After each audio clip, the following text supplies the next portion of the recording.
Oh, okay. I'm awake. I swear. I am awake. Are you awake?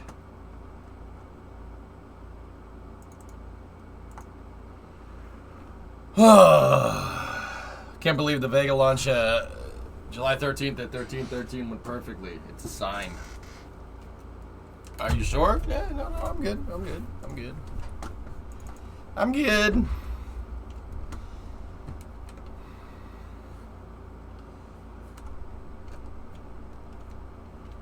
You noticed something. 1051 has 12 flights and not a single landing on a shortfall of gravitas. It also won't be landing on a shortfall of gravitas during 422 due to JRTI being used on that mission. Oh, that's cool. Get any sleep? Yeah, I slept right through my alarms, Grits. I slept right through them. Yep, couldn't make that up. Dude, I even drank a cup of coffee. I still slept through my alarms. That's how tired I was this morning. Yeah, you know it's bad when you drink an entire cup of coffee and then after that you're just like, nope, sleep. You made a Saturn V. Alright, let's see, RJ. What do you got? Hang on. Elon tweet about the orbital test, dude.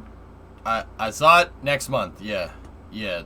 Like I said, about next month. Oh, looks good, man. That looks right to me. Very nice. Morning, Vin. How are you? News could be such dummies. They're running the booster room story as some major setback for SpaceX. Yeah. I could drink an entire cup of coffee and go to sleep straight after. Dude, that's exactly what happened. I looked in my coffee cup when I shut the stream off. I'm like, wow, I drank that whole cup. And this is a big mug, dude. This isn't even a cup of coffee. It's like 4. This mug is freaking gigantic, dude. We're talking like here it is next to a soda can. You see what I'm talking about? That's like 4 cups of coffee or something in this. I drank that, fell asleep. Slept right through my alarms. It's furred size. American furred size. Because European furred size is not that. You're still sick in bed, Vin? Oh. Well, I hope you feel better, mein Freund. Caffeine saturation? Maybe.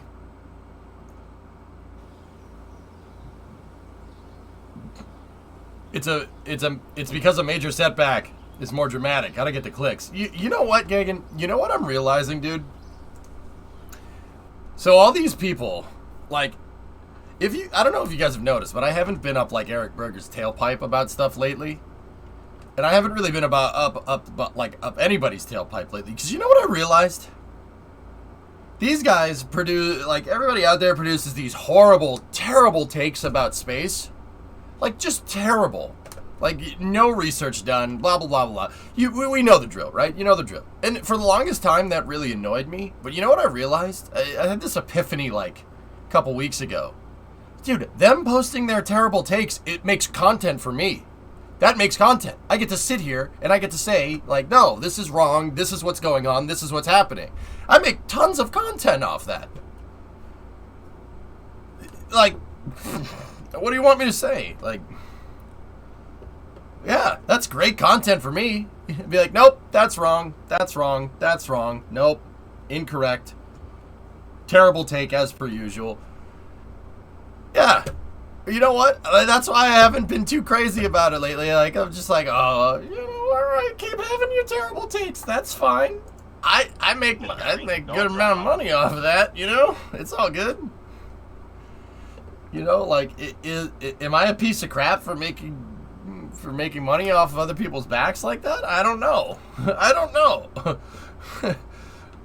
No, nothing, Graf.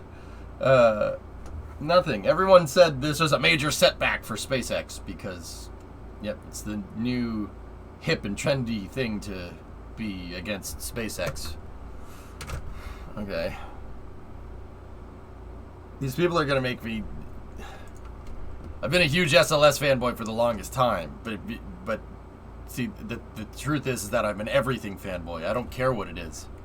And I've been vehemently defending SLS for years. And now it's the hip and trendy thing to not like SpaceX, so everyone's going to defend SLS. So now I got to go and defend Starship now. You know what? I make content off of this. I make a lot of content off of this, so okay. All right, whatever. We'll make it work. As long as said Morons aren't able to actually affect national space policy, that's fine. Why do you think I started saying, like, no, that's wrong, Blue? Because that's what I'm worried about. Speaking of SLS, it launched during hot nozzle summer. Let me see. Like, dude, it's just there's such terrible takes. Hey, did Jack take these pictures? Yeah, I know that guy. He watches the stream. Jack's cool. He's watching the stream for a long time. I like that one. Oh, okay. Yeah, Adrian did it. Okay. I don't know Adrian, no. I don't know that guy.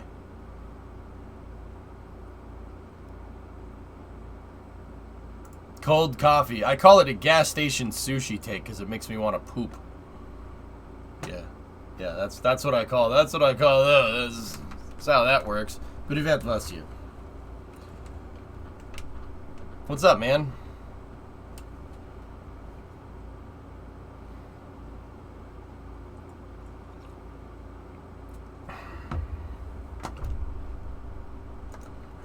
It's gas station. It'll make you poop. Alright, let's see. Let's get the tunage. So, we were working with this yesterday. It makes me want to poo. First words I hear. Okay, so what I tried to do was take a Grissom and we tried to basically shoehorn a Kraken drive inside of it. Mistakes were made. It doesn't really work too well.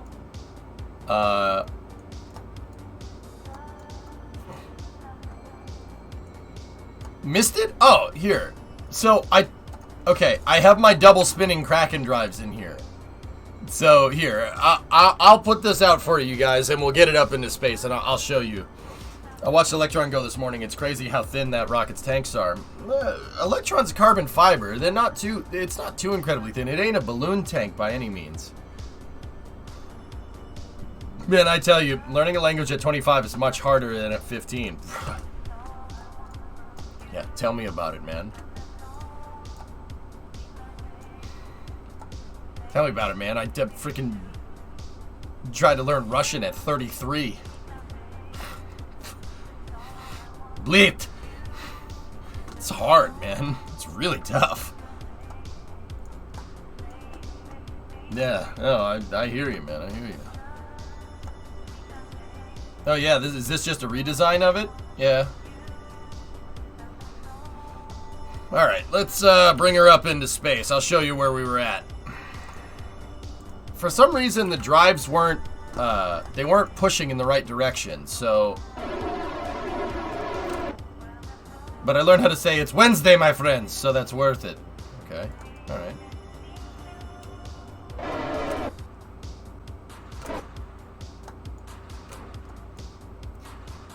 Vasya, don't take this the wrong way. I kind of stopped learning Ruski. Yeah. Kind of stopped. Most of it was done on stream, so that kind of stopped.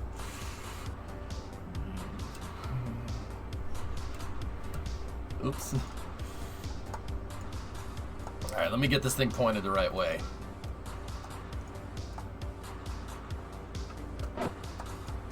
Yeah, understandable. Yeah. It's not because I don't like the language, you know what I'm saying? It ain't because of that.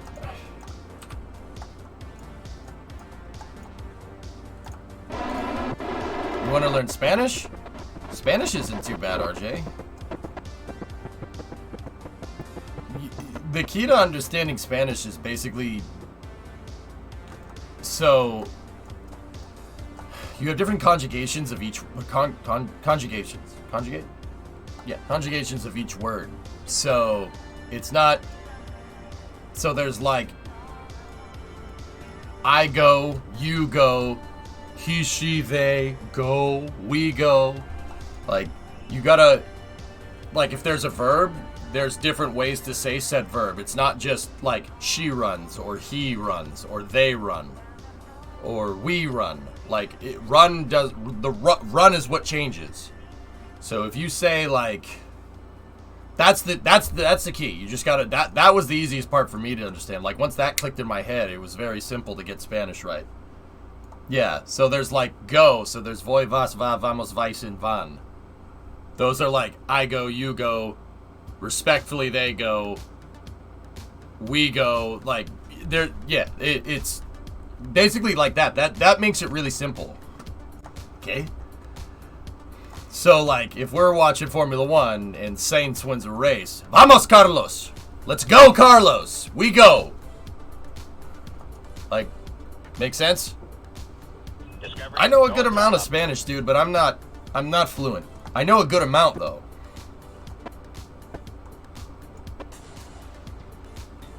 That's Spanish, and you know what the crazy part about that is, RJ? That's Romance languages. Italian is like that. French is like that. Portuguese is kind of like that. Don't get me wrong. They're all different languages. Those are all different languages. Don't say Spanish and Portuguese are the same. People will get mad at you. Yeah. Yeah, people will get mad at you. But that's it, dude. It's not too bad. Spanish is not bad. Yeah, because the Romance languages are all rooted in Latin. Exactly. English is closer to German. And English is a Germanic language. And yeah, that kind of has some roots in Latin. Like, we use some Latin words, but it's not like Spanish.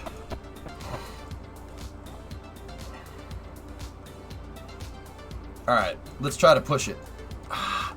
Push it.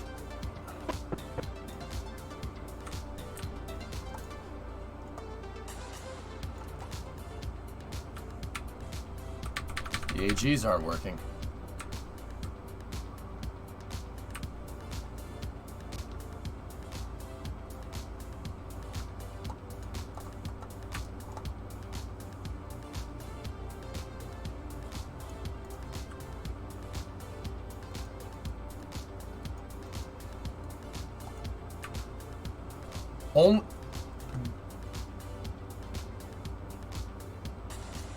Who sees it? Who sees it? Oh, no wonder this didn't work.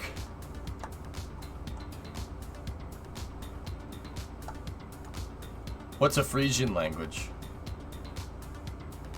Wait a minute. Tessa, you see this? Look. The second 3P6 Kraken drive unbound itself from the Cal controller. That means this thing was pushing last night on one Kraken drive. No.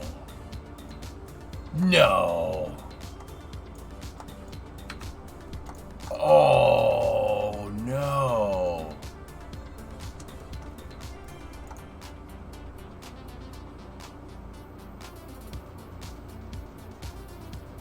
Why did I have a feeling that this would be like Dutch?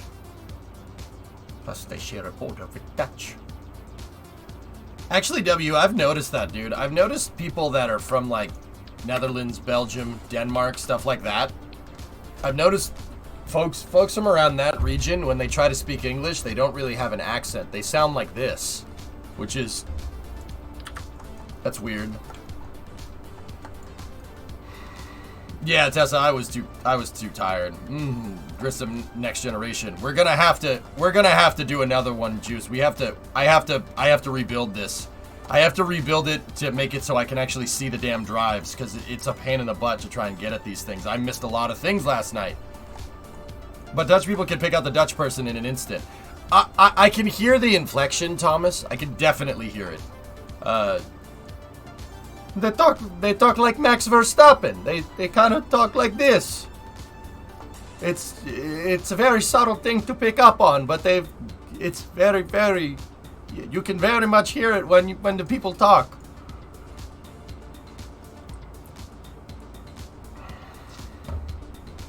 Apocalypsis, why would you start that in my chat?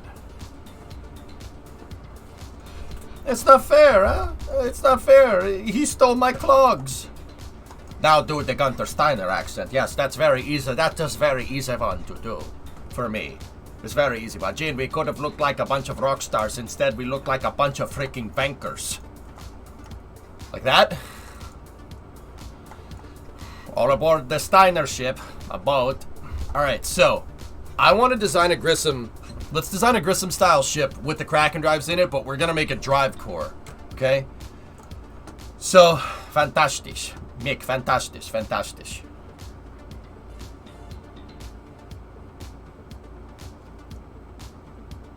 Funny thing, all the foreign language are subtitles on Dutch TV except cartoons. My boat. My boat. Alright, let's go project... That was the thing. Okay, ready? Here we go. Project Grissom. Next generation. These are the voyages of the Starship Grissom Prize. Okay. Yeetus variant 7, 13, 22. Yeah, I want to show people how dedicated I am, so I climbed the mountain with my bodies. Nice imitation of Joe's tweet. Seriously though, it's an awesome shot. Alright, let's do this. So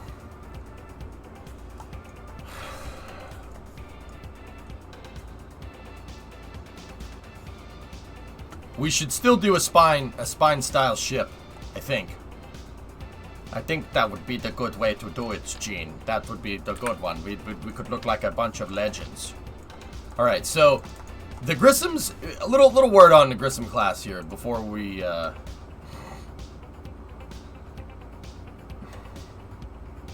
they renamed the island Angoland, now spelled England. I prefer Britannia.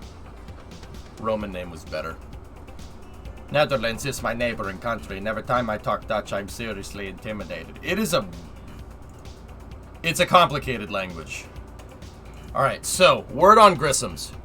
Here, let me show you what these are, because it's been a while, so the older viewers will know what these are. In the time when I didn't build launch pads, etc., Grissoms were basically my interplanetary starship. Interplanetary starship, I know, is a little bit of a strange saying, but these things were really freaking cool. Well, not were. They still are. I really, really think they're cool. So, watch this. I don't even know if I still know how to fly this damn thing. Oh, hang on. Got a message.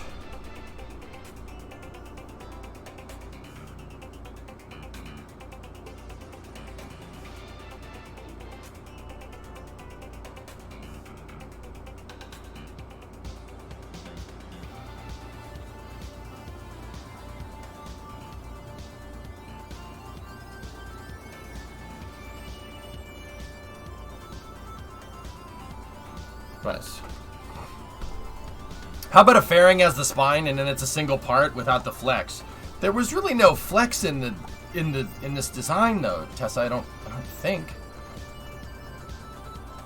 I think it was the next gen design was too. Oh, there's a thumper back there.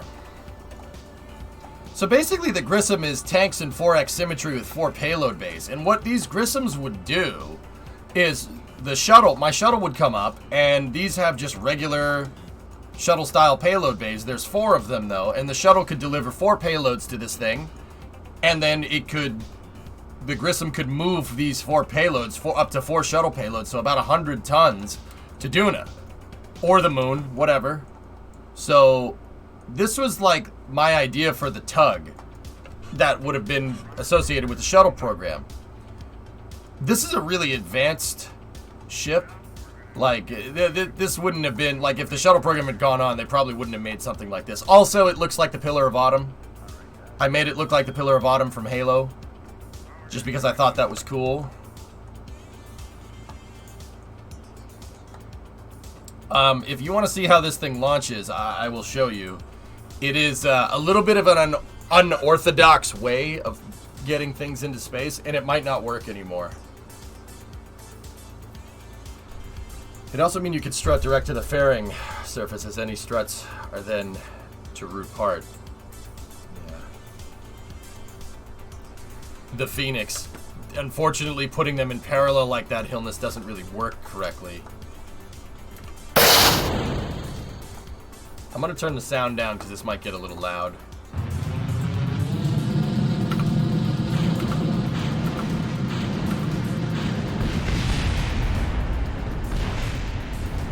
Well, that pretty much was a mistake. I may have staged a little bit too much. But it works. Yeah, Hillness, we tried it yesterday. Contra-rotating doesn't really work exactly how we want, but this is fine.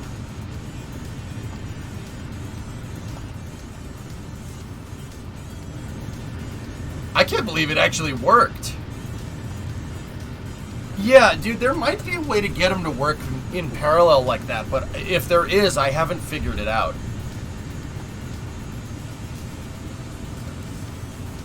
I don't know when to stage, to be honest with you. I think it's 600 meters a second.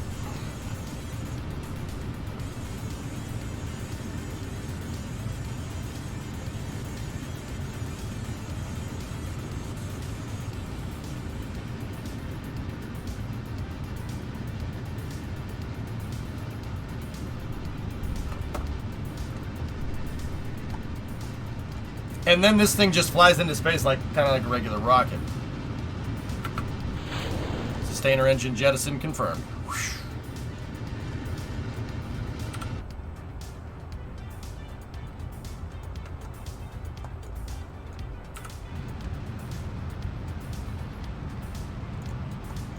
And then these things just fly up into space kind of like a regular rocket.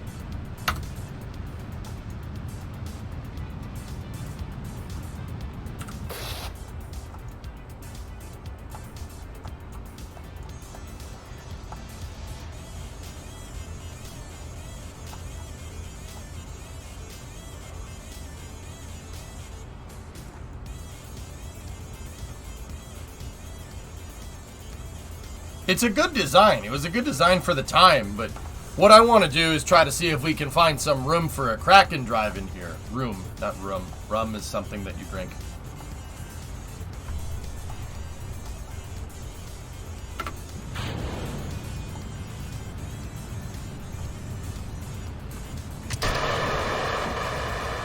Drop tanks. Why is the rum gone? I drank it all. Exactly. They drank it all. Yeah, Flatgate, you know how hard I worked on that separator mechanism to get it to spin like Soyuz? That was, dude, we blew up many of these things trying to do something like that. No joke. And then the thing basically just gets up into space. So that's Grissom in a nutshell. But the thing is that these things needed to be refueled, right? I mean, it's gonna make it. It has the 1,000 Delta V left and we're going 1,500. It'll make it. I know it'll make it. But I know nothing about space and it looks very complicated. Yeah. Flatgate, an ascent for a regular rocket, even in Kerbal, like an ascent is just a sequence of events, right? So rockets have things called sequencers on them. That's the other thing to learn about rocket science. Everything is super freaking literal because there's no real room for like cool names and stuff except like for the whole project, right? So a rocket has a computer on board, right? And that computer on board, all it does is trigger different things at different times in a sequence. It's called an auto sequencer because it's an automatic sequencing system. Most rockets have an auto sequencer on them. The name is very literal. It just does everything that you need to do to get into space, but a computer is controlling it, right? Getting that sequence of events right there down to basically just one keystroke hitting the spacebar, yeah, that got a little tough, but yeah, that's it. Most rockets have a sequencer, and they don't. I mean, in Kerbal we fly them into space, but that was Project Grissom. What I'm trying to do is use my sci-fi drives that we made. We figured out a way. We figured out a way to make, a long time ago, I should say. We figured out a way to make a drive that basically has, I don't know, it has a theoretical specific impulse of like 100,000 or something. We're talking like, actually here, I could probably get you a good number. What's the efficiency? What's the specific impulse of a Weasley? 10,000. Yeah, we're probably, it's more than that. We're probably like 50,000 specific impulse, which that's literally impossible in real life for a chemical drive. That is impossible. Like for a regular conventional rocket, we need like a fusion drive or something to do something like that. It looks like a gun ejecting cartridges. It kind of does. Now, the funny thing is, Vlad, is that this thing is based off of the Pillar of Autumn from Halo. I tried to make it look like the Pillar of Autumn, which is a famous ship from the Halo universe. It's about one of my favorite starships of all time. I'm talking like compared to the Enterprise, compared to everything. Like compared to any sci-fi ship, the Millennium Falcon, a Star Destroyer, whatever. The Pillar of Autumn is my favorite. And the reason why is because it looks like a big gun because it is a big gun. The ships in Halo, a lot of the ships in Halo are basically a gigantic railgun. There's a railgun in here. And the gun barrel is right there, I think, at the front. The whole ship is built around a gun barrel. But it's a magnetically accelerated cannon. A Mac gun, right? And that's why the ships in Halo look like firearms. Because they're Legos. They are. It's a freaking gun. See, there it is. This is the more detailed model. See the gun up there? That's a barrel that goes right back to the fusion drives on the ship. There's twin Sha Fujikawa fusion drives. I'm a nerd, all right? Of course I know the name of it. Okay, I'm a nerd. What do you want? So that railgun barrel goes all the way to the back, and it connects right into the drive core, and it magnetically accelerates a piece of tungsten. See the gun barrel right there? The whole ship is built around the gun barrel, which is cool. What is it? It's a gun rack. A gun rack? A gun rack. I don't even own a gun, let alone many guns that would necessitate an entire rack. So I built it around that. So if it looks like a gun, that's basically what it is. That's basically the ships in Halo. All the ships in Halo are supposed to look like a big freaking gun rack. What kind of American are you? One that quotes Wayne's World.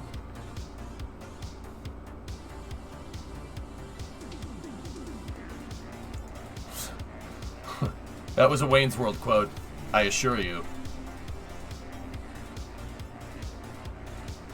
So, what I'm trying to do is take our sci-fi drives that we made and build it into one of these starships to not only look like the ship from Halo, but perform like one, be able to fly long distances. Oop, I need to go to this scene. So, that was the original design. I did a cool artsy revamp of it. That's the Breaking Ground one, which is this guy right here. It's in the Yeet folder. Yeah, Alan brought the POA cross section. So I did like kind of a detail pass on this, and we did just shoehorn the damn drives in there. The drive looks like a drive core from Sci-Fi, which is pretty cool. It's a bunch of landing gear. See all the landing gear? And then I have a grip pad that pushes, that's pulled in by a hydraulic cylinder, and it pushes the landing gear. And in Kerbal, if you set no spring and damper strength and then you push on the landing gear, it gives you a phantom acceleration. The drive is throttleable. It pushes a certain mass. The drives have TWR. They have acceleration. They're force applied in a certain direction. So they work kind of with conventional physics in terms of force applied, but the operating principle, like how it works, violates a couple of laws of thermodynamics, but that's another story.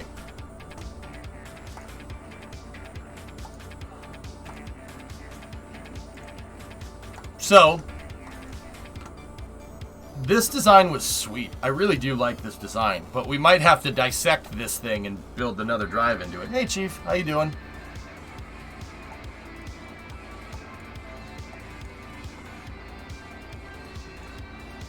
This next-gen Grissom really does look cool.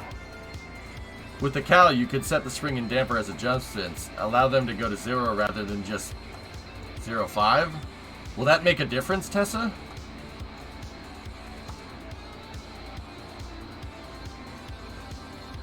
Are you asking if I can do that? I don't think you can do that. Let me see.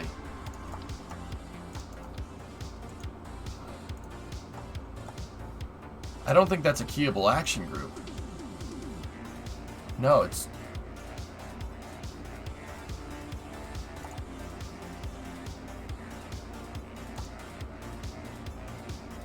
just friction control. Unfortunate. Unfortunate. No, you can't.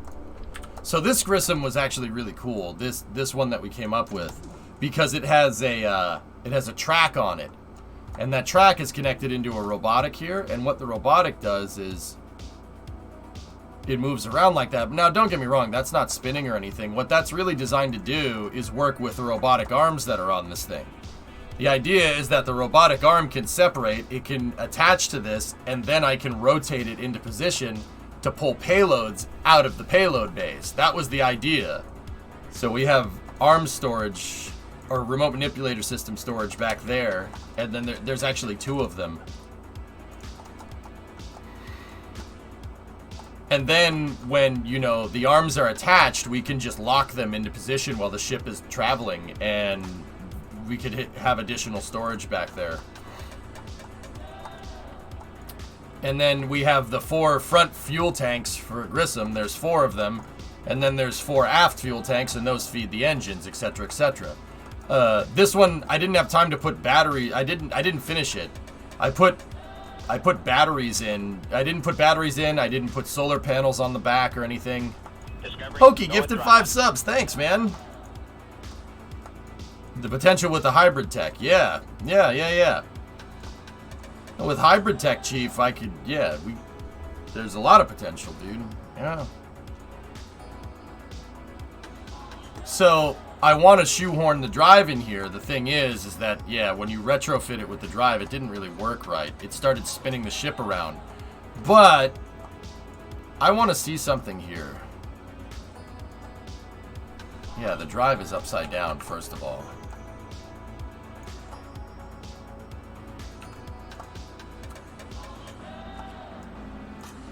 And for whatever reason, the secondary hydraulic cylinder, the secondary control actuator...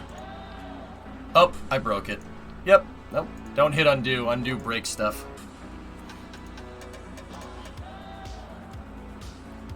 Well, multiple drives need to be angled through the center of mass, or you're just going to push them all on the center line. Center line drive seems to be the right move, Talon, unless somebody else has some kind of crazy solution to that problem.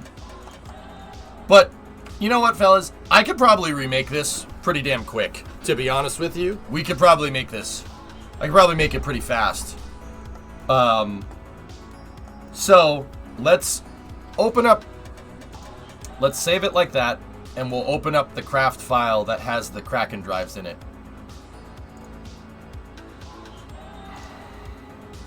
There it is. So, these are the drives. This is what they look like. Yeah, Barrelist just recognized the ship. I'm going to build another version of it today with space for the drive core. We'll upgrade it, I suppose. I don't see why you couldn't have the drives off center, but they better be attached well. Tandem drives, Raj, they just don't seat correctly. These things... Sure, Farm. Yeah. These drives don't really seat correctly. But here, if, you know, you saw Grissom, and if you guys want to see what these drives can do, I'll give you a quick demonstration. I'm fully prepared to give a complete demonstration. Just sit there, he's going to put that thing on your melon. Just to trim, don't buzz me, alright?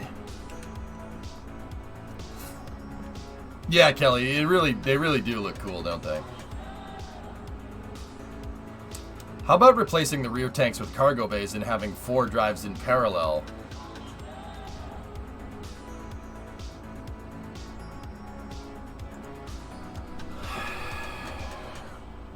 I don't know, Tessa. You know what would probably be a better thing to test with? Scobie, because it has a gigantic open payload bay. We should probably use the other variant of that ship. Alright, watch this. Ready? Get the accelerometer out. Test it. Go over here like this. Start actuating the cow controllers.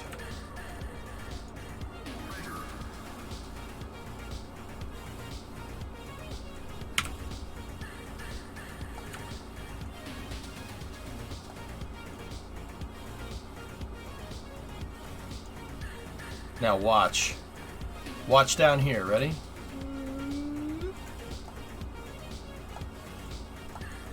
See what I mean? That tank is full, and we do not have any cheats on right now. Nothing. No cheats are enabled.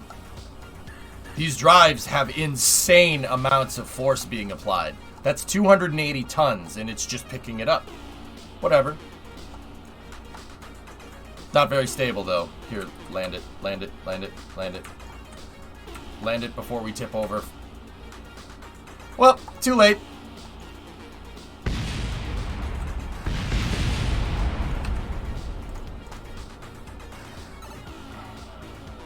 I've been trying to make one that is a dual ring around the ship. Yeah.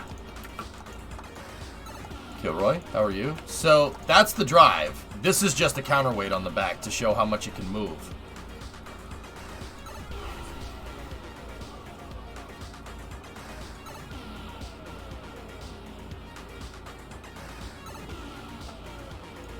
I'm just trying to think if there's any way that we could hybrid tech stabilize this better. Will the Kraken drive work for a boat? Cores, it kind of. The Kraken drive works like in hover mode below 400 meters. But once you go above 400 meters, if you go above 400 meters off sea level of Kerbin and you exceed 5 meters a second, you go fast.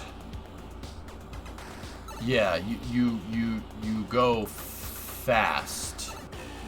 Yeah, fast. Would a quad drive system work, like flying a drone? Well, guys, the problem is I've never had any luck with the drives like next to each other. I really haven't. It really doesn't like it. The reason is because the drives don't.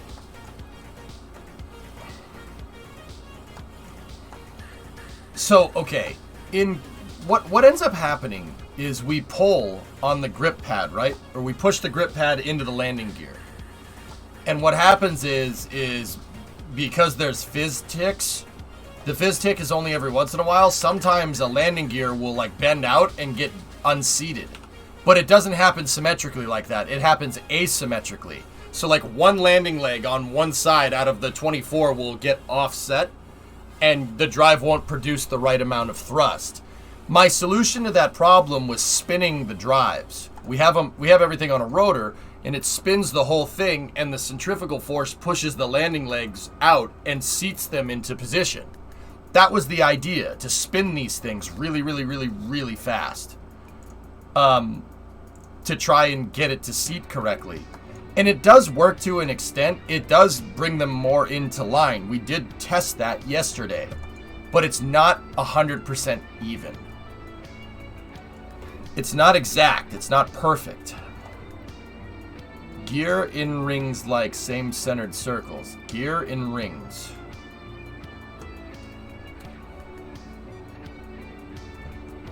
Imagine this, 4 rotating K drives in parallel like a drone, let's say 150 RPM, then rotate those 4 drives at 30 RPM so it evens out better. Tessa, I'm not sure if spinning the entire drive is a good idea. It might be. We could, I could test it with Yeet Stick 3. Yeetus Deletus 3 if you really want to test the drive core, like...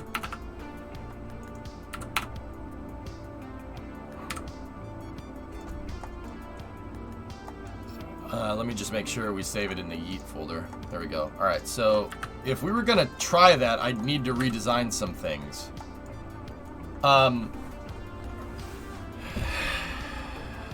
Spinning is, in fact, a neat trick, yeah.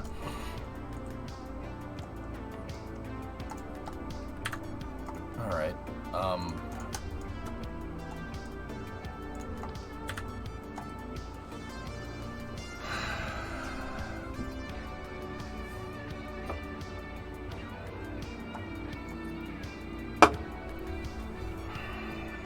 So Tessa, you're thinking something like 1, 2, 3, and 4, and then spinning the whole thing while each drive is spinning, like a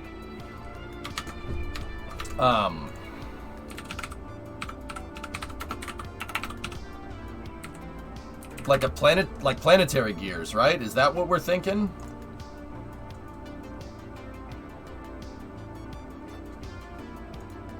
Like that?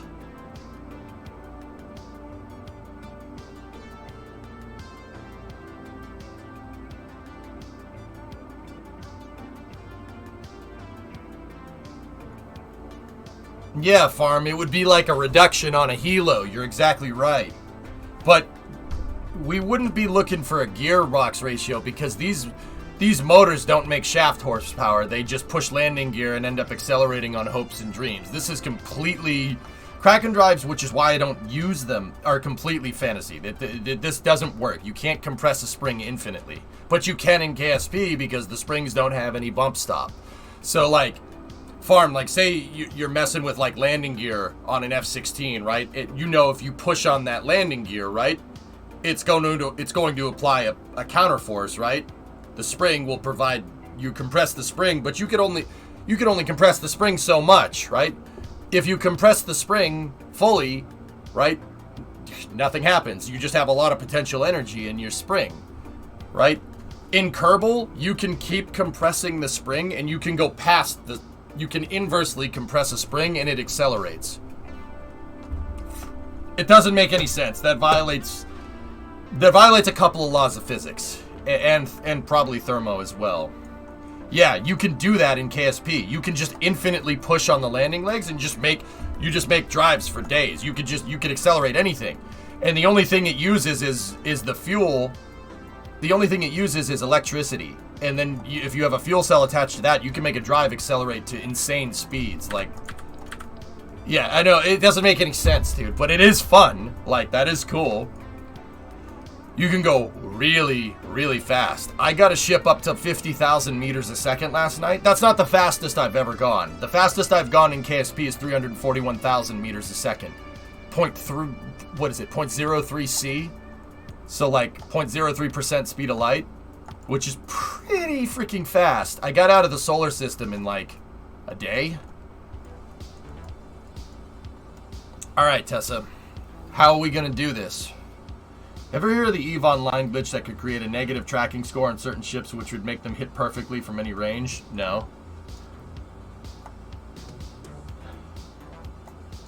Do that with 2 sets of them. One with all the drives.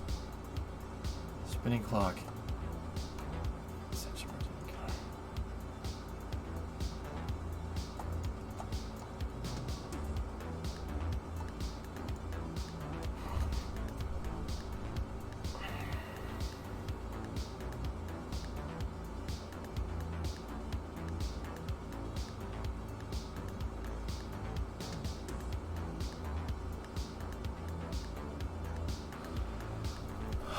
Can you create a braking system for the drive, like a secondary setup with few legs and such?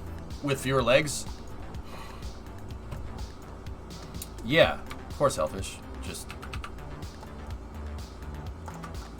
There's your braking system. It's just a drive pointed in the opposite direction. Did you see any Roadrunners in New Mexico? Nah, Halsey, I didn't. I did see the sky at night, though.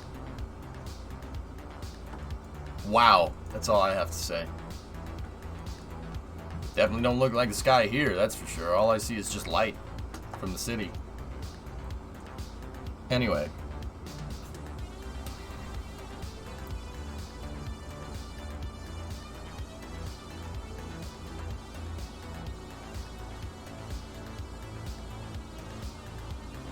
Tessa, I'm thinking. Give me a moment.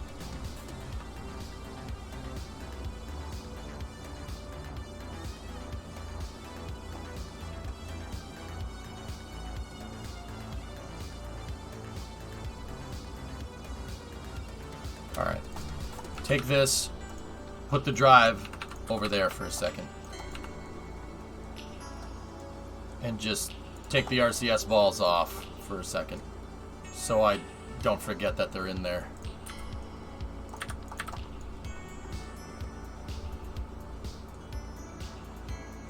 Chief, yeah, hold your horses, man. Hold your horses. Is the force created from the legs themselves or a combination of the legs and the piston? You can push past the bump stop, Hellfish, and you can get to, basically, the way this is coded, you can get inverse compression. And it uses a mathematical formula that looks like this. Which one is that, guys? That's not... I forget. So, you can compress the piston, and you compress the piston, and you compress the piston, and then this is full bump right there, right? And then if you push past full bump, it'll start accelerating you infinitely. The more you can push that thing, the better. That's how the suspension works. It works like that. If you can push, you can push, you can push, you can push, and the spring will compress, and this is deceleration, right? Because it's a landing leg, it's designed to stop you, right, from hitting the ground. And then over here is acceleration over here. This is where the Kraken lies. The Kraken be here.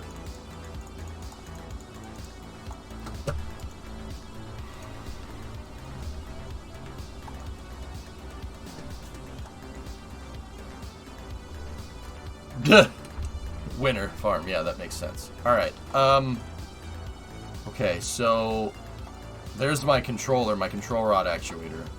That's either tangent or X3. The suspension is coded using that, I'm pretty damn sure. Because how else could this work? So, like I said, the more you can compress these springs, the more you compress the springs, the more force is applied.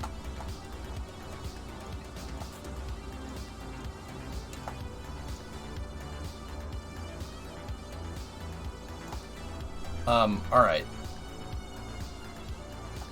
I gotta visualize this in my head. Let me draw it out. So we'll have, you know, one drive there, right? I'm just trying to draw the hierarchy in my head. So we have the fairing, and then we have a housing right there. You know what? I'll just build it. Whatever. It doesn't matter. So fairing, and then we have the housing. So I need a central drive axle to turn everything. We need a central drive axle with gears attached to it. And the central drive axle should be hybrid teched out. Okay. Alright, give me... Alright, separate that for a second, separate that for a second. Give me another fairing, take all the crap off of this fairing.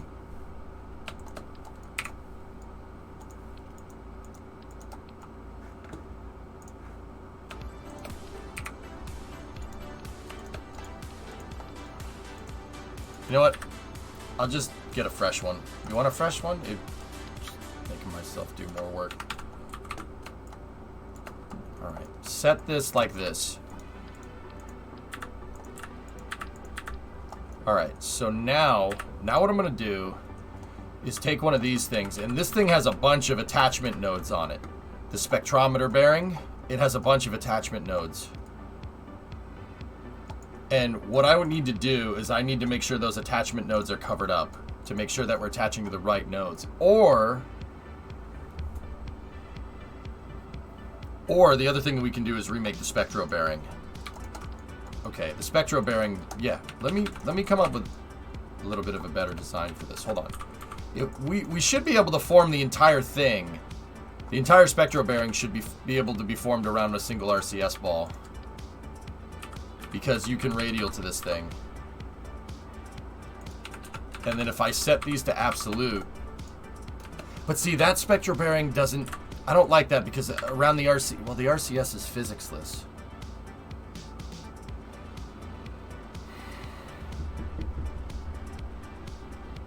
Yeah. You know what? That should work. All right. I don't like that it's node... That's not node attached, so...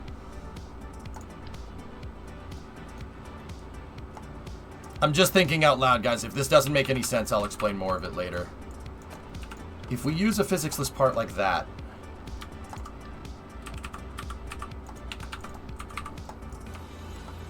that will still give me a node attachment. And then what I can do is move this into position.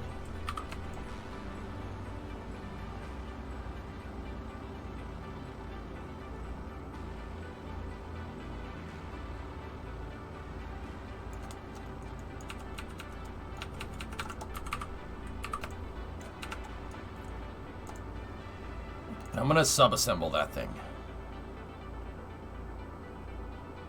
So the spectrometers make a really good hinge. I can make mechanical parts in Kerbal with an option called same vessel interaction. See, SVI, it's an option that gets triggered here. But we figured out a way to do same vessel collision with physics-less parts, which is super useful.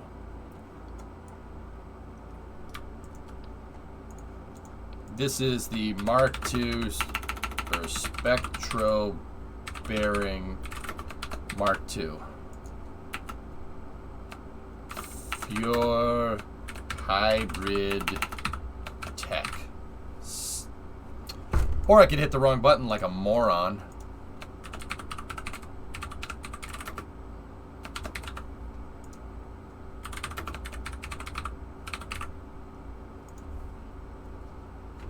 Just FYI, I'm off to make food. I'll let you know when I get back. You got something to eat up in there? We hungry. Alright, so this should be a more...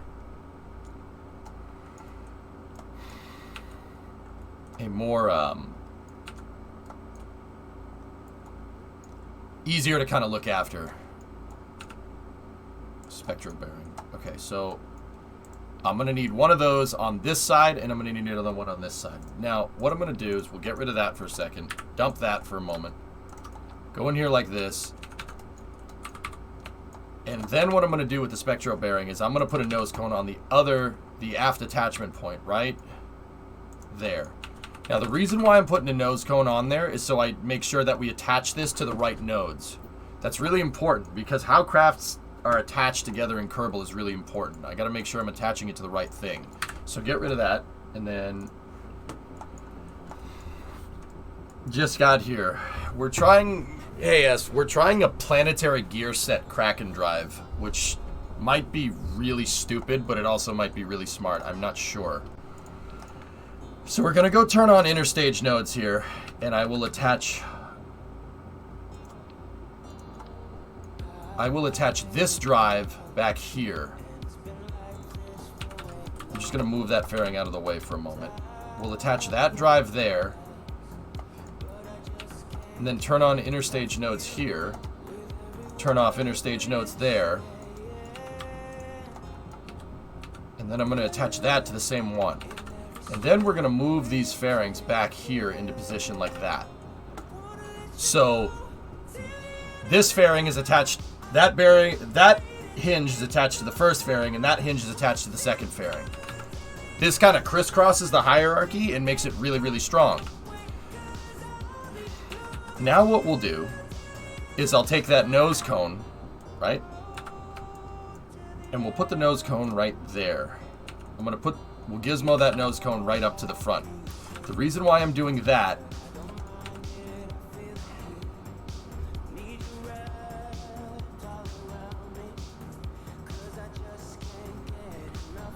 hang on a second. Do you have the cliff notes on what you learned yesterday? I missed the stream, but I saw at one point you were able to zero the craft's velocity and make it hover. For some reason, using the smallest landing legs when you're spinning with contra rotators, J-Speed, allows you to hover. It's only with the contra rotating and only when you're using that leg. I have no idea why. That's what I learned, though.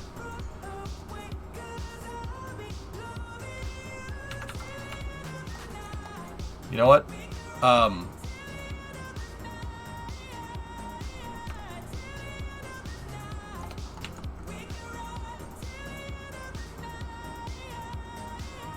Yeah. All right. That should be fine.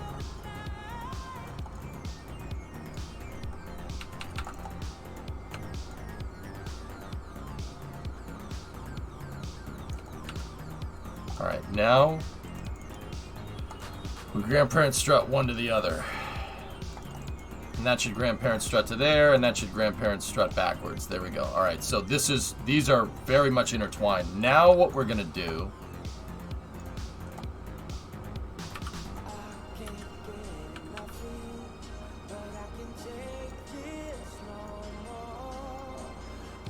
yeah, I haven't been able to get it done, but then again, we've been just having kind of fun with this, so. You know what? I got a better way to do this. I just thought of a better way to get it done. It just has to do with how we attach the bearings here, or how we attach the housings. I can make this thing super freaking strong. Turn off interstage nodes on this fairing, and then give me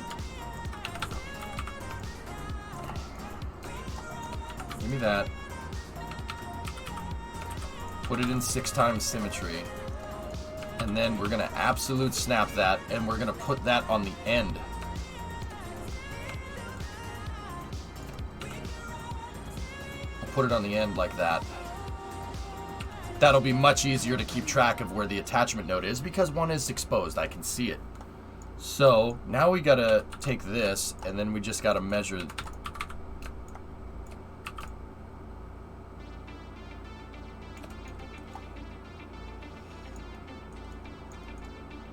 Just got to make sure it's the same. There we go. Alright, so now we get rid of that. Give me that same nose cone.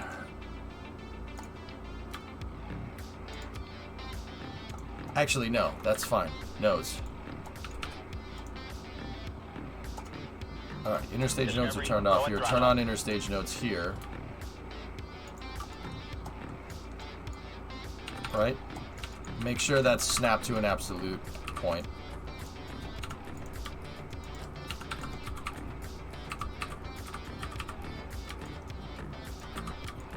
There we go. Now shut off interstage nodes there. Hey Max, what's going on? Digging the Kraken drives, giving me Expanse Eve vibes. Good. Good. We just got talking about like fusion drives the other day when I was playing Satisfactory or something, and I'm like, dude, I want to play Kerbal. This is kind of a cool little detour from the MLV for now, but we'll work more on the mission mode stuff tomorrow. He said moron again. All right, perfect.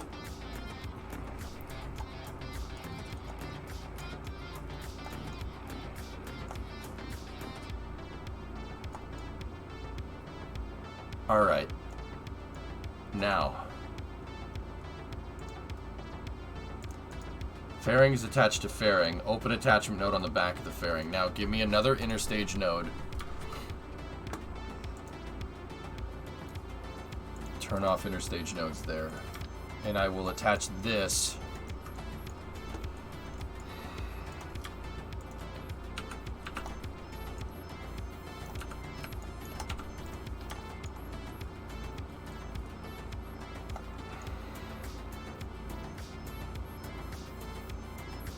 Yeah, that one needs to go there.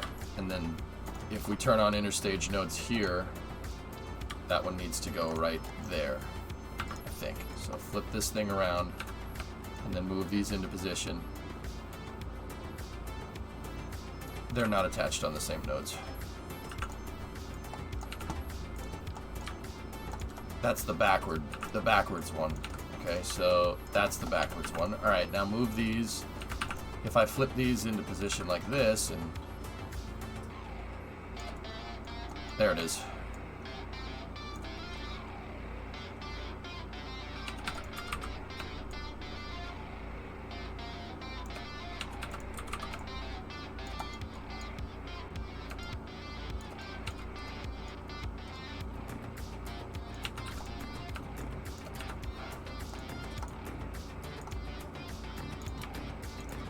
Shut off interstage nodes on both sides.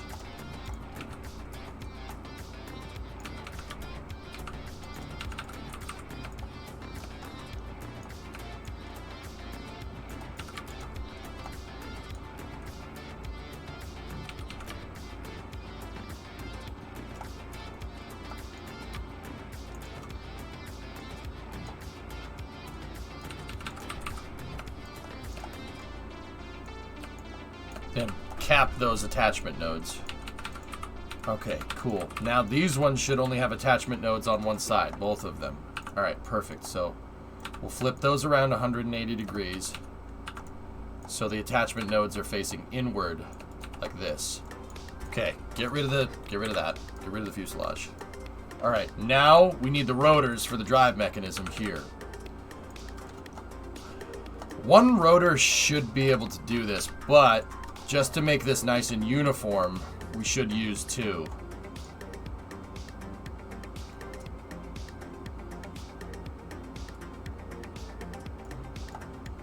Alright, so absolute snap each rotor. And once again, there's going to be no crack and drive on this axle.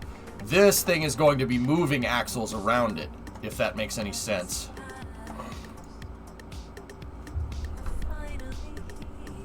And we just got to make sure that we have enough space to spin those drives. Yeah, that should work. I don't know how, but it should work.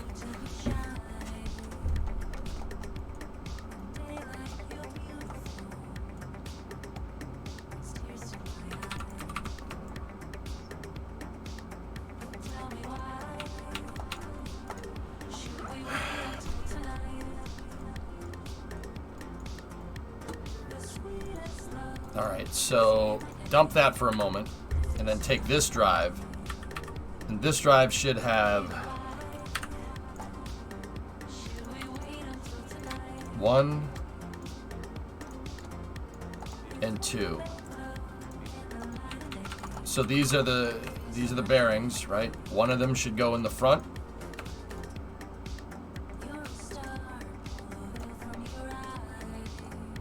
Like that. Right? And then one of them should go out back over here.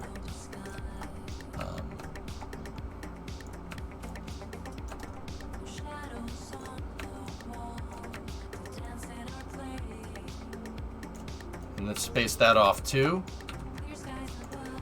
And then we need to go into action group 1, select that, enable same vessel collision, select that, enable same vessel collision, go here, make sure that's set correctly.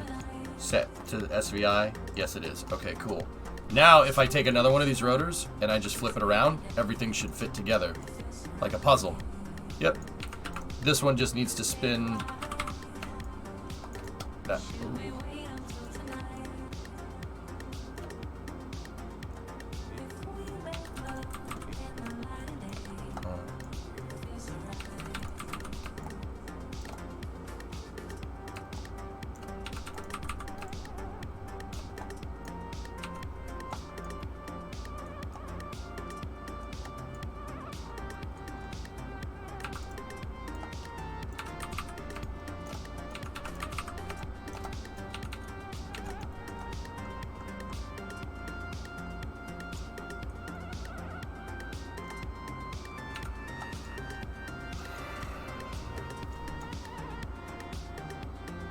Okay, that should work. Should.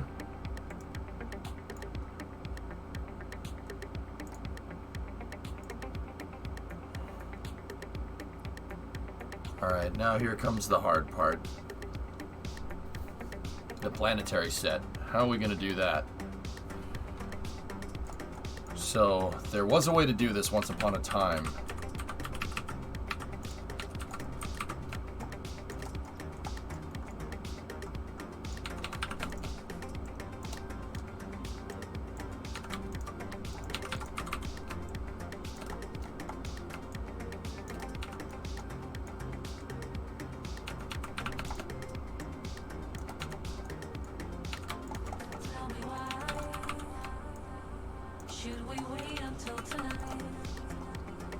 So, if you're really confused at this point, you're just coming in, or if you popped in the past like 20 minutes, if you're confused, yeah, I don't blame you. Give me a second.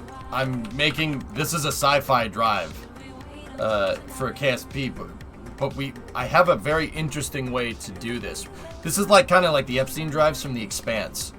I'm just trying to figure out a design that can get it so we can make ships like the ones in The Expanse.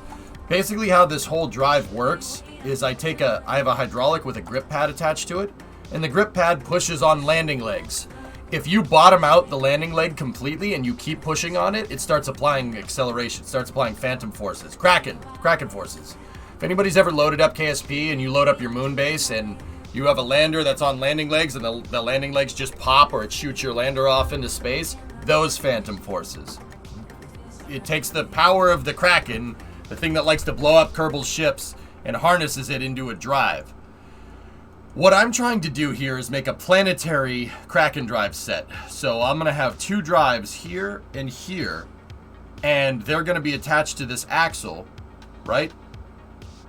And they're going to be spinning. And the drives themselves are going to be spinning. So hopefully this should give me better stabilization, because these drives, because it's a Kraken Tech phantom forces, don't always work exactly how we want, but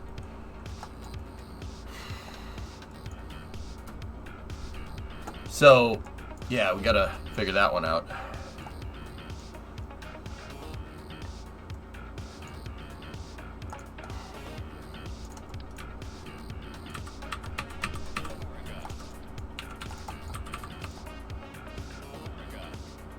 Yeah, Chief, exactly.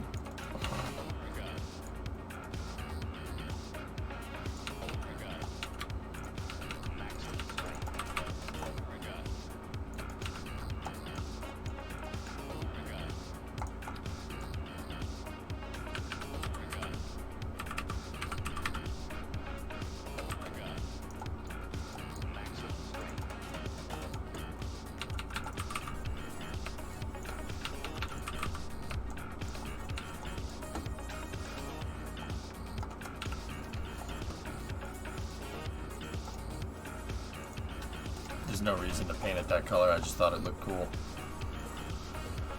Okay. Now the drives need to be attached here and here, but we gotta space them a little bit. You know what? I don't need the couplers.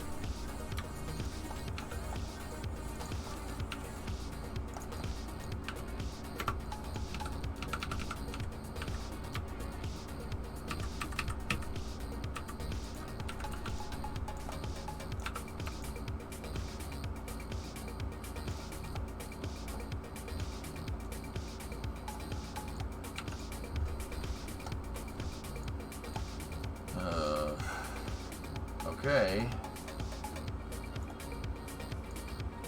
The stickers add 5 horsepower. Yeah, that's right. That's right. You're not wrong.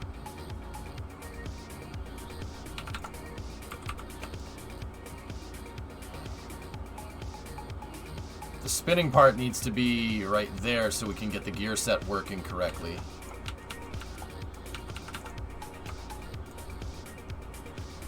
And then the drives need to be centered.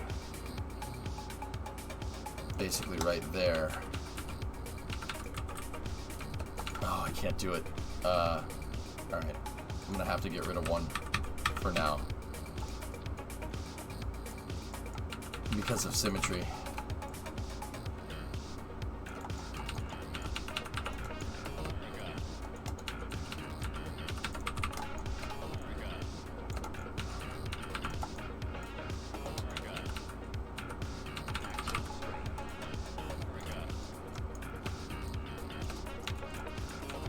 So like I said, this drive pushes on landing legs. That's what it does. And pushing on the landing legs gives you a phantom force. And we've been able to harness it pretty well. I just can't get it. I'm having trouble getting it like exactly right. Exactly what I want.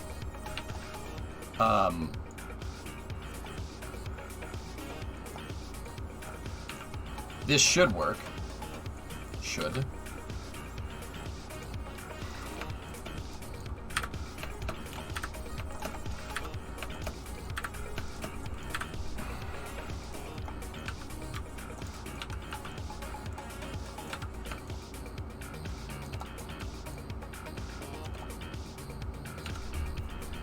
It's free real estate. Yep. It's a free house for you, Jim.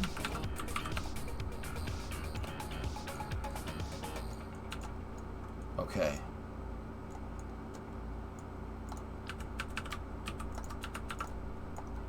Gotta attach the points in symmetry like that, and then you just have to make, I have to make a single drive by itself. Like I said, planetary gear set Kraken drive. It is going to look very weird, and this thing is going to look like something completely ridiculous sci-fi. And it probably is going to explode. If I had to guess, we're probably gonna have an explosion.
There you go. There's a gear set. That should work. And then I should be able to copy the gear set, get rid of the drives. Shift left click will take parts off of a faded subassembly like that. Very, very useful. And I can't really make the whole thing necessarily in symmetry because these things have to rotate in opposite directions. Like that. This is a feasibility study, indeed. All right.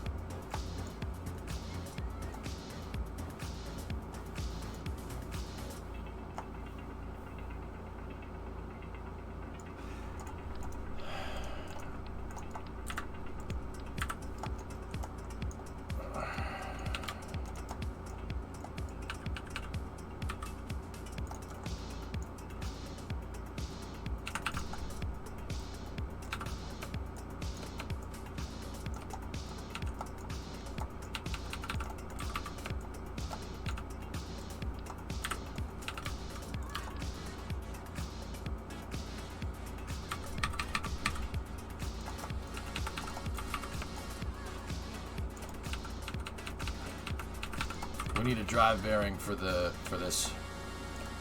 There we go. Yeah, that thing is going to be spinning. And then I'm going to do the same for the back. Here, get rid of that though, and then take the one that I already have made. Move that up into position. And we can do it in 2x radial, that's fine. I just have to make sure that we get rid of the drive.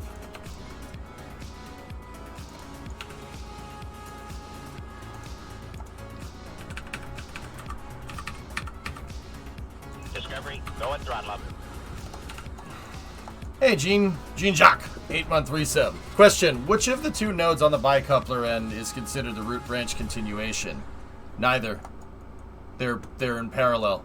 There's no root branch continuation because it's a bicoupler. Chief, it really depends on what you're attaching it to. So like if you have like this, right, and then you attach to a bicoupler, this is your root, right? Say the root is a docking port, right? So let's just put a plus there for a docking port. And this is your bicoupler. Your bicoupler goes out here and attaches to another part and attaches to another part. If you attach to another port down here and that has a plus on it, and another port down here and that has a plus on it, right? For a docking, right? And then you dock something to this port, that port becomes your root part and it flips the hierarchy. Instead of the hierarchy going 1, 2, 2A, 2B, 3A, and 3B, right? It'll switch it to 1, 2, 3, 4, 5, 6, something like that. It'll screw it up completely. There's no symmetry node anymore. That's what I mean about reversing the flow on your hierarchy. It'll screw things up. Be careful about doing that.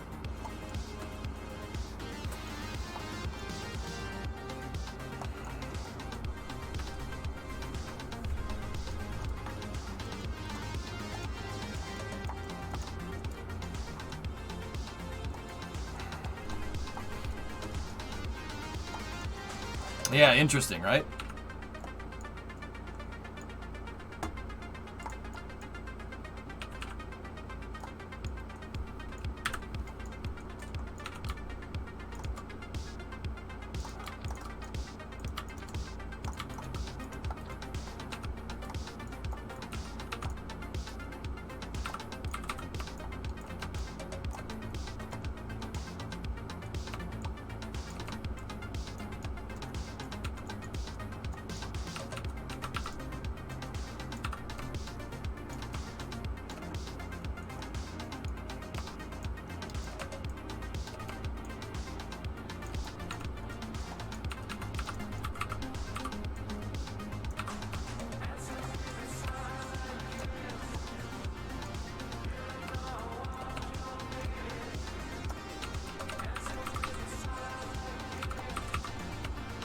Tessa, I think this is going to go on the list for one of the craziest things that we've ever made. This is definitely a strange one. Is this a Unity limitation? No, it's just really how Kerbal is coded, man.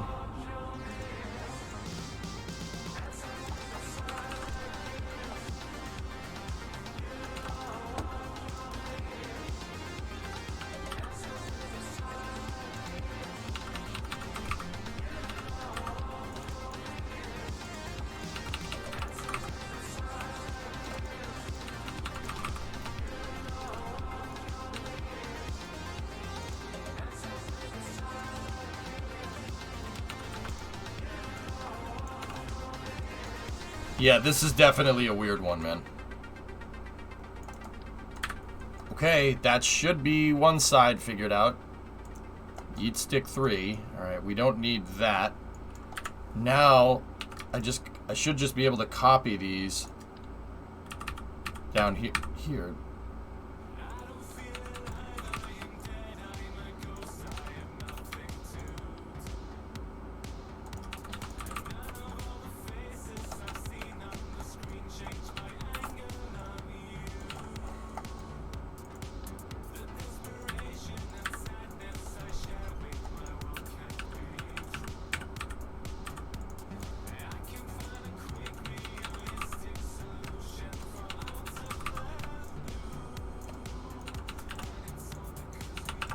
Alright. There we go.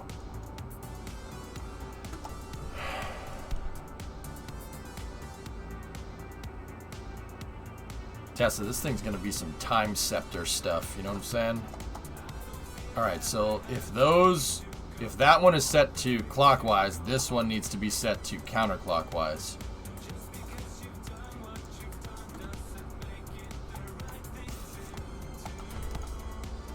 This is, I mean, it looks awesome for what it's worth. It looks really freaking cool. Enable, enable, enable, enable same vessel, enable same vessel. Yeah. Yeah. Yeah.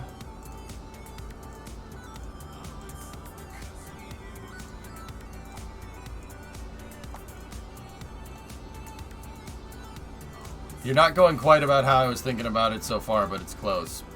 Oh. Whatever. You said planetary gear set, so...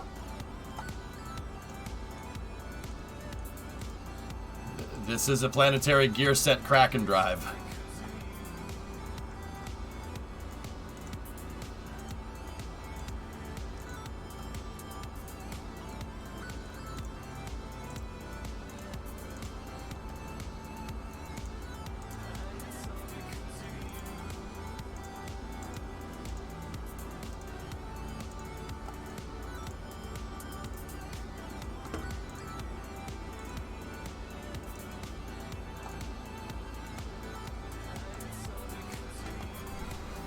They tested some AGM 183A off the coast of California. Let me see.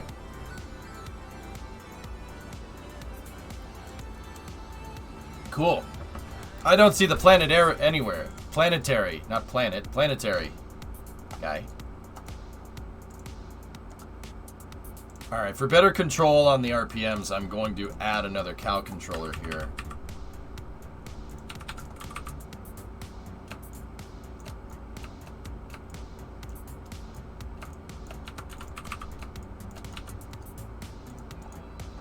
Okay, and then there's rod actuation here.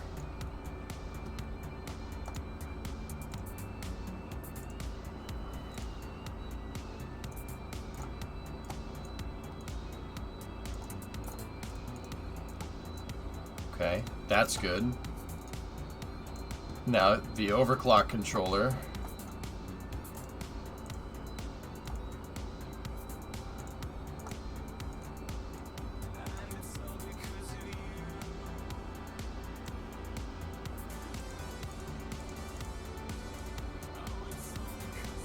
Okay, overclock controller is set.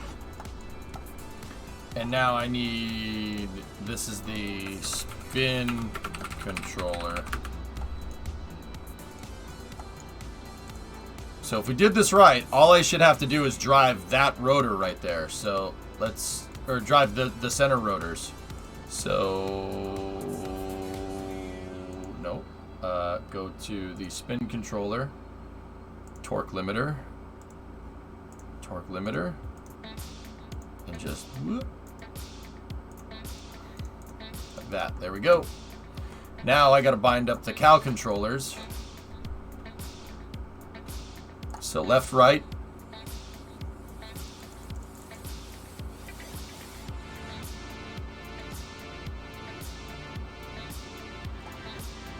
Position. Incremental control. Set it to 1%. And then forward and back is correct. Overclock needs no spin control. Okay.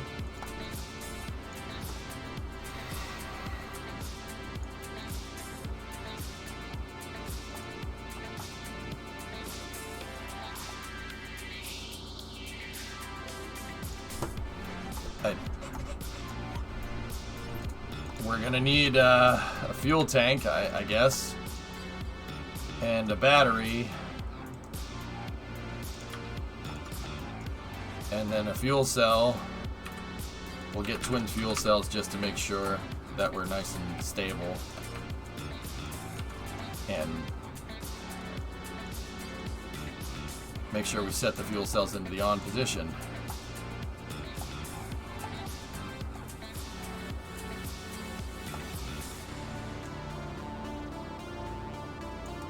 Okay.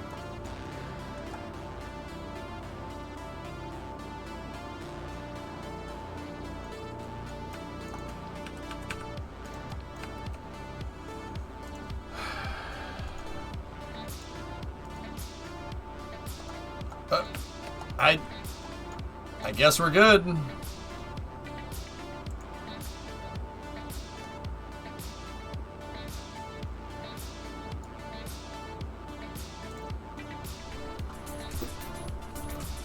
What's that, Ryan? I missed a few streams because I'm on vacation. What is a Kraken drive? Epstein drive from The Expanse. It's a drive that creates phantom forces that's extremely efficient. Oh, nice blimp, Ryan. There you go. It's honestly really pretty. Well, you know what, dude? I'll take that. At least it looks cool. Okay.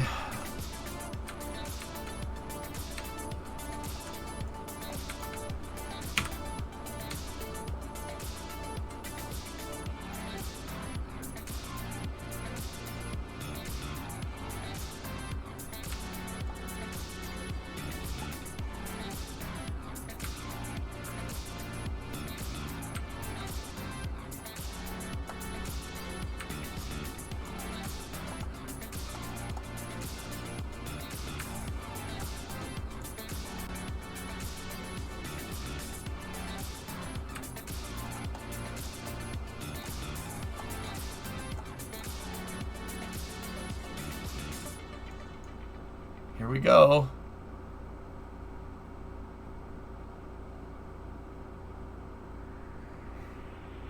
It's going to take a second for the actuators to go.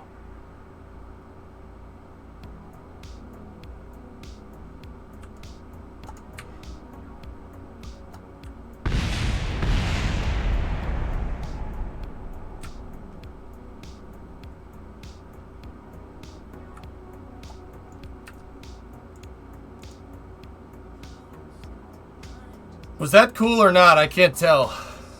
The turbo encabulator. Yep. Such an instrument is the turbo encabulator. These all have SVI attached to them, right? Yeah. I think I screwed up by not enabling SVI before I started spinning the drives. Yeah, Doom is interesting. I'm not here. Let me put SAS on here to hold the whole frickin' thing together.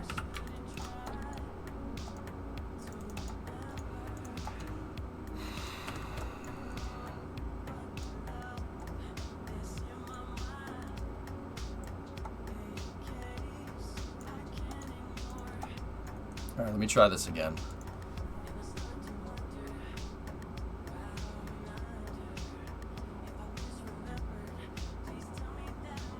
Does it have a sock drawer? Not yet, but we could make it have a sock drawer. What is a turbo encabulator? A turbo encabulator is a piece of equipment that not only applies inverse reactive current in the use of unilateral phase detractors, but is capable of automatically synchronizing cardinal gram meters.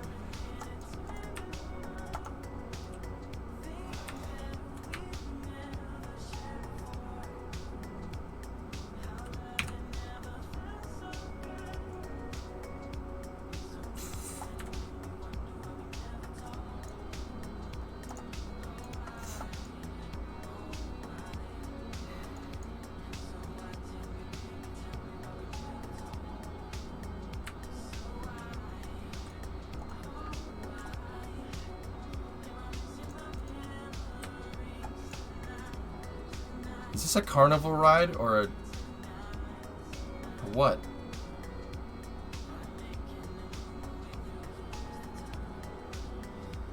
All right, here we go.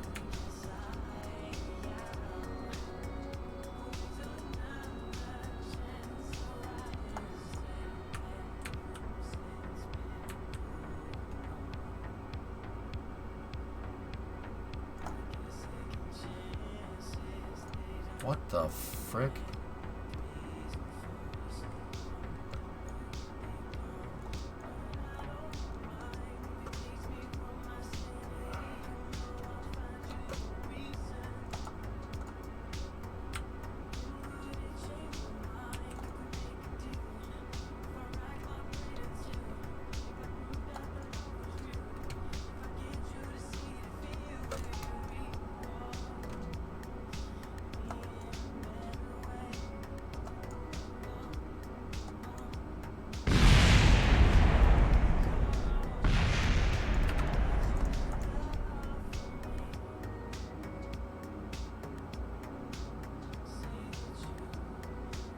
Why did it stop spinning?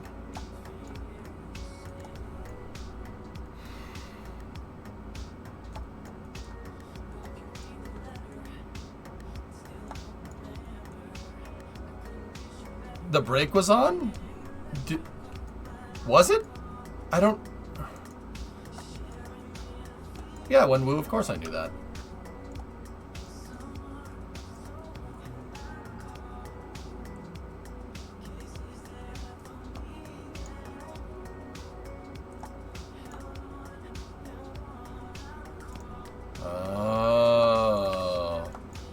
Prototype ball.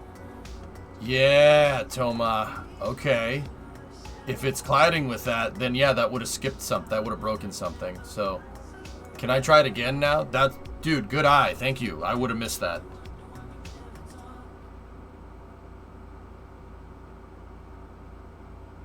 No rotation, quad placement. Dude, don't make me do that. Don't make me do quad placement. This thing is hard it's hard to put together. This is actually a tough craft file to make. yeah, it took a good deal of thinking, and I don't think it's... I still don't think it's exactly right, Chief, but... Oh, I forgot to hit SVI again. Whatever.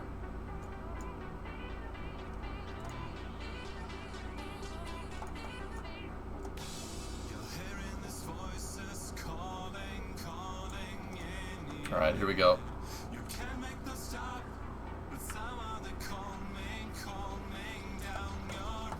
Whoa! Whoa! Dude!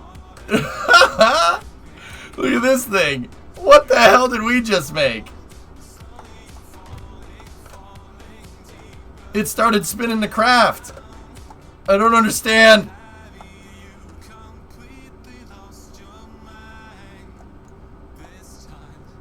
Why would it spin?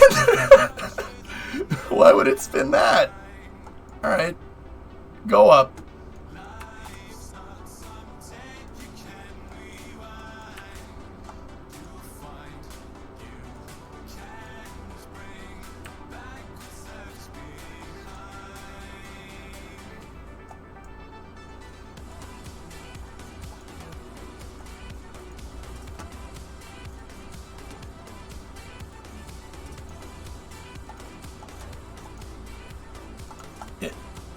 It seems to be pretty smooth, but it's not spinning the right thing.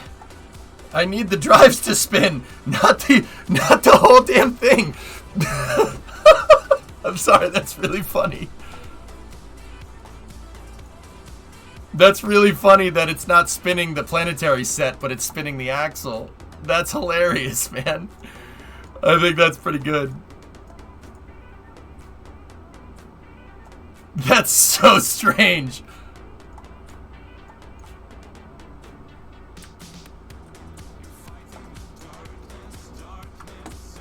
You guys want to get sick for a second?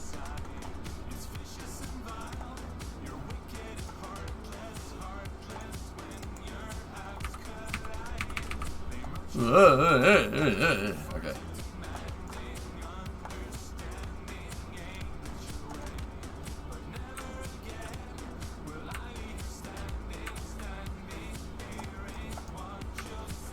Oh! Oh! Oh! Okay. Relax. Relax. Spin. I need you to spin. Spin more. Stabilize, damn you. No!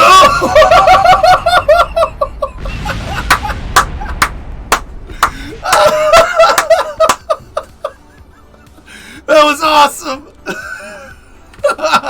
Did you see that thing go? That wasn't too bad. We hit the pressure limits, man. We hit the pressure limits. The game, the words, they were accelerating too fast. They couldn't, not pressure limits, the G limits, excuse me.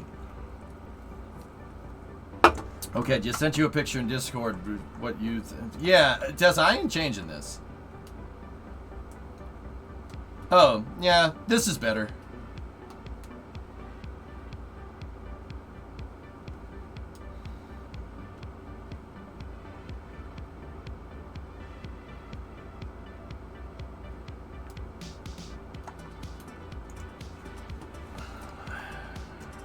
We got to figure out why would it spin the center shaft and not the outer sides?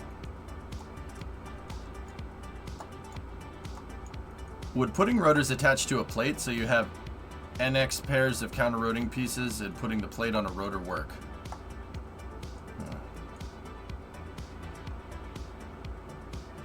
Was rocking in line with the sides that the drives were not present? Chief, I know what you're saying. Dude, 4 drives is just going to make it oscillate more. Trust me. I will fix this problem right now. Problem solved.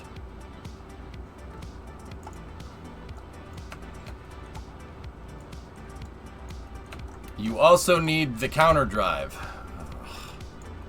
Dude, I don't want to make 2 of these things. It's so complicated. Tessa, why do you have to go and make things so complicated? Dude, I don't... Screw it.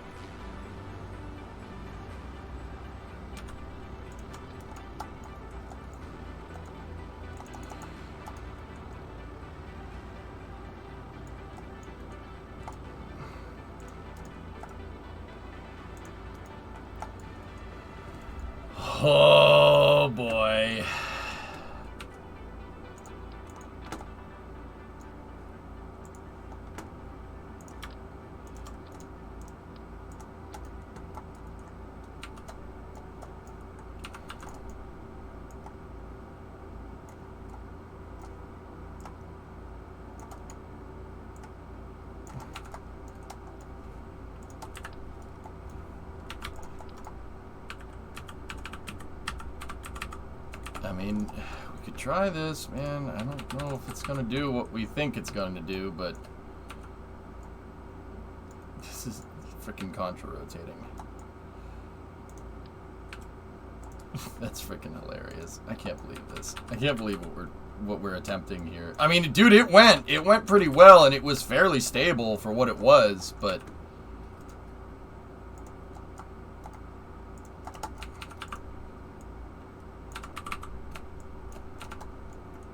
do the outer bearings collide with the fairing bases? No, fairing bases do not have same vessel collision on, guys. Yeah, so no, we don't need to worry about that.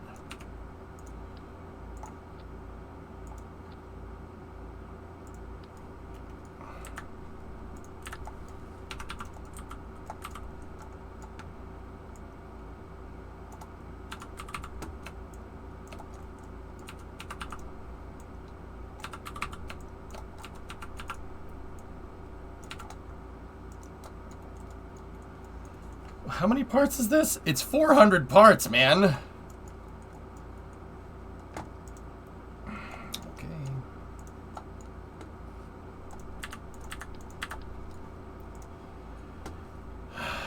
Overclock. Overclock track editor. Force limiter. Force limiter.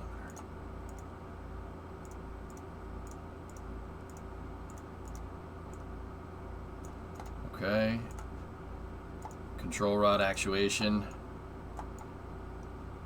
Add the target extensions back in so we have a master cal. Paste that. Paste that. If I'm right, when this baby hits 88 miles an hour, you're gonna see some serious stuff. Go in here. Yeah, we need the torque limiter. Torque limiter. And then over here, nope, that's not the right cal controller. We need the spin controller. Torque limiter. Torque limiter. Copy. Paste. Paste. Okay.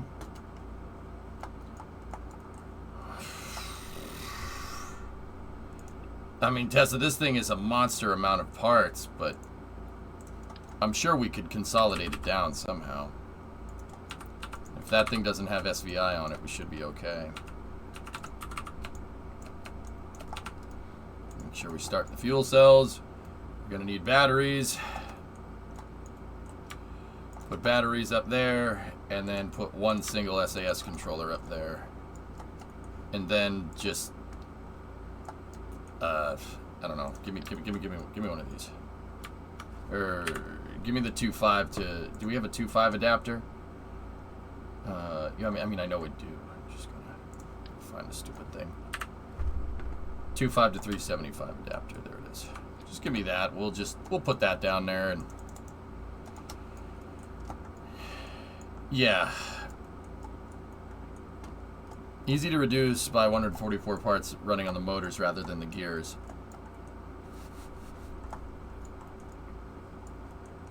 Yeah, but this has significantly less power consumption.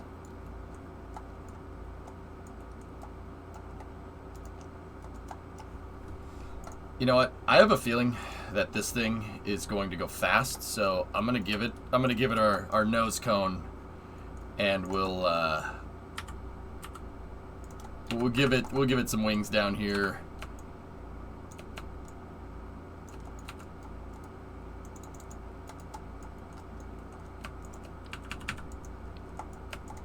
What the heck is this? Why did you talk me into this? Why did you rope me into this? Because he roped me into this. Well, him over there, he roped me into this.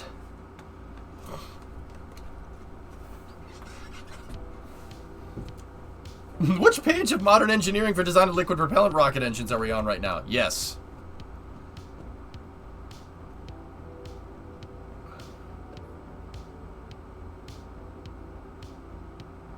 Put some winglings, but no beefy arm. That's a good point.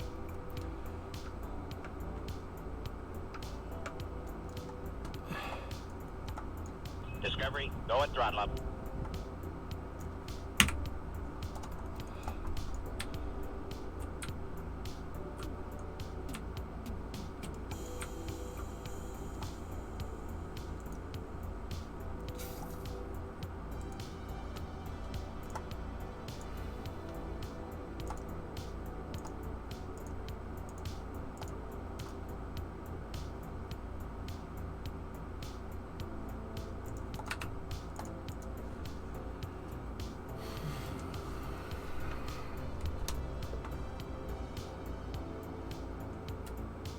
Eisenar, 37-month resub. Thanks, man. Are we any closer to career mode? What? Career mode? I haven't played my career mode save in years.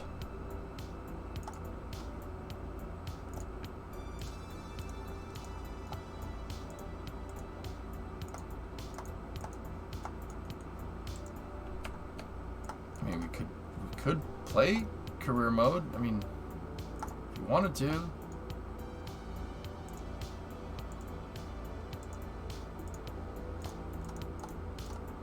I'm having fun with this, though. I want to mess with this. This is a good time. Oh, the mission mode saved, John. Oh, yeah, dude. I made some progress on the vehicle last week, and we're gonna play with it tomorrow. But I want to mess with these, dude. I want to see if we can get this thing working. Either way, you gotta admit it looks freaking awesome, and it is exactly what KSP is not designed even come close. Yeah, of course, Tessa. We're way past just going and landing Jeb on the moon or crashing him into the ground. I mean, we're past that. I'm past that. I mean, dude, if I get this reliable enough, I'd consider it. Consider it for mission mode. Consider, but I don't know if we should. Mission mode was always supposed to be more conventional rockets. But that doesn't mean we couldn't screw around with this thing in the career mode save. I wouldn't be against that.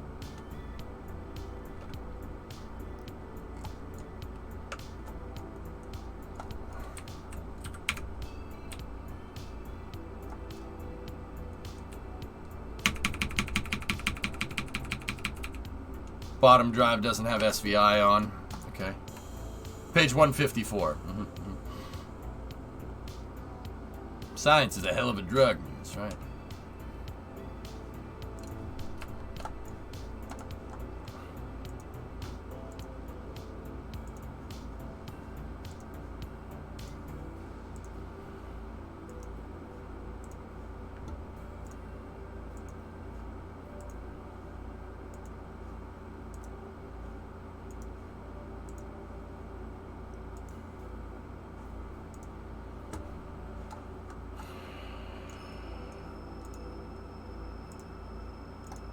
Yeah, the bottom, the contra-rotating drive is not using any, yeah,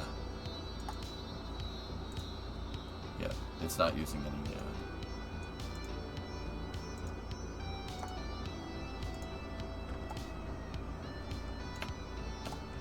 SVI. Sometimes when you copy it, it doesn't carry over this action group flag. And you have to manually trigger everything, which is fine. Part and parcel. Oh, that was a toggle. I don't want toggle. Hell no.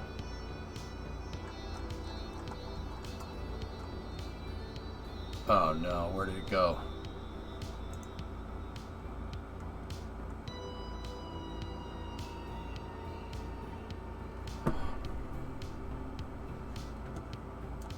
You know what, it's fine. One of these stupid bearings. It's not gonna make that big of a difference.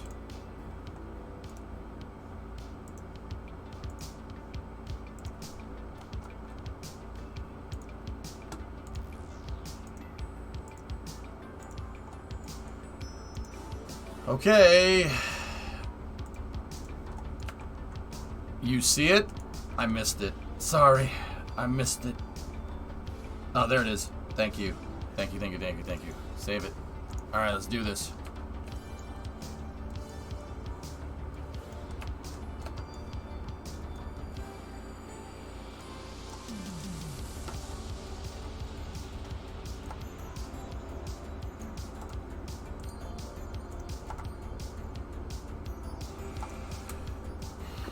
Discovery, go and throttle up. John, what's that? 44-month resub. I'm not saying it was Romulans, but it was Romulans. Nice.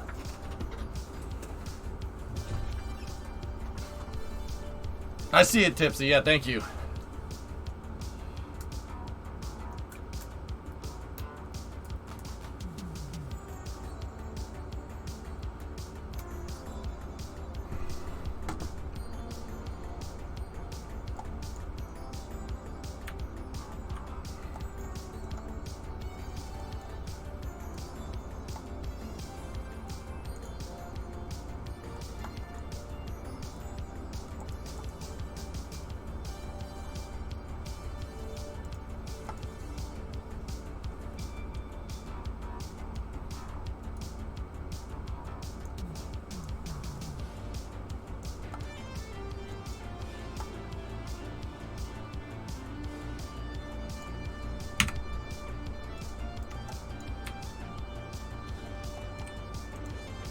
Activate the time scepter.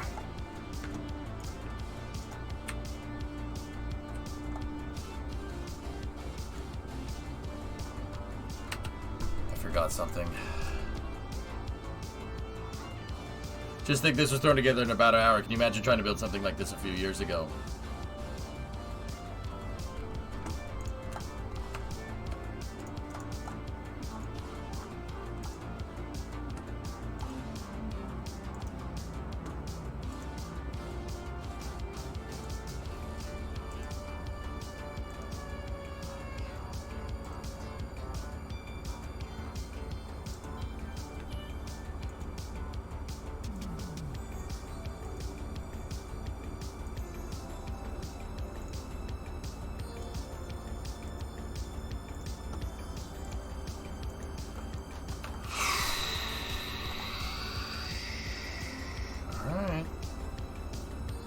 It's a planetary Kraken drive gear set, lol dog.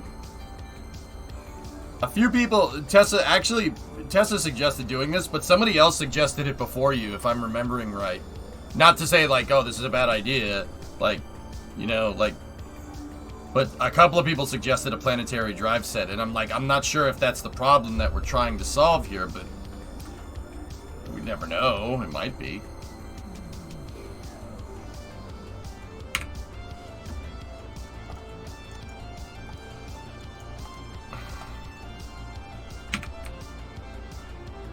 Okay, spin the drives up. SAS lock, radial out.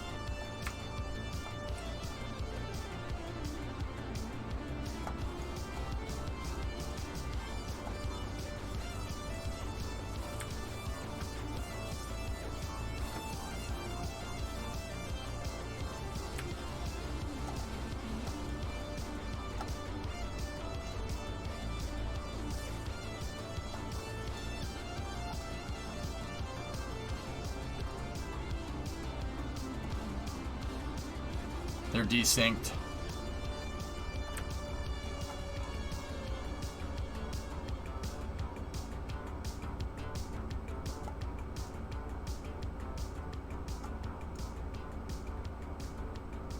Okay, we're pushing.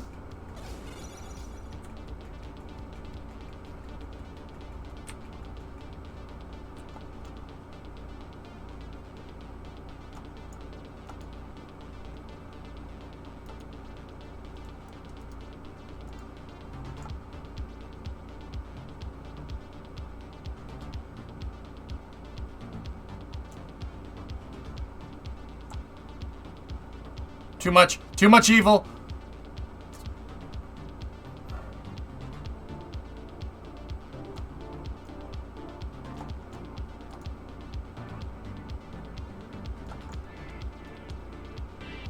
Tessa, if I spin the controller up to 1,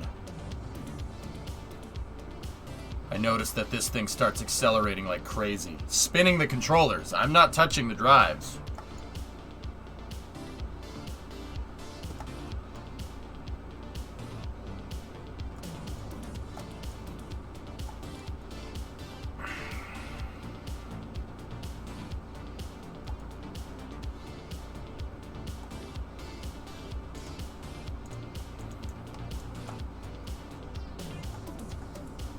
It's planetary gear set drives, Roth.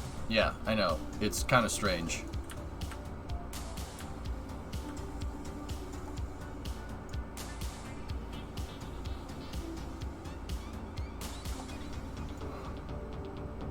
Look at that thing. Look at this freaking thing doing this thing.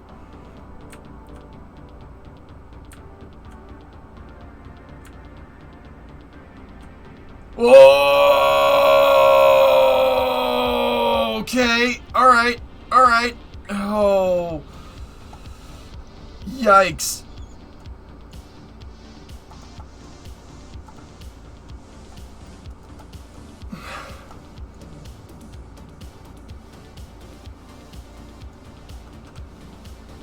It's because we had all the fuel at the bottom. See if I can get it to flip.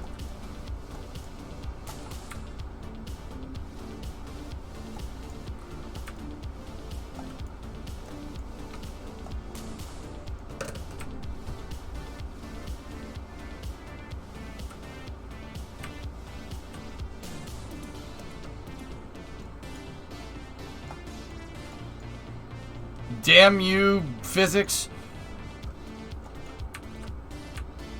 Alright, give us a nice steady acceleration. There we go. Come on. You can do it.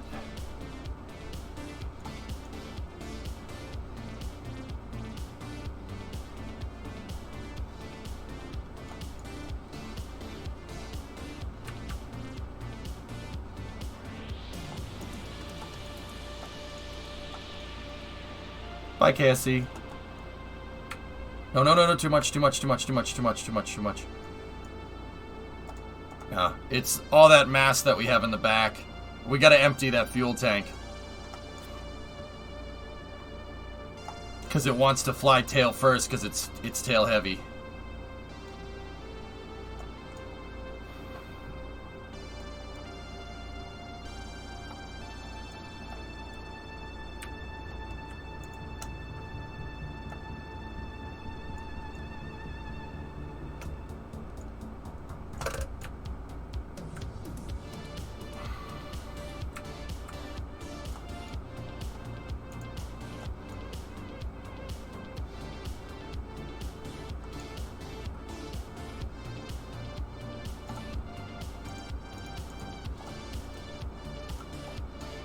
It's the fuel tank down there that's screwing us up, guys.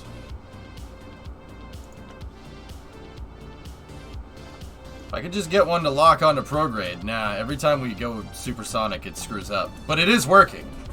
This is not a drive issue. The drives are working just fine. It's the vehicle's physical shape. Discovery, go and throttle up. Okay. Let's try to bring her down.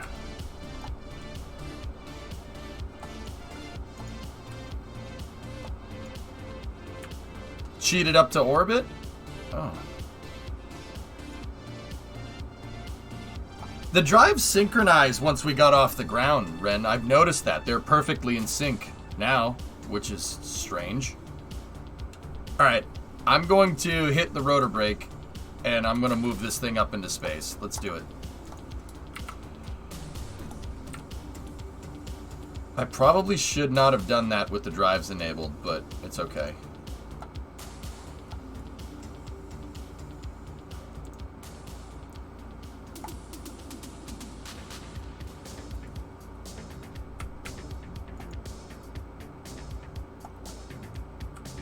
Yep, we're gonna die. That's way too fast. Alright. Rotor brake, please.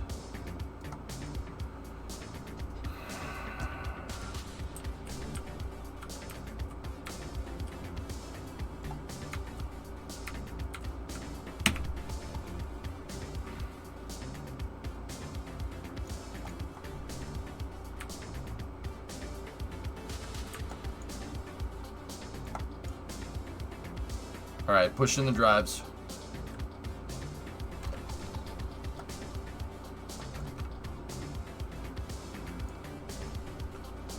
Engage the Giga Encabulator.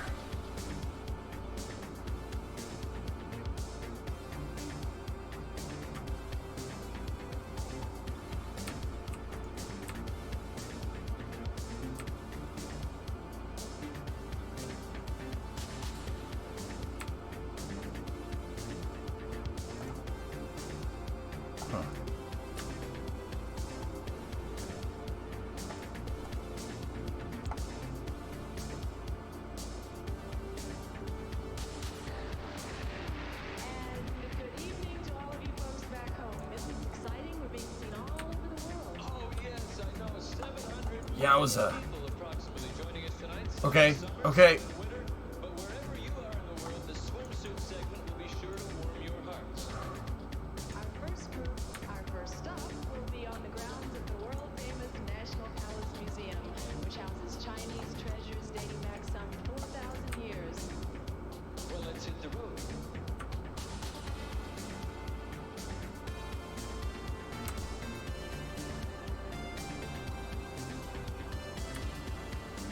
How much is this craft? 50 tons. 50 tons at 20 Gs is pretty damn impressive with no RCS.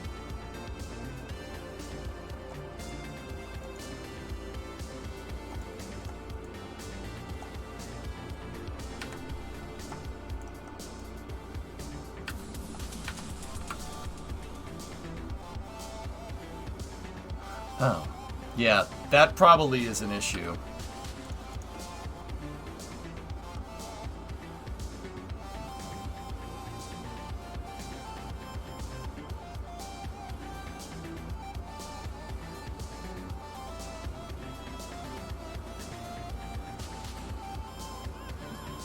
Yeah, only one SAS.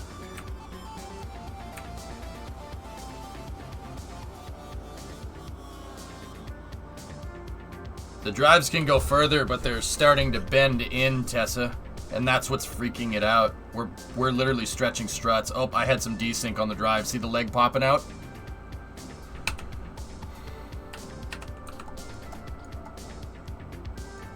See that? See what happened right there? The leg clustered up. That's the desync that happens. I mean, this thing works, dude. It works okay. It's a planetary gear set, Ernok.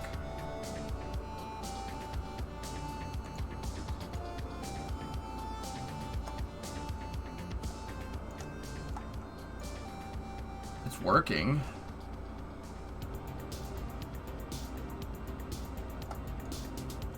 I mean, it's got some kick to it, no doubt, but it's pretty damn uncontrollable. All right, let's go back down to the hangar. Tessa, it's starting to bend everything out of alignment, dude. I bet with just motors and no gears it'll work smoother. That problem is not going to be fixed by just taking the gears off.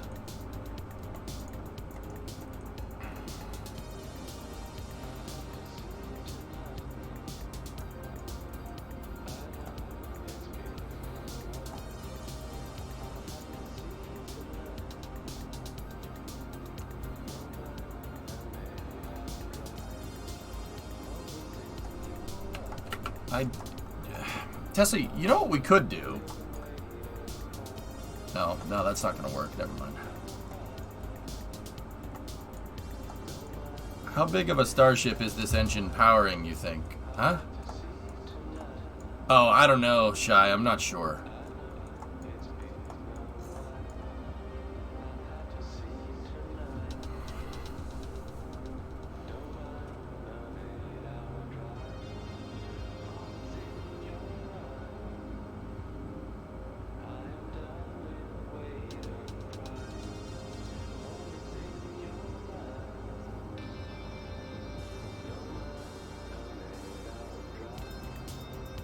Yeah, Tessa, I hear what you're saying, yeah.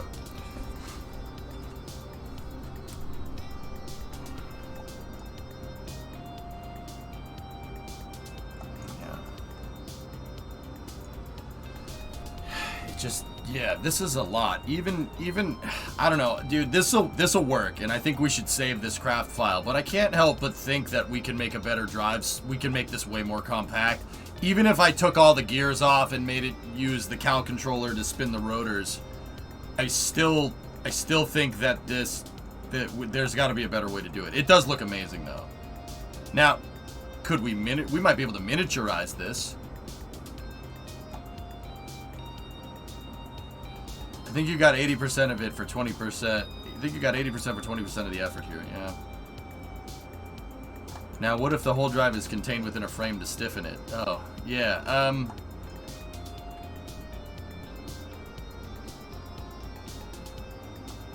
yeah, this thing didn't even... The hybrid tech didn't even hold that drive in place, man.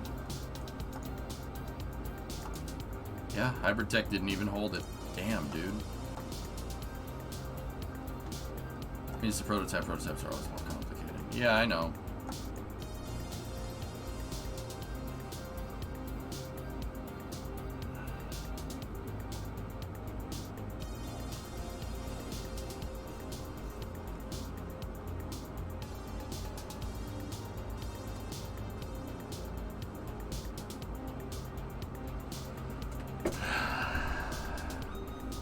Yeah, I think we should put this on development for later.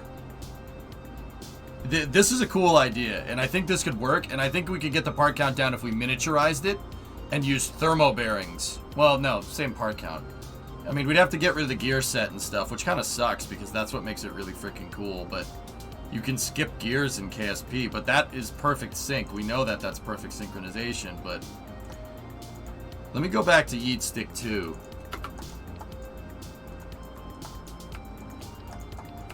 Can you make something that tilts the legs in the opposite directions to lower output instead of applying more pressure?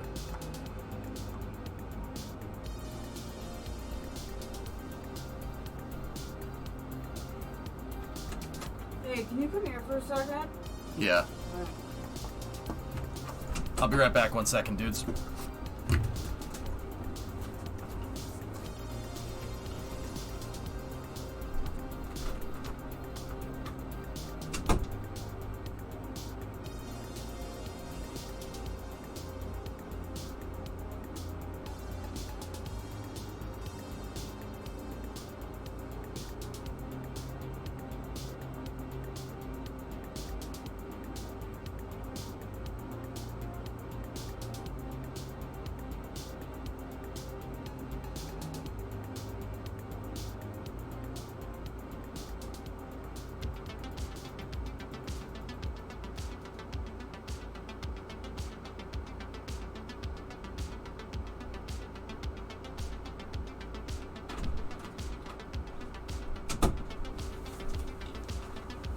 I'm back! Can you make something that tilts the legs in the opposite directions to lower output? Opposite direction on what axis? What are we talking about here?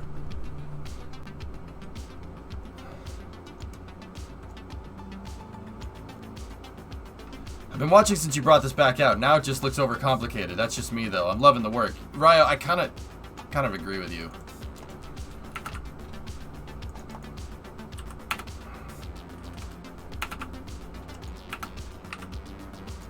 I want to simplify. I don't want to complicate like that. So let me just...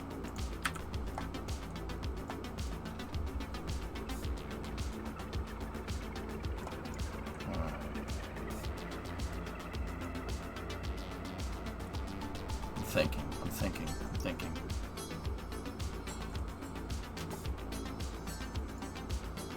Why do you even need the legs? Because that's what the legs make the drive work, dude. I told you that.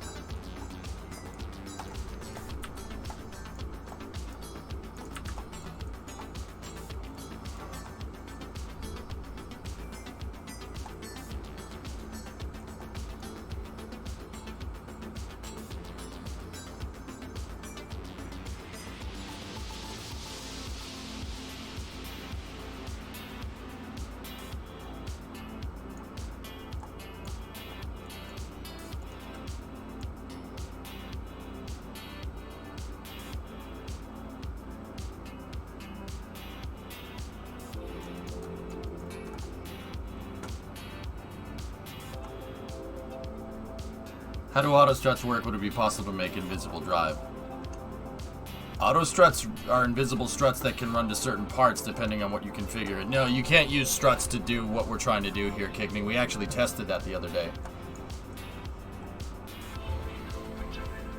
It's so you would find the best pressure setting to apply to the legs. Then to disengage, you would just make the thrust less angled by angling them away from each other. I can't explain it better.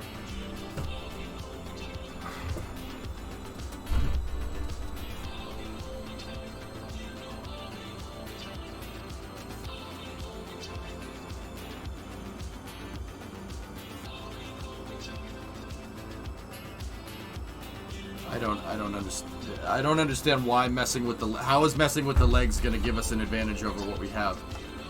I can just change Ren, I just changed the extension, and the extension changes on how much you push on the legs. I don't know if changing the angle of the leg hitting the grip pad is going to change much. I really haven't looked into it that much, dude, to be honest with you.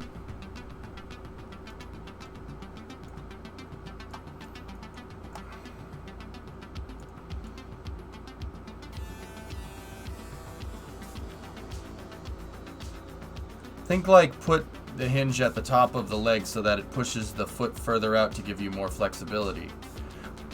Guys, I have the concept visualized. I just don't understand. What do you mean? Oh, more flexibility? I don't understand what that means.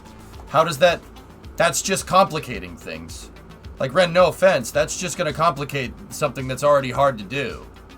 There's no way, by moving the Lego actuators, I don't think there's any way that you're ever going to sync this. It's never gonna be synchronous. I really don't think.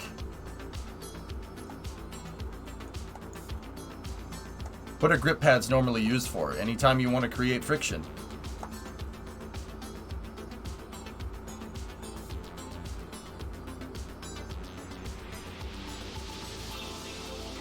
It's just a cool side project, Dragon.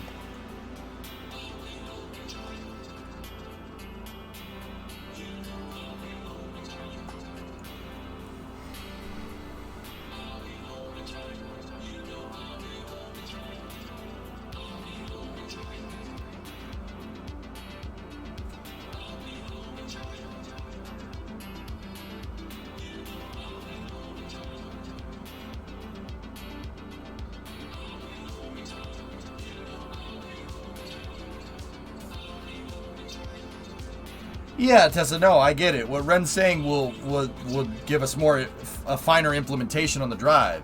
I understand that. But that's not the problem that I'm trying to solve right now. It's a cool solution, but I'm trying to solve the reliability problem of these things. Because I want to push a big ship. I need these drives to basically stay seated.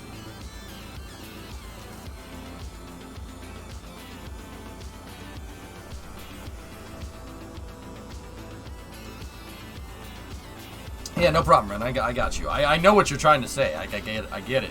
I understand. Yeah, once you get it stable, it's small. Okay.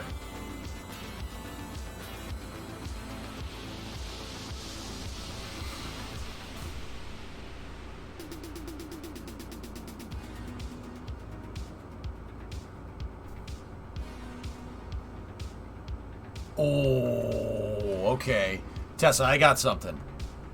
So see how, remember when we were trying to make helicopter rotor blades before they added the helicopter rotor blades in the game? You remember that? And you remember we found the best way to make rotors is that? Basically have them spinning on their attachment point and try to make sure that the center of mass of the entire rotating mechanism is directly on the attachment point of two rotors. Remember that? Let's try that with hybrid tech with this design. That's what I want to do. That's a good idea. Yeah. I think that might be a better solution. Because when this thing spins, what happens... When this thing spins, what happens is this. If I rotate this, watch the grip pad. That's what happens at high speed. We have to figure out a way to center that pad. But that might be happening because the entire rotor is attached to a physics-less part, but the entire rotor is doing this. Because we have an unbalanced rotating assembly. Remember the helicopters? That combined with hybrid tech, centered, should be able to fix this.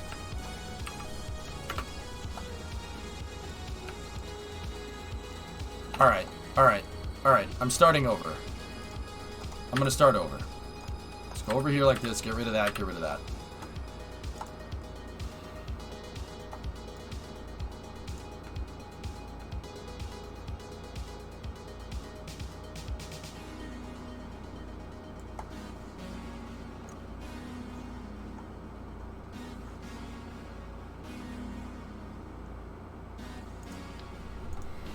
There's the spectro bearing that we just made. Now that's the old design that has that in the center, but that's okay. So, let me visualize this. So we would need spectro bearing here, just like... Actually, you know what? You know what? Give me yeet stick 3.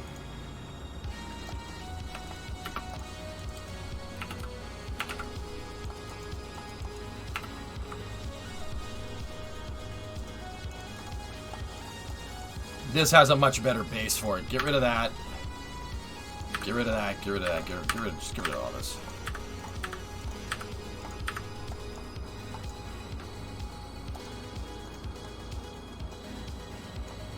See, this is a much better base for it.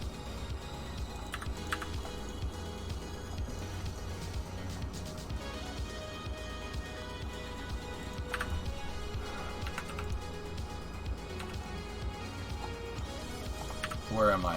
Where am I at? Okay.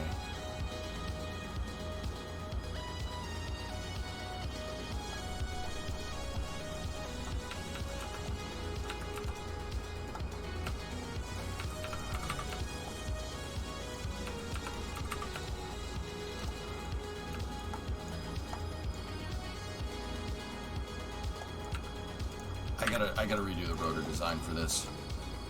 Get rid of that. Get rid of that. Okay, so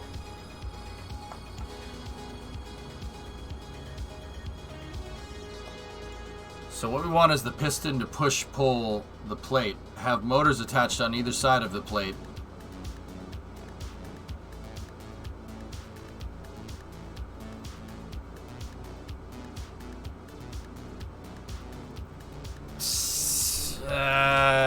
Tessa, let me build it. Let me build it. Let me build it.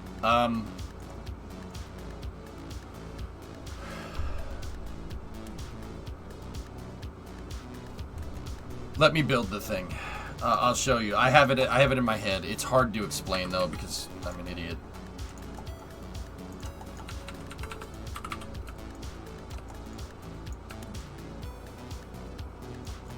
All right. So the center of mass is right there.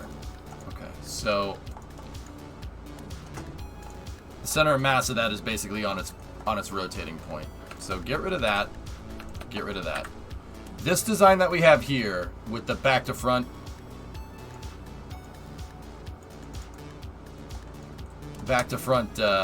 rotor, we know that was strong because that just held the entire rotating mechanism together. We know that this is a good design. So we're gonna need a centralized attachment point.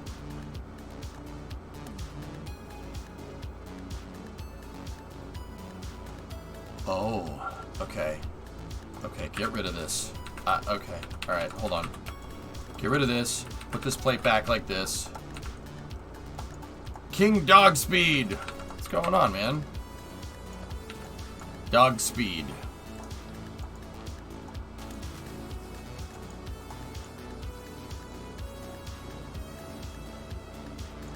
Thanks for the raid, man. How are you?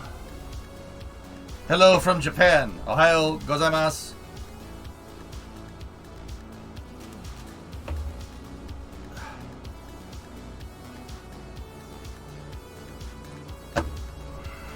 Like the weights on a snowmobile clutch. Kind of like that, yeah.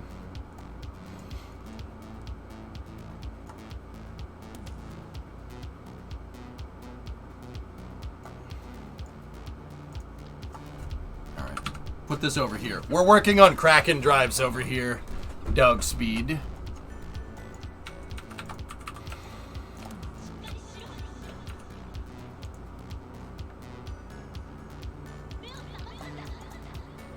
How are you, buddy?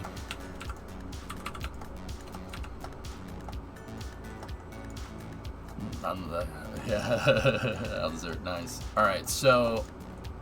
Ooh, KSP, a game I always want to mess around in, but do not have a powerful enough computer to work with. Right on, Dom. Yeah, come to the right place. I do despicable things in KSP. I really, really like trying to push the envelope. And with this thing that I'm about to build, it's going to look like something from, like... 2001, A Space Odyssey here, but the payout should be good. Trust me. If you stick around, dude, we will make something. I guarantee you I can make something go like 100,000 meters a second here. I'm trying to figure out the best way to do I'm trying to figure out the best way to make a sci-fi-esque drive in Kerbal in the stock game. No mods. Good, thank you. Excellent. No, Tristle, no mods. Cannot wait for the movie theme to play when it's done. Bum bum dun dun dun dun dun dun dun dun dun dun dun dun dun. Alright, guys, I have to go, like, dude, I don't know how to explain this because this is all very new stuff for me. But give me a second, okay? I have a good idea here. I'm just trying to figure out what would be the best way to do this. I think centered on a fairing interstage node is probably the right move.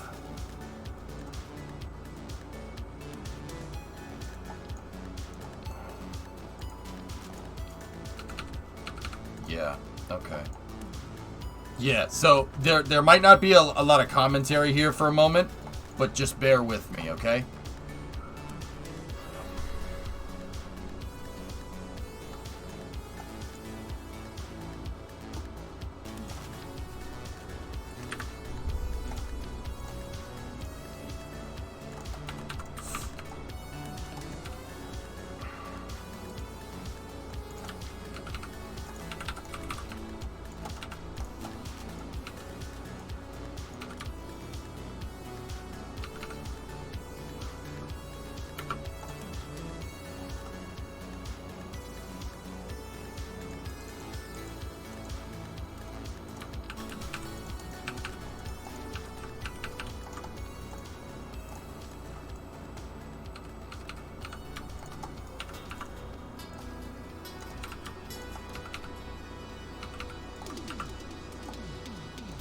Okay.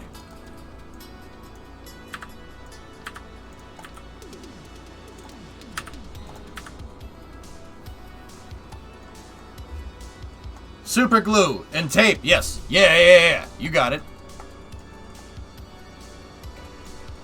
Okay. Should we use a piece like that, or should it be a fairing attachment? I prefer to have a centralized piece so we can attach this stuff to things. Okay, so... yeah, but it's going to have to be a single rotor design. Okay, so give me 1 second. Just, I'm putting these nose cones on here to make sure I don't attach stuff to the wrong thing.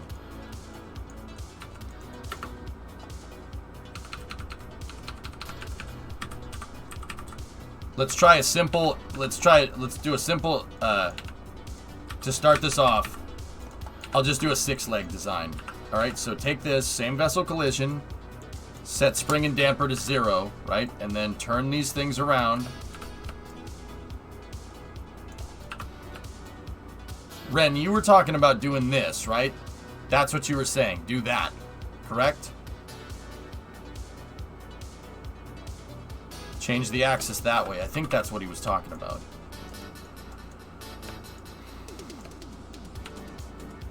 Alright, so here's the thing. Here's what we're going to do different this time around. I'm going to move these to right here. Okay? That on the plate you press against provided with angular thrust loss. Yeah, I got you. Mm-hmm.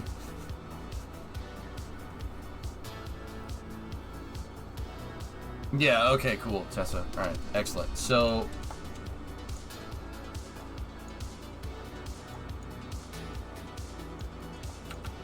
alright, so now the next thing that I need is...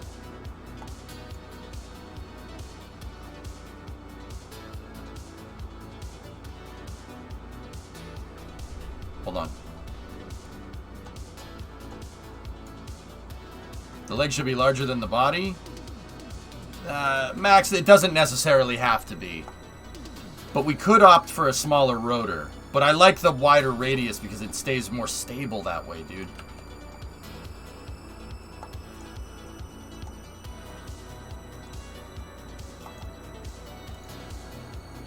You know what? Screw it. Let's miniaturize. Let's go with the small rotor design. I don't know what's going to happen. I'll be honest with you.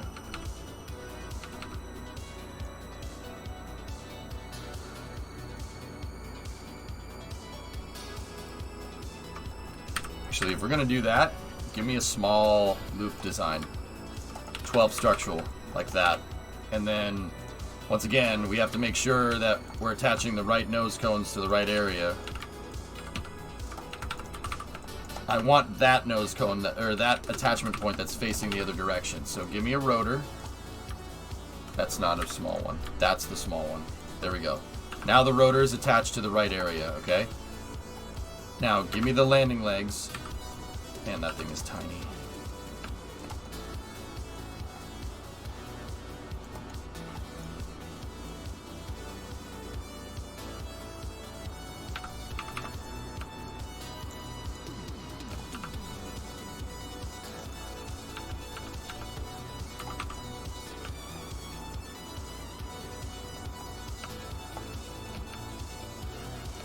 and then move those so they're right on the center of mass attachment point, but they're attached to the rotating part of the rotor. Turn on same vessel collision. Okay, we have all that enabled. Now, I need a small hydraulic.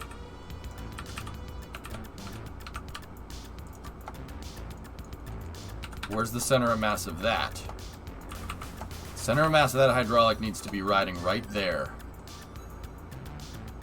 I'm not sure if the mass of the hydraulic changes when it extends, though, but I suppose we'll find that out. And now the grip pad. The grip pad needs to be on the end. We can use a smaller grip pad for this because we have kind of a miniaturized design going here. That's way too big. That's the grip pads we were using. Okay, circular with extreme grip. It doesn't matter the direction that it's facing. That's really not an issue.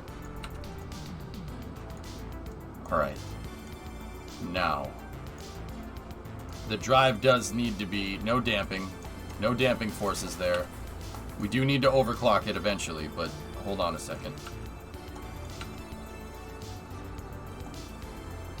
I'm trying to simplify the drive as much as possible.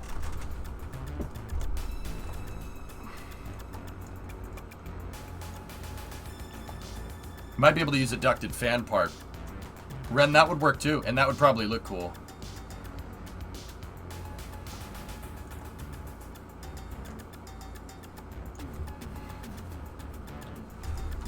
Okay, if that's our drive,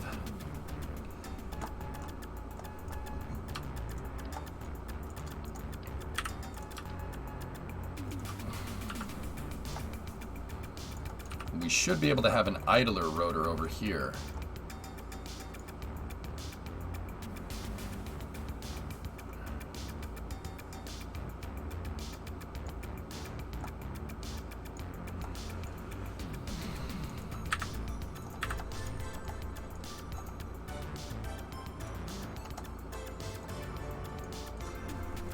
Actually, this thing doesn't even need to be powered.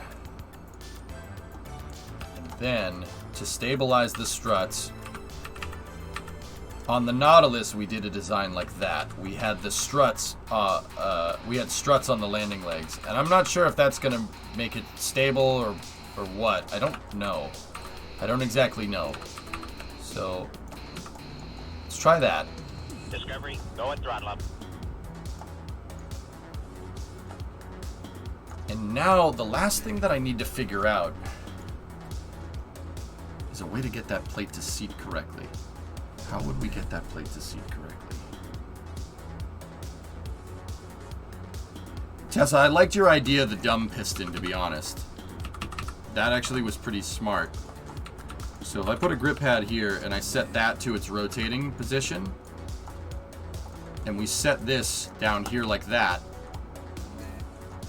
if we run the struts in the right way,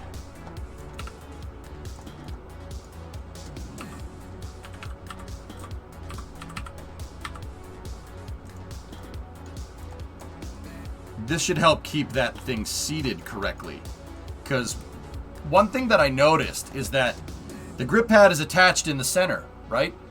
And if it runs into problems, it's going to start riding around like this. And it's going to start bending around that central attachment point.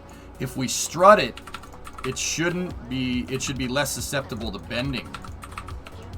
Should be. I don't know if that's going to work, but that might do it.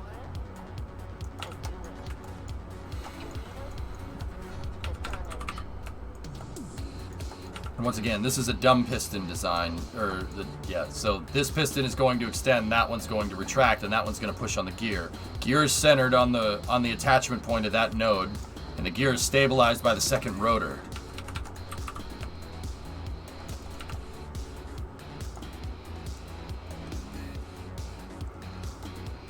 Keep that there.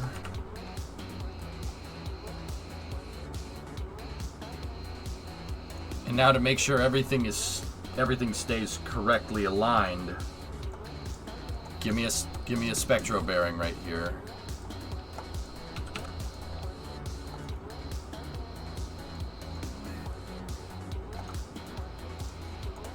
use the interstage nodes.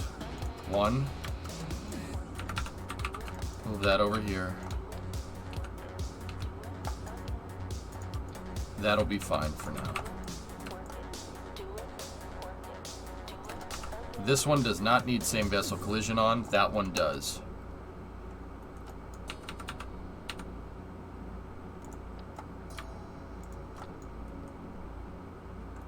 Good. That's not attached to the fairing. Perfect.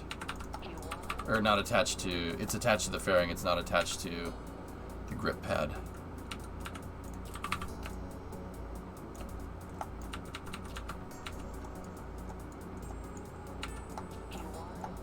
Hey, Big Body, 58-month resub. Hi, why 6 legs and not just 3? The amount of legs you use depends on, like, the more legs you have nearly, the more powerful the drive is. Yeah. Best space movie? October Sky, if that counts. That's one of my favorites.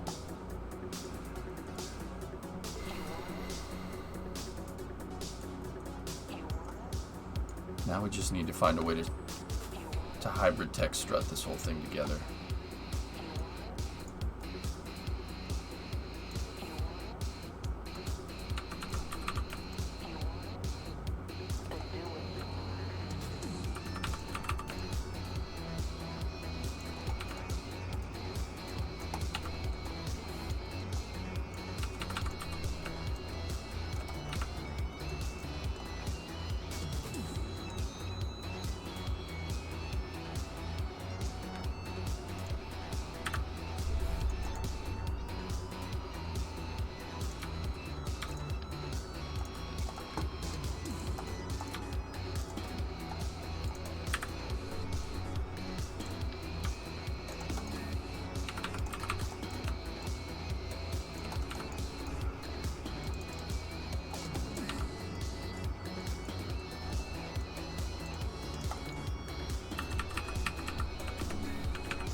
Okay, now give me the Kraken bearings, right?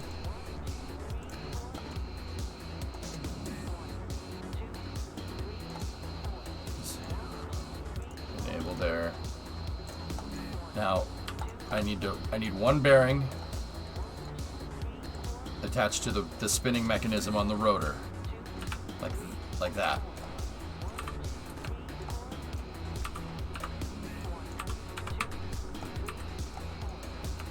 That one will go over here,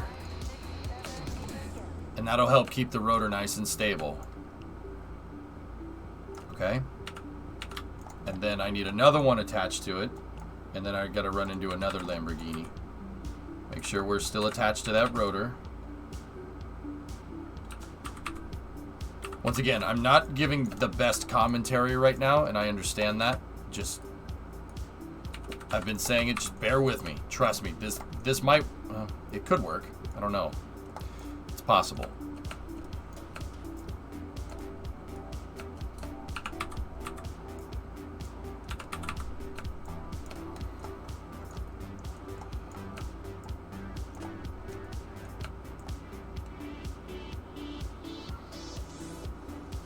One, two.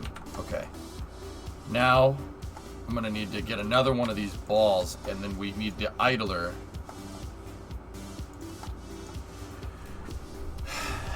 The idler rotor needs a bearing as well.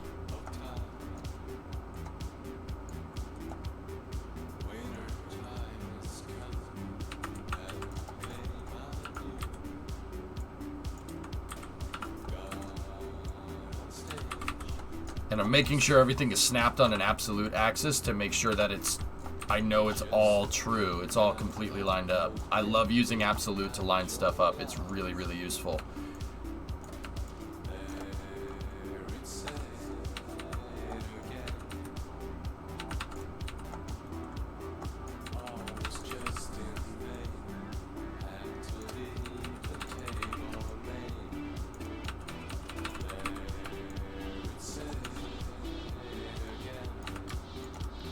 Now I'm going to need one more attached to this, and then this ball is going to have to be back here.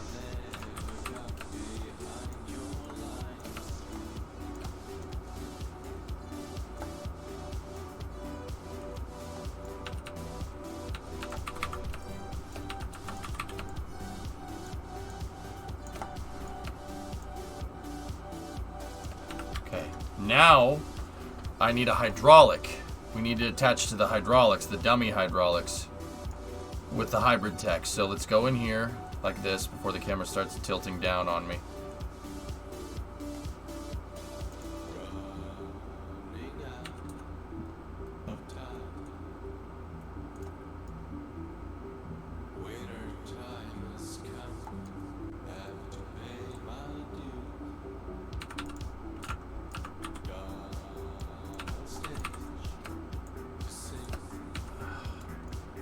This drive is getting so compact, I'm having trouble selecting the objects inside of it.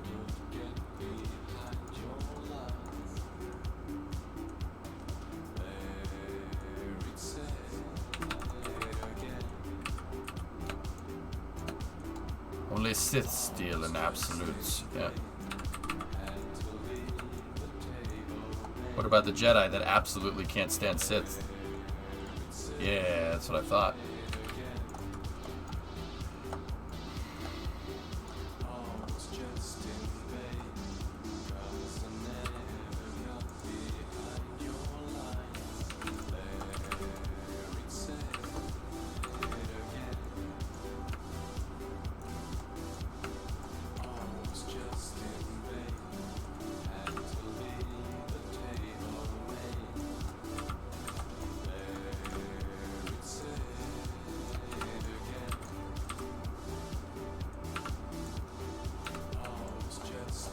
Okay.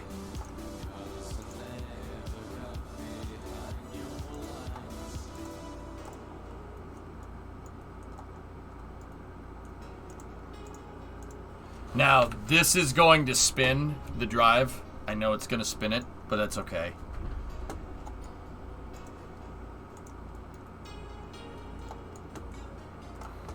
Okay, so the spin controller, we need to go in here, select one rotor. Actually, that one I don't think I have powered. It doesn't matter. But we could get double the power out of the rotors if I do power it. So, you know what? I will. Take that rotor, spin actuator, torque limiter. Do that. Like that. Get my other rotor, torque limiter, take that, copy that. So now those will have power. That should be bound to left-right cow controller plate position for the spin controller. Perfect. All right, cool. Spin control is on. Now I need actuator control. All right, so we need to select this one. Go into the control rod actuator, force limit, open the editor, and then this one, force limiter, open the editor. All right, so now that one needs to start in the closed position and go open, like that. And then this one needs to start in the open position and go closed. Oh, that's force limit. I'm an idiot. It's target extension, not force limit, moron.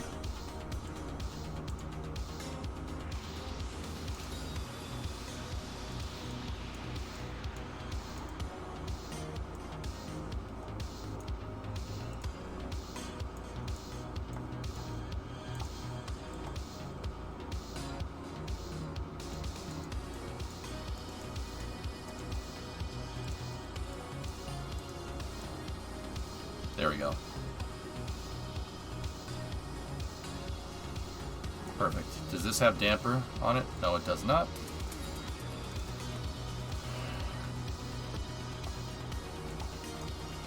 And now we just need to set the overclock on these.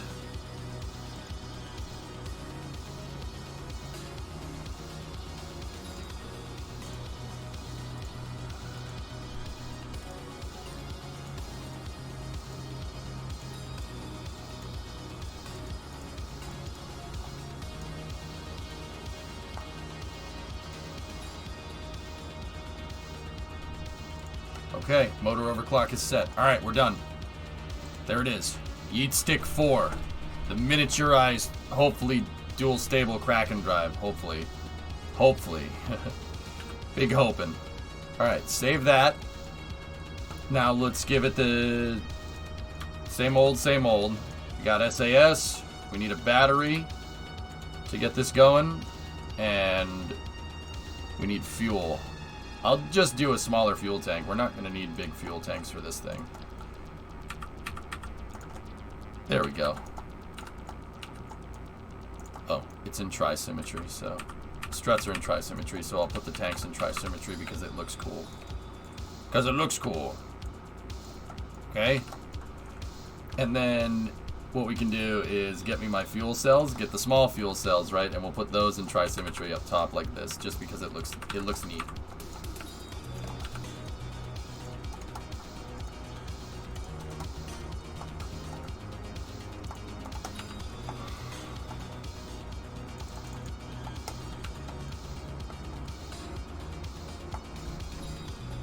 Hey DX, what's going on? How you doing? I'm doing some despicable things with Kerbal Space Program right now. You're gonna... If this looks very strange, not like kind of typical run-of-the-mill gameplay, well, that's because it's not. We're breaking things in here. Yeah, we're breaking things. Should be fun.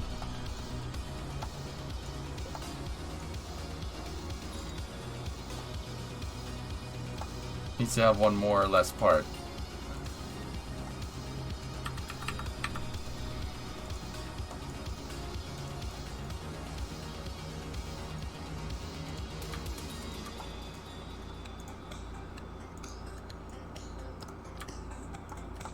Thanks, yeah, no problem.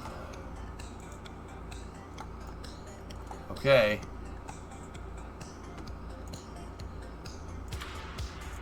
We'll put our nose cone on, as always.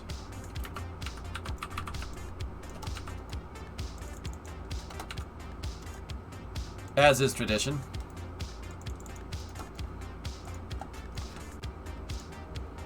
And then we'll give it some, give it our old fins here.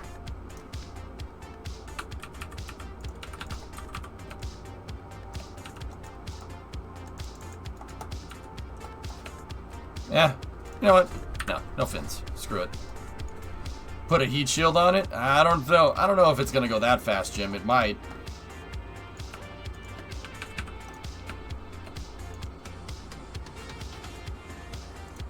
Let's see. Let's see what she does. Tommy likey. Tommy want wingy. We didn't get the chicken wings, so what?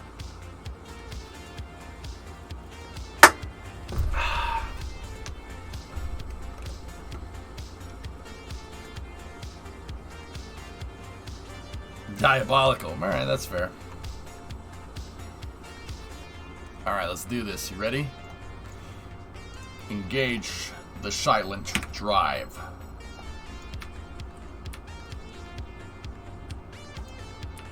Oh, look at these little baby thrusters. That's cute. Alright, set SAS. Radial out. Same vessel collision is on.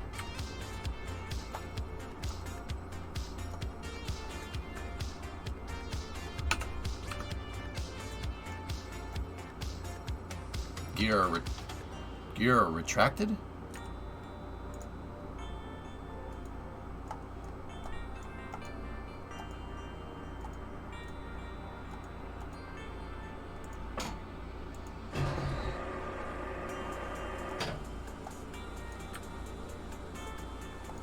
Huh.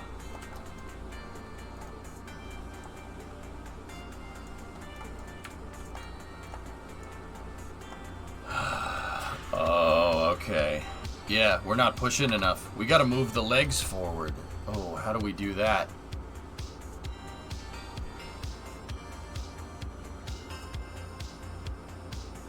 Hey, Nubius, what's up?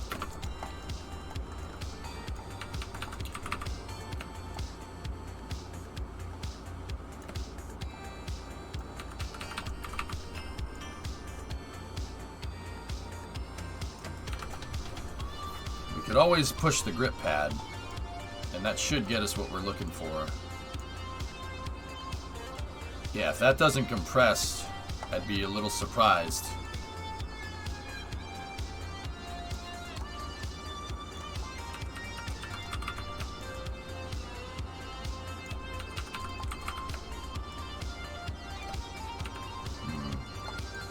Could always move the legs, but that kind of defeats the whole purpose of what I'm trying to achieve here. Yeah, moving the grip pads is what we need to do. 1, 2, 3, 4.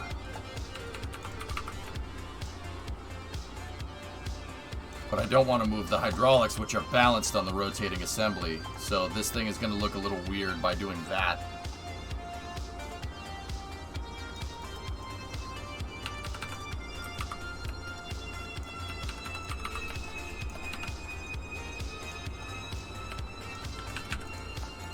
Alright, let's see what she does. Seems the 2023 Ford Raptor will get a 5.2 supercharged V8. Very nice. Harbor Freight tools and rocket parts. Harbor Freight? No, we only use the finest Jeb's Junkyard parts. Come on.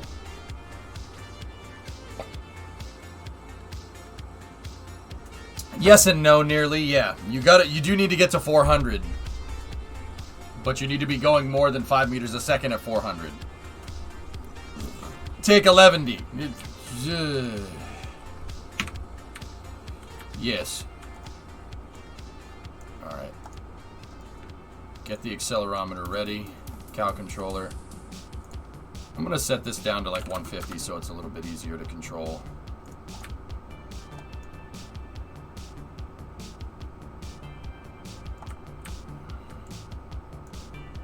SAS locked, radial out, that's on, there we go, fuel cells are on, let's go.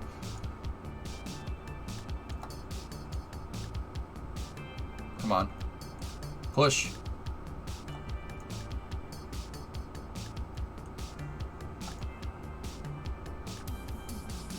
Let me adjust it a little bit more.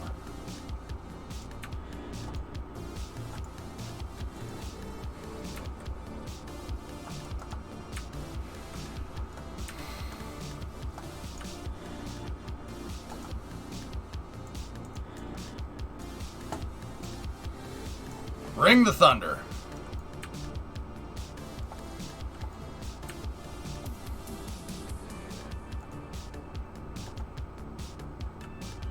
Yeah, this thing's about to go fast. Remember when I said I'll make it worth your while to watch? Watch this.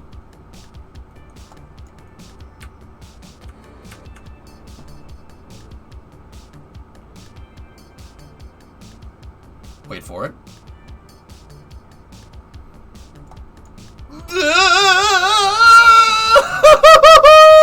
Mach 1. Drive's starting to freak out a little bit. I think we may have... Nope, she's still doing alright. Back it out.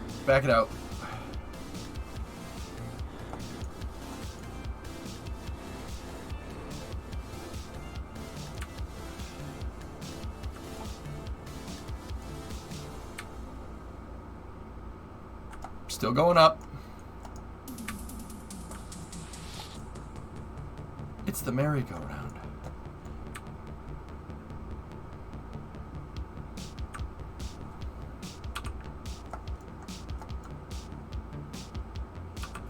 Yeah.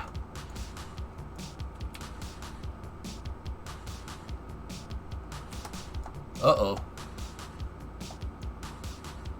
It's the Wonkavator, man. Nah, Tessa, they weren't even spinning. We getting hot yet? Yeah, a little bit, pretty much.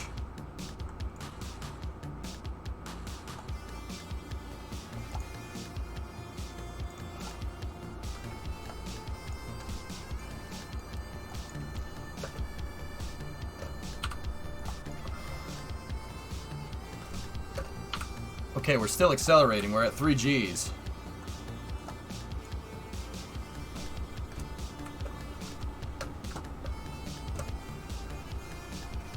Okay, drive is disengaged. When can we see the first real-life prototype? Yes. Tessa, we just got to keep an eye on how that wheel is pushing the drive. Okay, we're past 5. This is... We know we can do this. Let's just set the moon as target, set us to a target indicator, and let's go towards the moon. Ready? We know that we can get up to 5 Gs. That's nothing new. I'm trying to see how this thing all seats together. What I'm looking for is to make sure that the rotor, the grip pad, and the hydraulic don't start doing this. They don't start riding. They just spin. They don't start steam engineing around. Reciprocating is the right word. That's what I'm trying to say.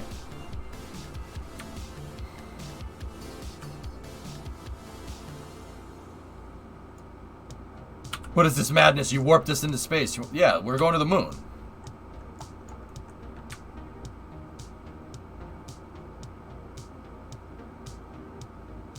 We're at 15 Gs of acceleration and the motor's at maximum tilt.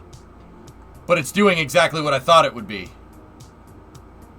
Look, drive is perfectly seated. It's perfectly seated. That's spot on.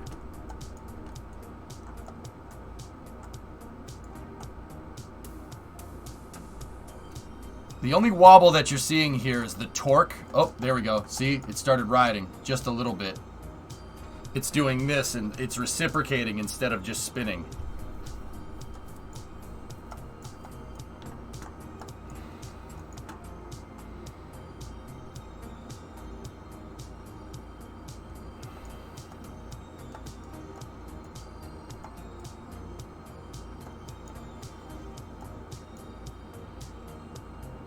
We're getting slight reciprocating.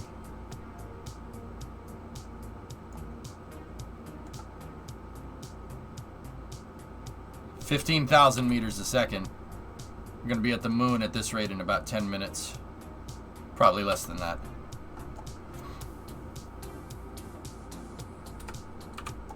Let me just look at it. That's actually pretty damn centered. How is this freaking working? Zertin, try to keep it classy during the day, dude. But I try not to swear during the day because people watch with their kids and stuff. But how is it working? Oh, I can answer that, no problem. So I have a grip pad. See the grip pad right there? The grip pad's attached to the hydraulic. Okay? And when the hydraulic fully compresses, it pushes against the landing gear. A long time ago, we figured out that Kerbal does not have a bump stop on any of the landing gear in this game. You ever load up a scene in KSP with your lander on the moon or something parked on Kerbin and you load it up and the landing gear just blows up or your craft shoots off into space? Phantom force from the suspension. It does happen. It's called a Kraken strike. That's what the community ended up calling it back in the day, right? So we figured out there's no bump stop for the suspension and phantom forces start getting applied if you bottom out the suspension. So all we did was make a vehicle that bottoms out suspension constantly. And I spin it to make sure that the suspension is centered on that plate. We're using centrifugal force to push the landing gear out and make sure they're all equally seated on that grip pad. And that's what makes it go. It's very, very, very stable.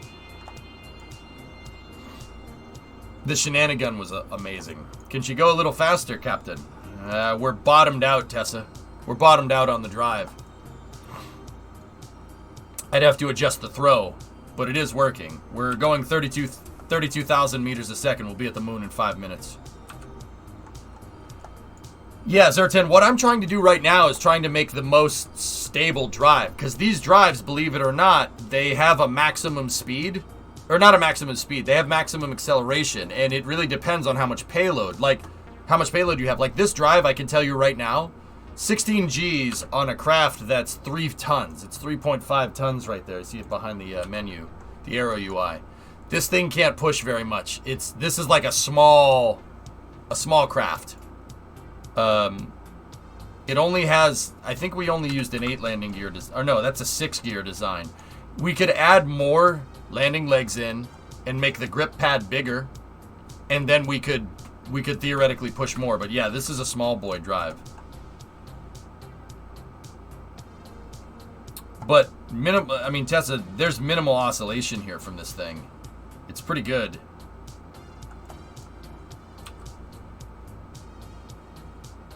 I always like flying by the moon at 50,000 meters a second. That's always fun. A swashblade compressor? It works more like a clutch than anything. My last, if you don't mind. Sure, sure. What are the struts for? Holding everything together so the thing doesn't ride. I don't want reciprocating motion with this thing. Nearly, what's your last? Why not put 6 grip pads like a cup holding the struts? Well, then there's nothing keeping the grip pads. There's nothing theoretically keeping the grip pads from moving. I mean, nearly that might work. It's possible. Yeah, it works with electricity because the hydraulics are compressing and the rotor is spinning.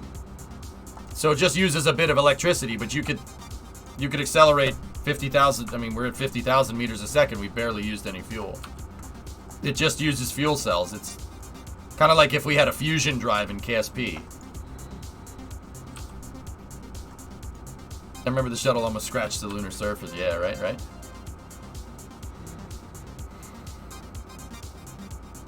Calm down, Holden. 3.5 tons, Tessa.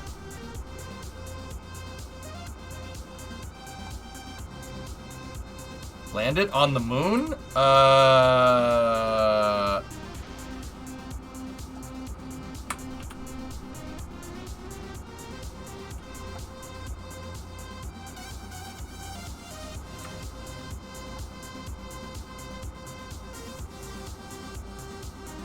Why did that happen?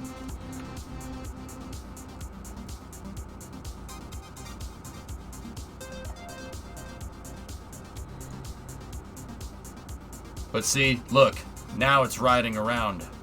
We lost the back hinge. The back hinge exploded. I'm not exactly sure why.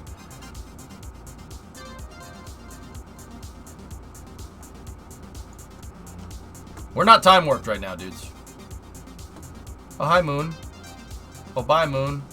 We're going 56,000 meters a second.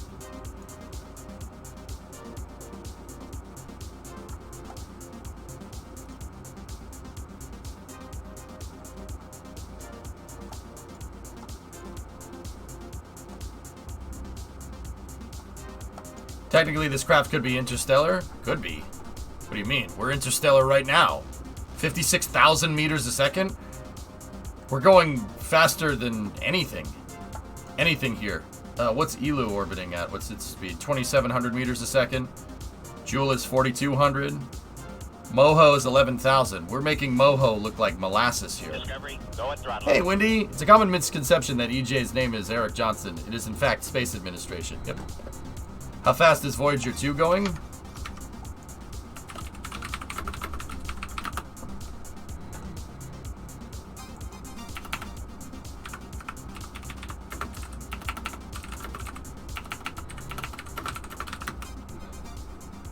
$15,000 meters a second. Yeah, we're going way faster than that. Moholasses. Yep.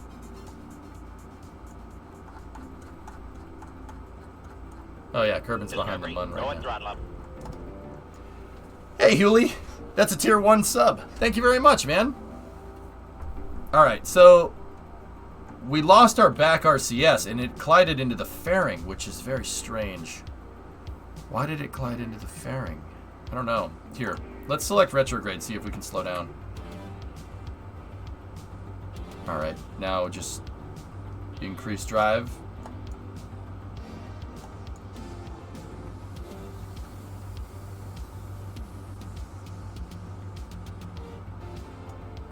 There's some slight, it's riding very slightly.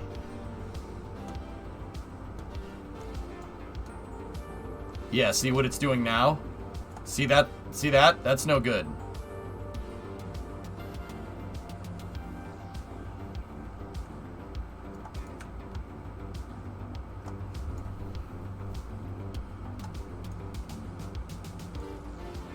Now everything is, I mean, it's still working, but it's not as balanced as it was. Now everything is just kind of wobbling around. The bearing that holds it in place in the front or in the back is all broken.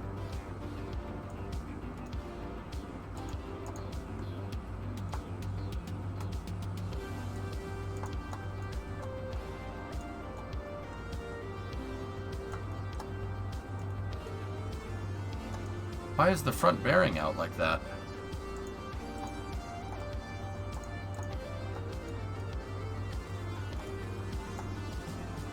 The drive is pushing... Oh, the drive is pushing the bearings back and forth.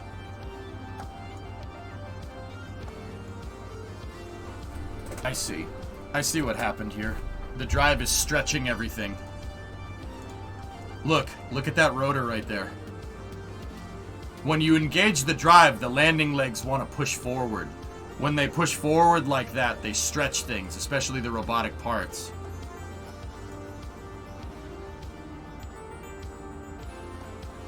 What the heck is that speed? Kraken drives, man.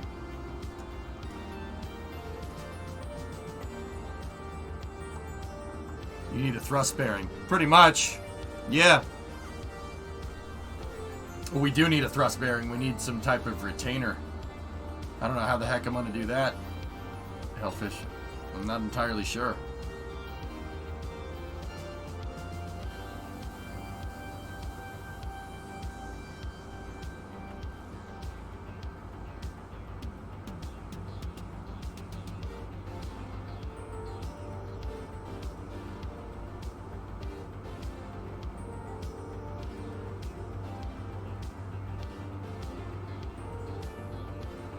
Do flags have SVI?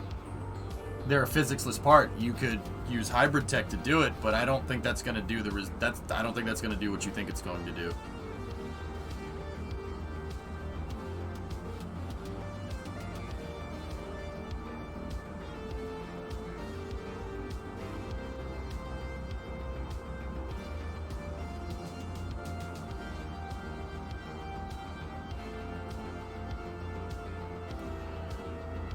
Hydrocoptic Marsal veins? Yeah. The moon is a little ways away. Are we out of Kerbin's SOI yet? No, we're not. We're not even out to Minmus. We're fine. I mean, we could go to Minmus right now if you want. Alright. Hellfish, I think we should eliminate we should try to eliminate the bearings there. But then again, I mean, I don't know. Yeah, it would take a ton of parts. Think of a swash plate and turn your bearing into one? Yeah. Yeah, right. That would be hard to make, nearly. Is the spinning 100% for reliable operation? No, not necessarily.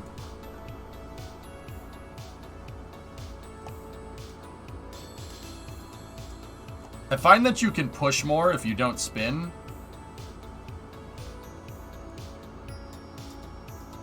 But the spinning drives tend to be more reliable. I can push without it. We don't need it to spin.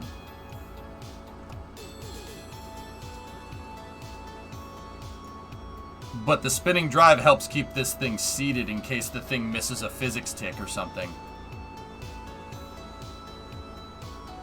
We've made contra rotators before, Hibbit. Yeah. Oh, we're not interstellar just yet. Oh, there we go. We're not interstellar. We'd crash into the sun in 39 days, though, if we weren't careful.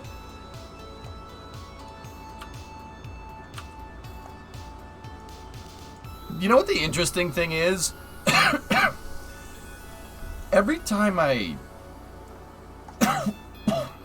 Here come the coughs. Every time I make a drive that spins, it always ends up working really well without spinning. And then, every time I make a drive that doesn't spin, it always needs to spin to work well. I think something about holding this thing together on rotors and stuff, something about holding it together with the robotic parts is what kind of... I think it dampens out any weird oscillations or anything, because this thing is working pretty damn well right now.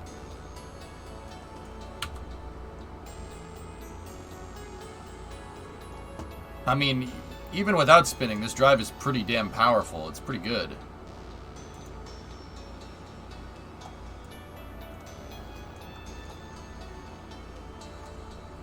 Seems to be working well. Okay, we're under 1,000 meters a second. Let's slow down here for a moment.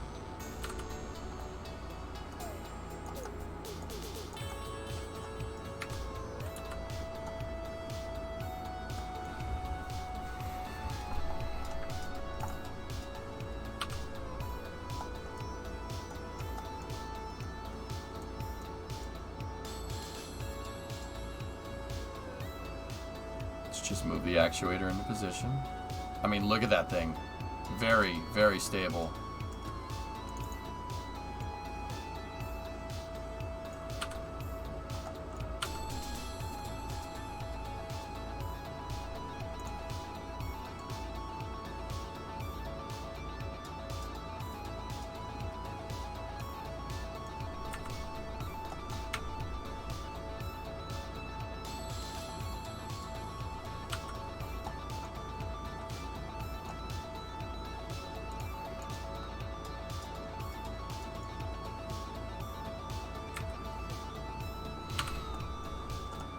Did you try with the bearing in the center area closer to the drive part? There's a lot of stuff that has same vessel collision in here, Rye Guy, so it's hard to put a bearing right there. Remember, I need same vessel, and I can't have those parts clip inside of the landing struts. It's difficult to get that done correctly.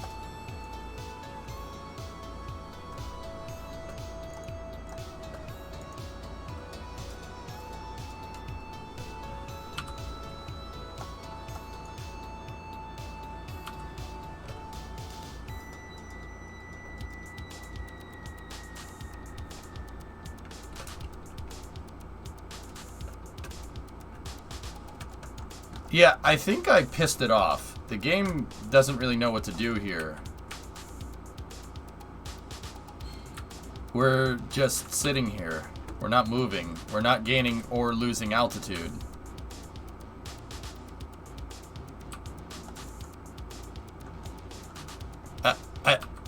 Fellas, I think I broke it. I'm not gonna lie to you. I think I broke it.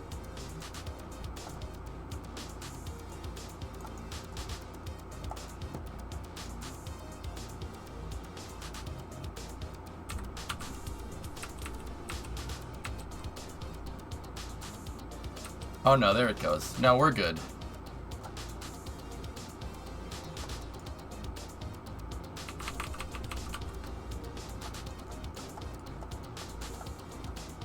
Where the hell's Kerbin? Oh, there they are.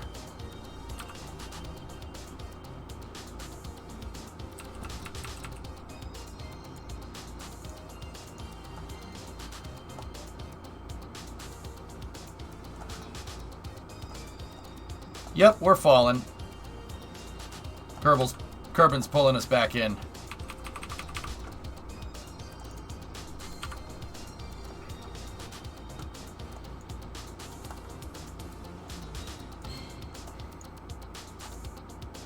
Want to go check that asteroid out? Let's go. Ready?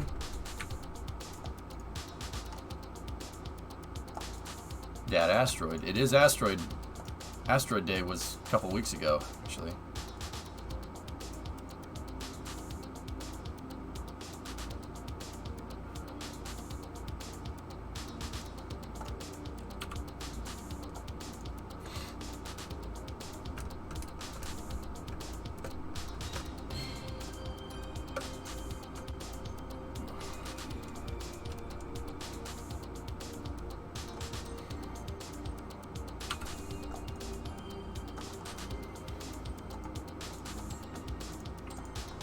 Tesla, look at how reliable this frickin' thing is, dude. This little guy. Unbelievable. Have you tried to move asteroid orbits with a drive? No, but it is entirely dependent on mass. The ISP of this drive is 1.36 million. Oh, that's good.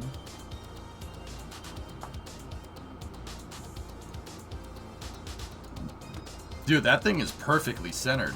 I'm, like, super freaking impressed.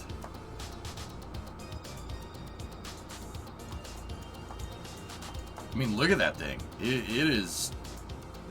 The reason why the camera's shaking is because we're accelerating at 17.7 Gs.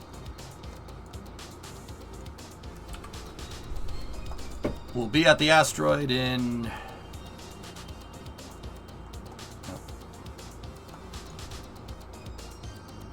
We kind of have to do a little bit of this.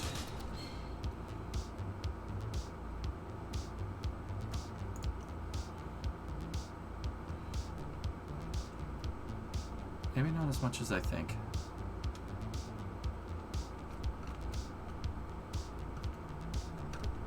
We'll be there in about half hour in real time, yeah.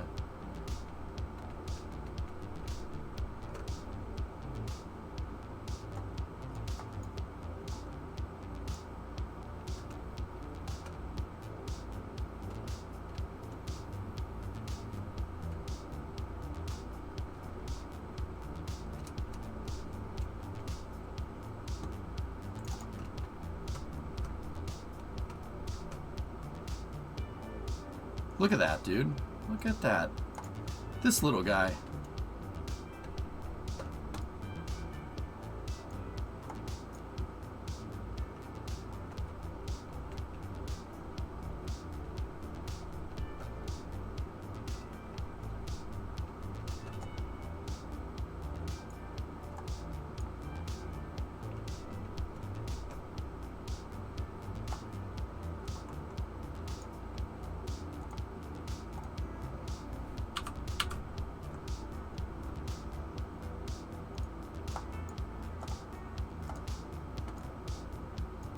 Hey Flykin, what's going on? What engine is this? It's an engine that we designed in game.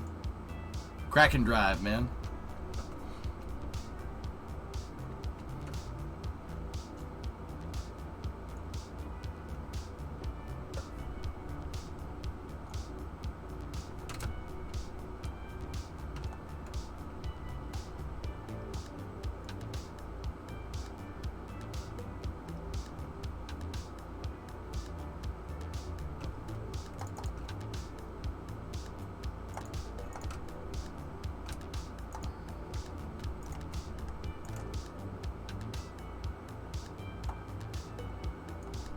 We're going 38,000 meters a second, by the way.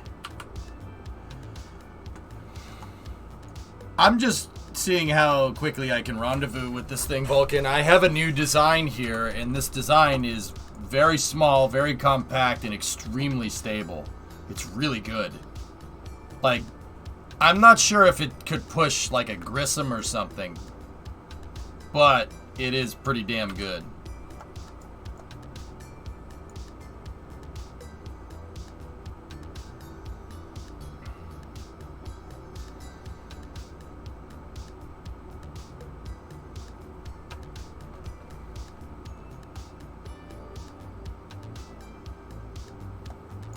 Last, okay. Can you pull down the altimeter meter, please?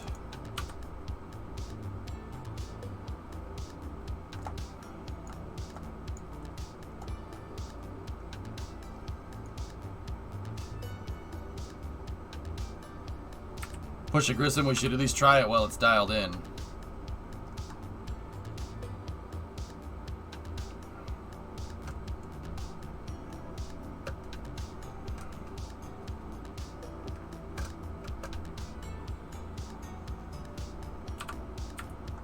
And we're only going 50,000 freaking meters a second. Bring the drive out. Yes, you want to see a Grissom in space. Okay.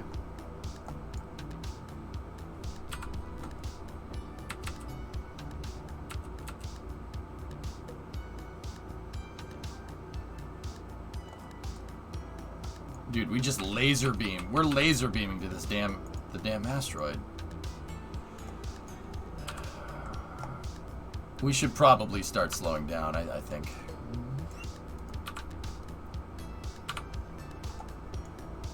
I don't know if this can push it, guys. If this thing could push a Grissom, it'd be at like 1G acceleration. But yeah, this is kind of what I'm looking for. I'm looking for a super stable drive.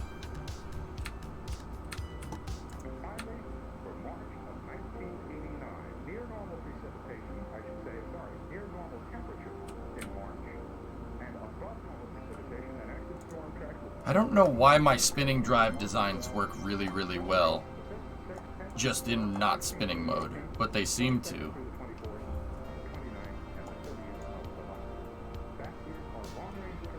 How much fuel have we used? 200? About 200 units of fuel. 200 units of liquid fuel.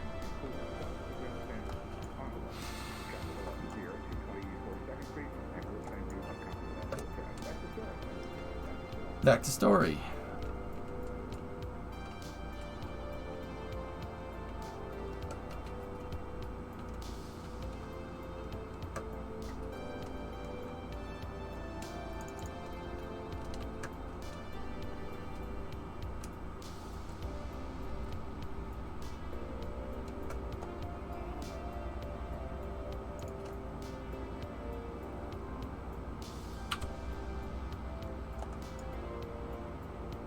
Oh yeah, that's the EC. Yeah, sorry, I looked at it wrong. Sometimes it puts your fuel up at the top, sometimes it doesn't. It really depends on how you build the craft file. We've used 1 liquid fuel. 1. Just 1.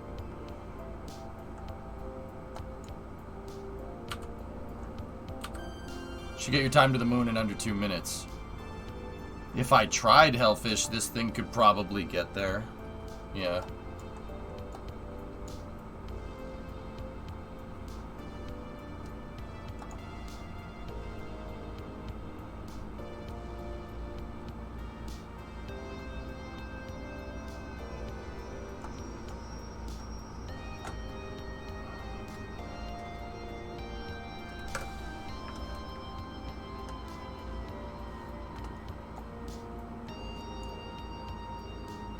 You know what's cool, Tessa? You still have to fly it.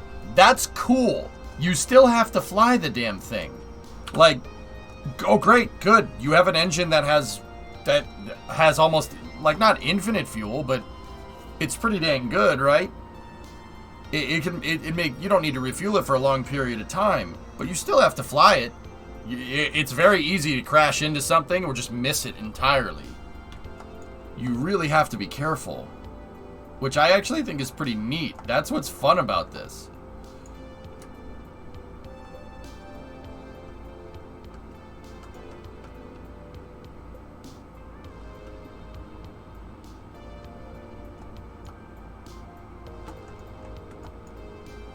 I like it, dude. It can handle going 20,000, dude, like no problem.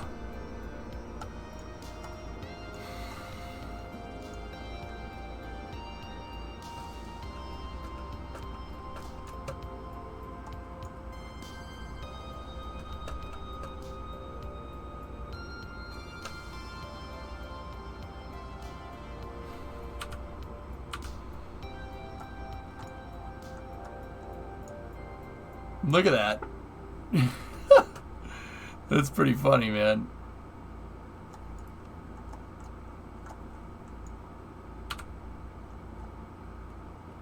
I'm curious on how much of an impact this thing would have going 50,000 meters a second. We already went past 50,000. We have 57,000 meters a second. Guys, this thing has been flying for 30 minutes. No time warp. 30 minutes. I went to the moon, out to Minmus's orbit, back up to this asteroid, and then we'll go back down to Kerbin, or we'll just revert when we see the asteroid.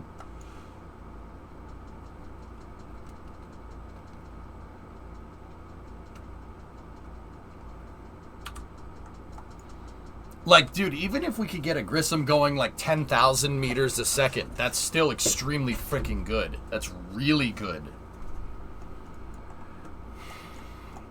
I just can't believe how stable this drive actually is. Centering everything on the attachment nodes, Tessa, seems to be a good thing, even if it's not spinning.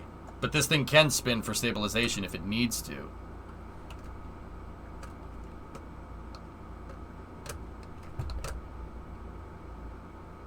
Yep.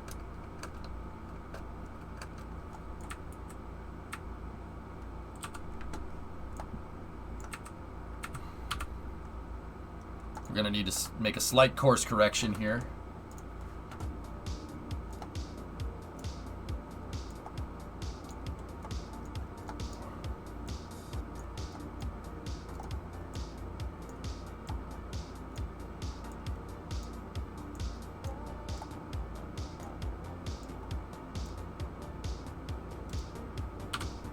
276 meters a second delta V. Very easy maneuver. We'll belt that out real quick. Watch, ready? Watch the maneuver node.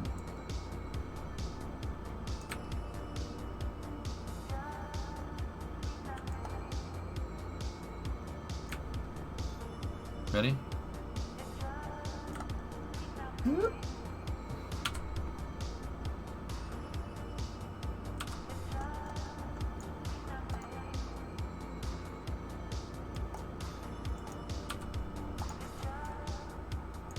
Oh, retrograde marker. I'm an idiot. I was like, wait, why isn't that where? You gotta point in the right direction, dumbass.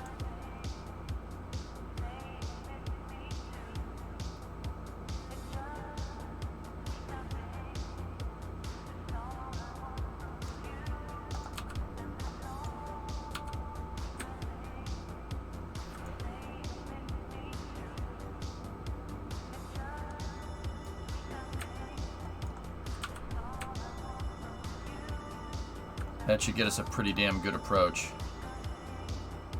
We're going 1900. We have a high tangent speed here, but 1900 we should be able to belt out in like 30 seconds, so wait for it, wait for it, wait for it, dial it in. All right, retrograde marker. Where are you? Actually, that's set as target. Go to target indicator, retrograde relative, 2100 meters a second. Where are you? 90 kilometers and approaching awfully fast. Are you doing Kraken for propulsion? Yeah, I'm testing out a drive design here, and I think we got one. I think we got one that works.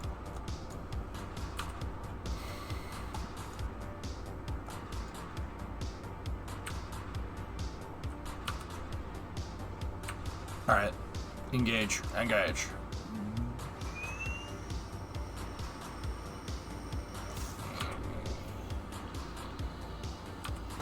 I burned too early.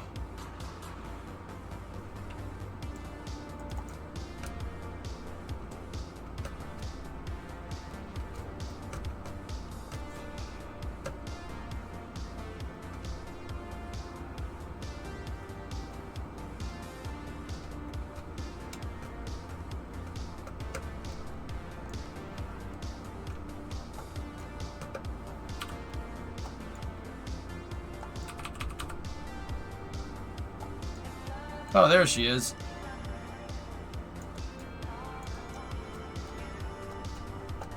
Oh, hi. Whoa. It did the thing. No way.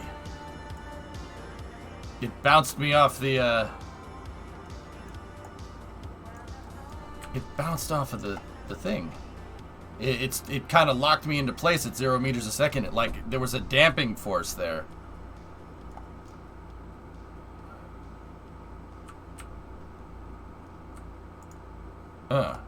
Interesting.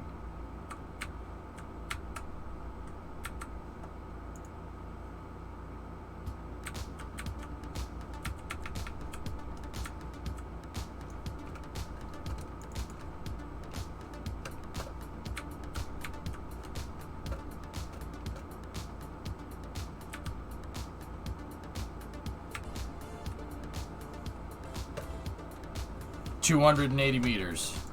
Well, 200 now. We're closing pretty dang fast. You need RCS? No, I don't. It would be good for a ship design, Chief. We definitely need it if we're going to make this into a spacecraft.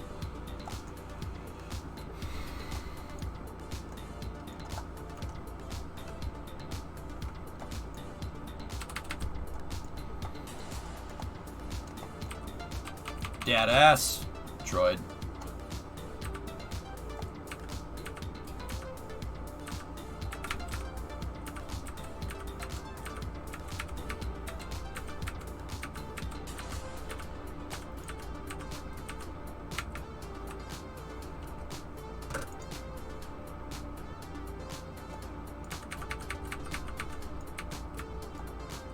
Uh-oh. Uh-oh. Uh-oh. Okay. All right. Time out. Stop the bike.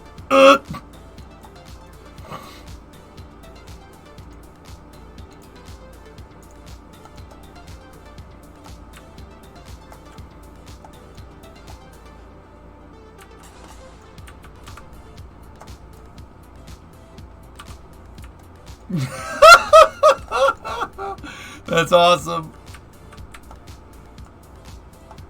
I hope that nose cone can take the bonk. Ready? Bonk. Bonkas. Come here, you. Bonk. That's awesome. Wait, what are we doing to that asteroid? Are we pushing it into Kerbin? I hope not. Hold on, let me check. Oh, oops! Duh! Oh.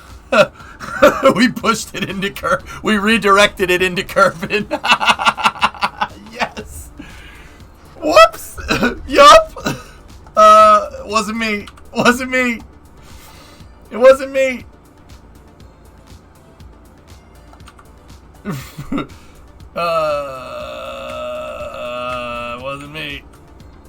It wasn't me.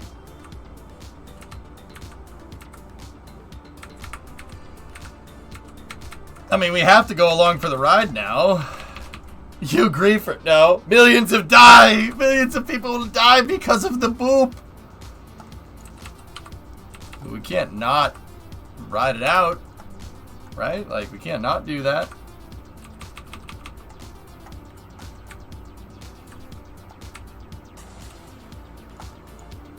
The Ice Age started with just one asteroid.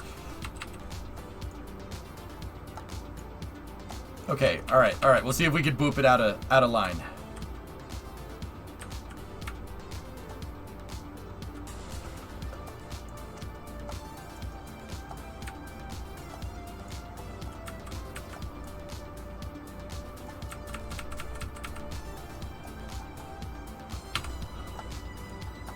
We're gonna need to do a radial out.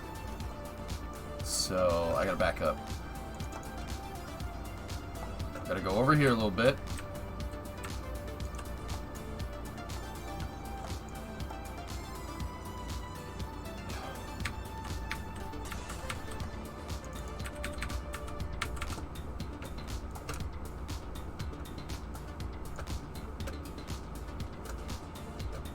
I've gotta go down here.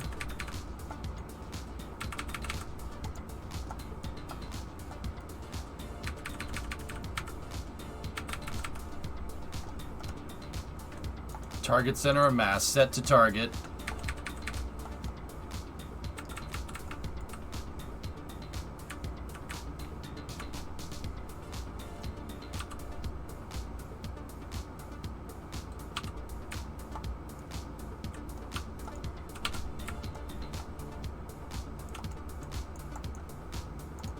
That should have done it.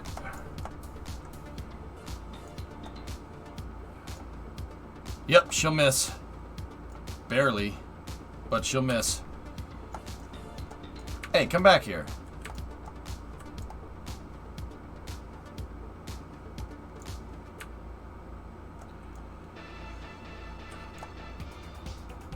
See if you can get it to the atmosphere and have it break as a second moon.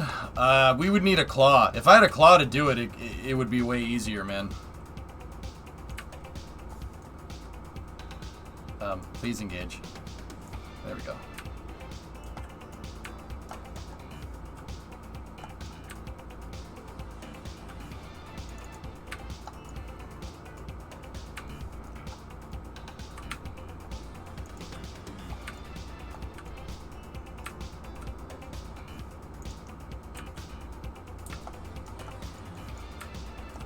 Uh-oh. No. Don't boop it again. Don't boop it again. Stop. Okay. All right, we're good. We're good.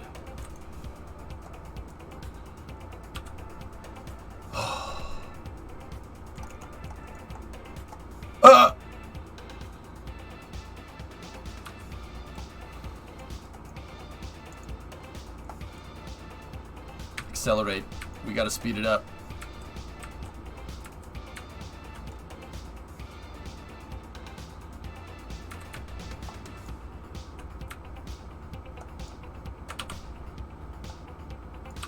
That made it worse. That made it worse.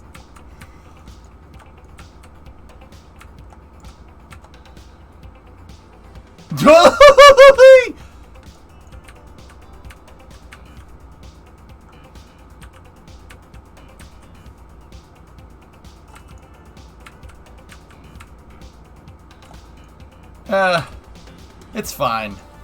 Alright. I've had enough fun with that. Let's go back to the hangar, and we'll see if we can make this just a little bit more reliable. Just pretend you work on an oil rig. Yeah, it's fine. It's fine. It's fine. I'm gonna get rid of that. And there it is, guys. This is a pretty damn good drive design. It's that one that's causing problems. That bearing right there. I'm actually going to get rid of it.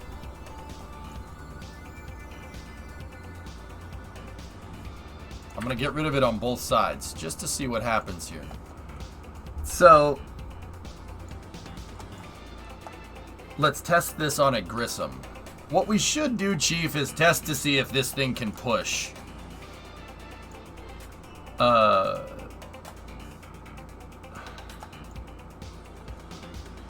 So, what we should do is this. Get me... Let's just get the big boy out. Screw it. Get the big boy tank.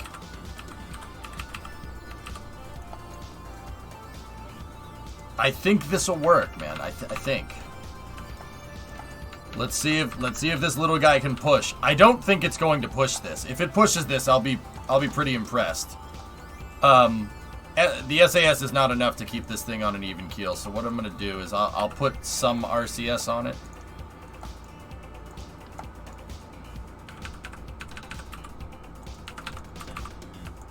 Okay, craft mass is 290 tons. This is 290 tons, and this is drive number 4. I'm just going to get this thing right up into space. I don't think it could make it hover. Thrust bearing. I took...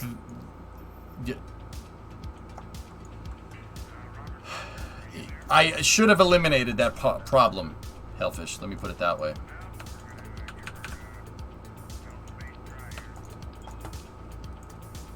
You know what we could do, just to see?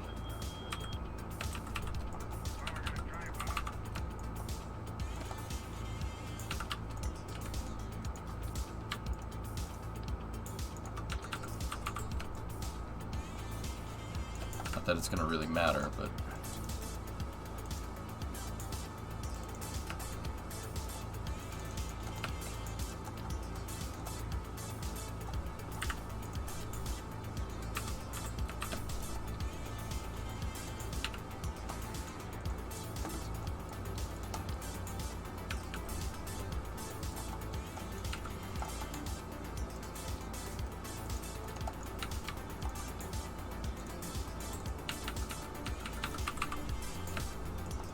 I really don't think... Dude, if, like I said, if this thing moves it, I'll be pretty frigging impressed.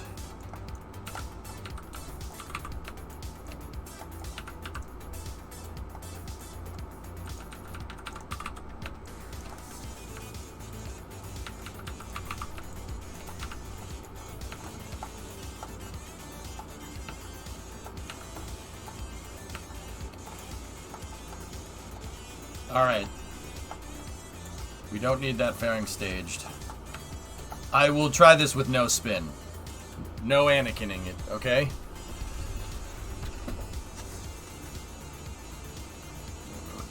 I don't know, El Desert, maybe. What happened to Yeet Stick 1 through 3? They weren't adequate for our needs. They were not adequate for the needs. What time is it? Oh, it's almost 5 o'clock. Damn, man. Time for space news. But we gotta mess with this. Alright.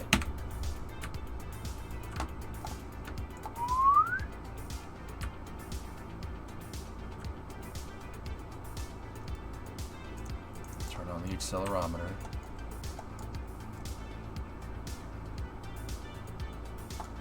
She is crackening out.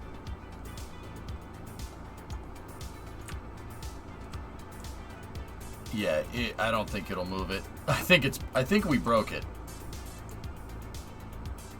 I think the grip plate got shot down here, and it's... I gotta find it. Turn off SVI. That'll hold it back into position. There we go. Alright, I'll just try putting this up in space. We'll see what happens.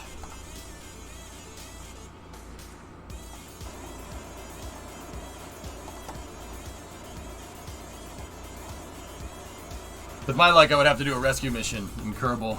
Yeah, that happens, guy. Push or pull is better. Doesn't matter.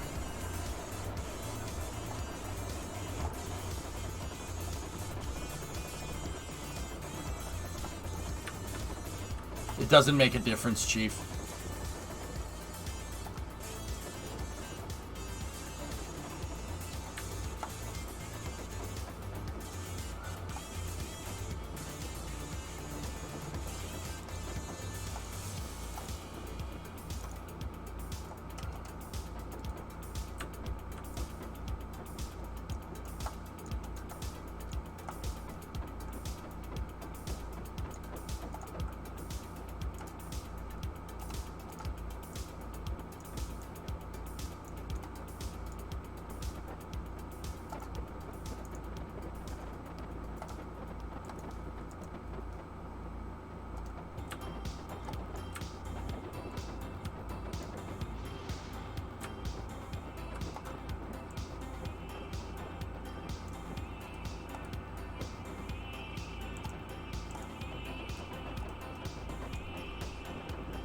Yep, no, it hates it. Okay, cool. Sweet, good to know.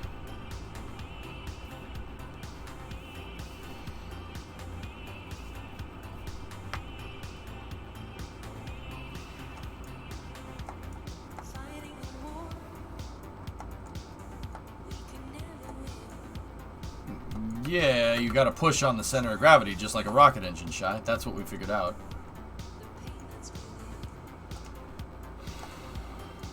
Alright, let's try half. 167 tons. We'll try half of it and see what it does.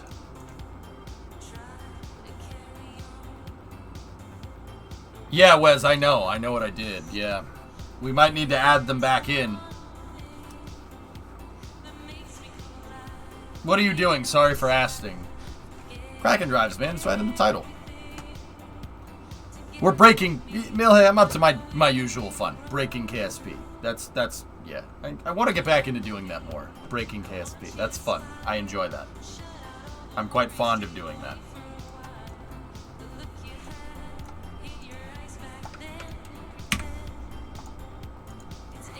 Alright, let's try again. Ready?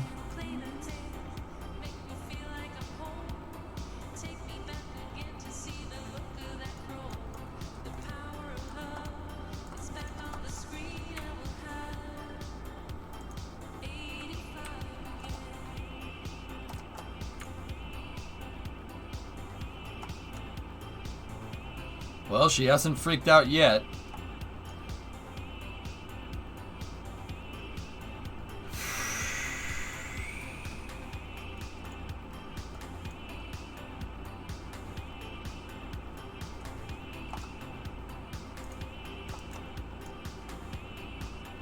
Come on, lift. Come on, you can do it. Maximum extension. Damn. It didn't freak out, though, so let's put this thing up in space. Let's see what happens.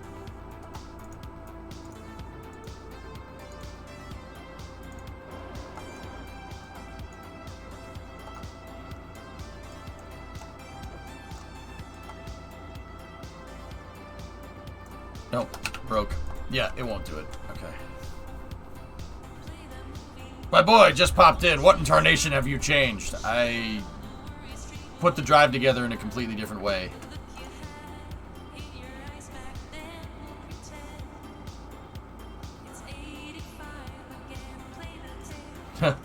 Nice, Selfish.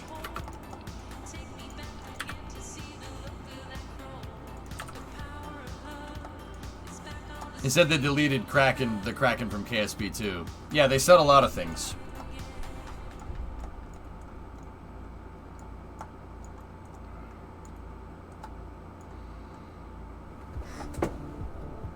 Yeah, they've said a lot of things. Don't you worry.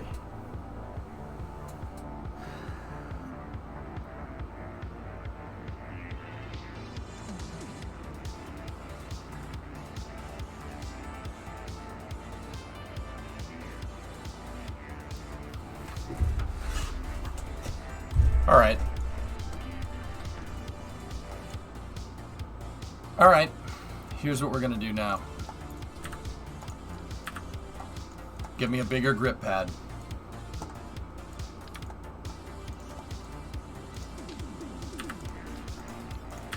Yes. Doesn't matter. Set that to there, like that. And give me the same grip pad over here. Set them to extreme grip. That one doesn't need to be set to extreme grip. It doesn't really matter.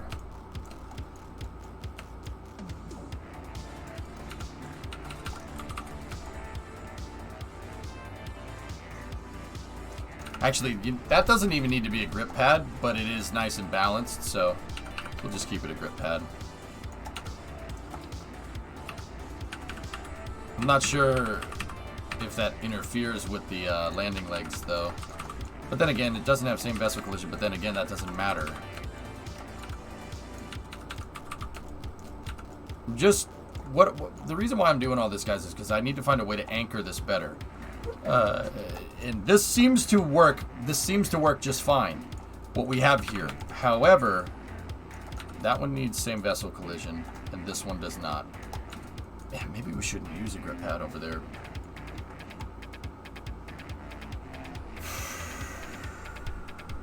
Give me 1 second. Get rid of that. Put this there instead.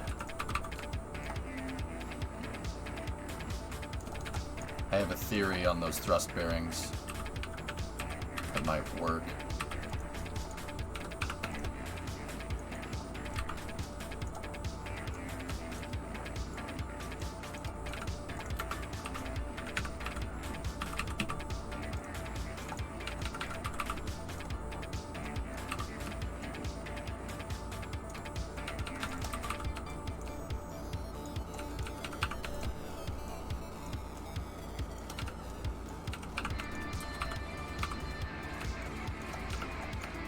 So you're feeling lucky, punk?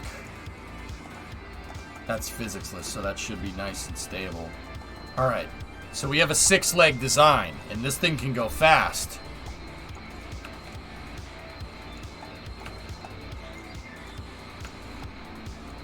Right?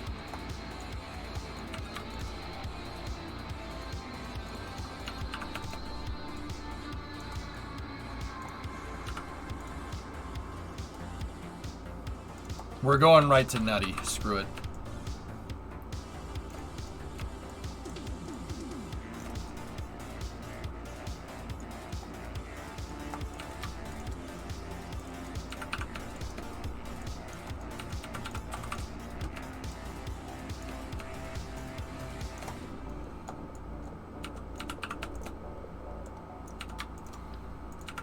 All right. How you doing, 95? This design hurts your brain. Good. So I tried to center where the drive interface is, 95, on the initial attachment point for the rotor. That's the big difference with this drive. And then what I added is a secondary piston. And a secondary piston that moves with the grip pad that has struts to it to prevent the grip pad from bending around. Like if this is the hydraulic and this is the grip pad, it prevents the grip pad from doing this. It keeps it seated perfectly. And this drive should work really well, even without spinning.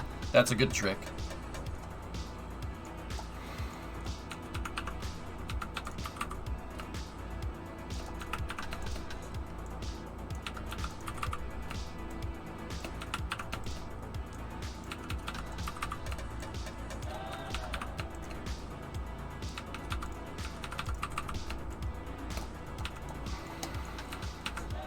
Interdasting. Yeah, this one should do it, man. If I'm thinking about this correctly, this thing should really go. Like, I'm gonna launch it like this. And launching it like this should, if the performance that I saw from before was working how I think it's working, this should basically just blow up when we, it'll go right to your thighs, and then you'll blow up. It should blow up because of part G limit. And I'm putting these bearings back in place. Front and back.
looks like a railgun or something, dude.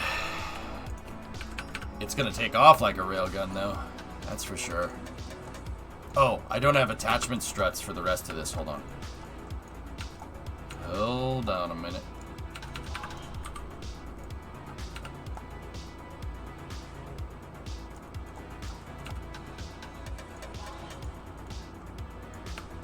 You know what? Just remove the struts.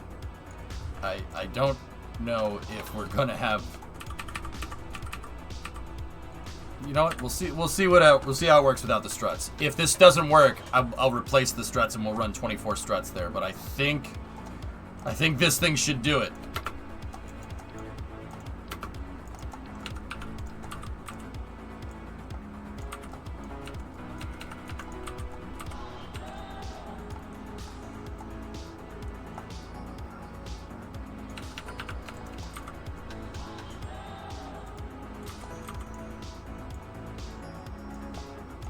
That was weird. Okay, let's try this. This is my small, compact design. Bigger grip pads with 24 legs instead of 6. Crack and drive with gimbal? I don't think with the forces involved, Milhey, I don't think any type of gimbal that we make would be able to withstand it. Yeet Stick the 5th. This is actually 4, but it's alright. So, how I had it loaded up last time was just put a little bit of rotor torque force on there, just a little bit.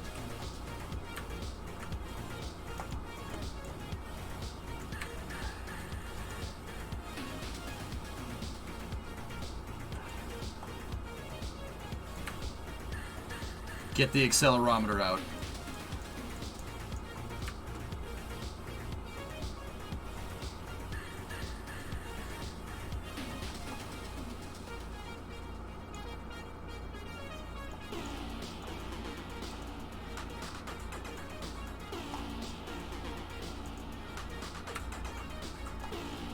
I broke it. I broke it. I broke it.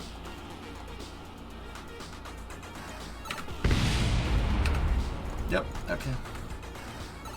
Yeah, those, the landing legs are too close. They're too close to each other.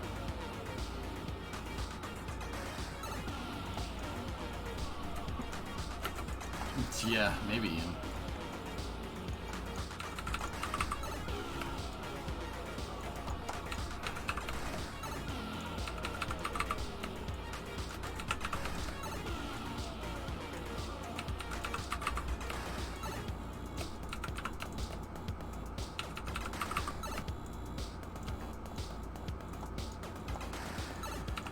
Okay. Now they're evenly spaced. Let's go back over here like this. Go here like that. Turn it upright. Try again. I broke it. I broke it. Hey, Aroni. Boom! I broke it. Yeah, Ian, I don't know, man. I think maybe we won't use them in mission mode, but maybe career mode. Why not? Jeb's dead in that mode too. It doesn't freaking matter.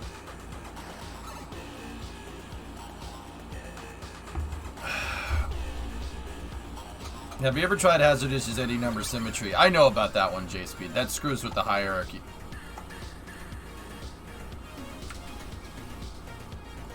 The heck's going on with you?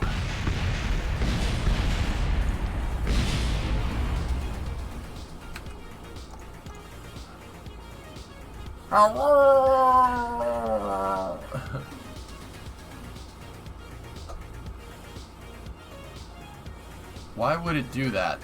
Why would it do what it just did?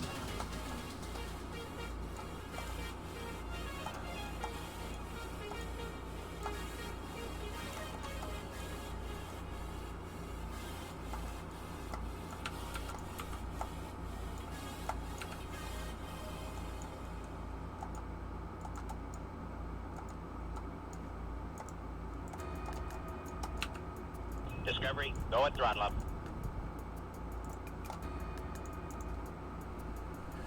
Because it's the cream. Hey, Villa, 15 months. Thanks, buddy.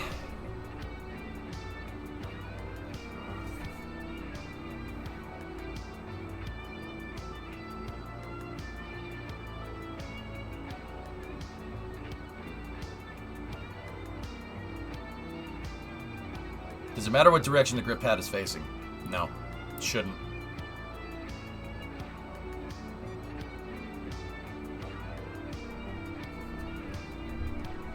Think of...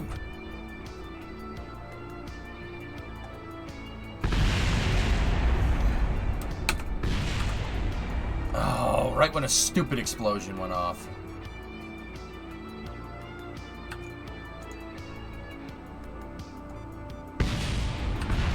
That's so strange. New flyover. Cool. But that's very weird. Oh, nice. NSF flyover. Hell yeah. Hell yeah. That's so strange. I don't know why it's doing that. I really can't figure it out.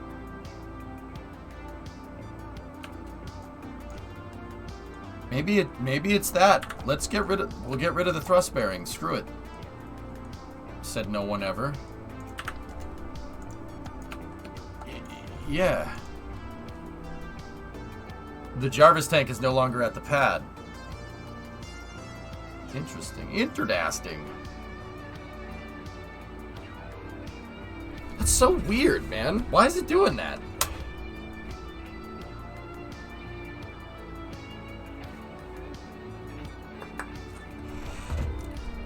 Okay.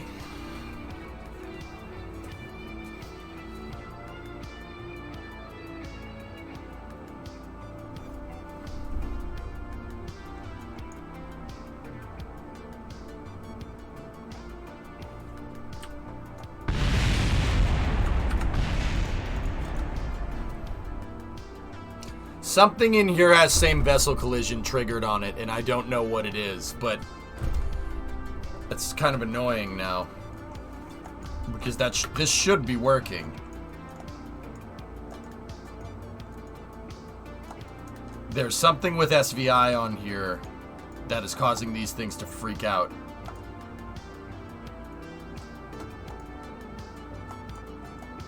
I believe it's the length, but I'm not sure. We can always go out another...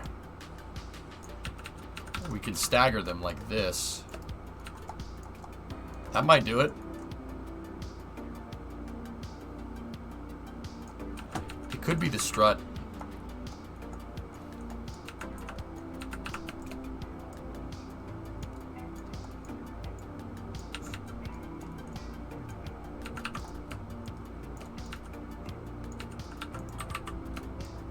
Nope, not the strut.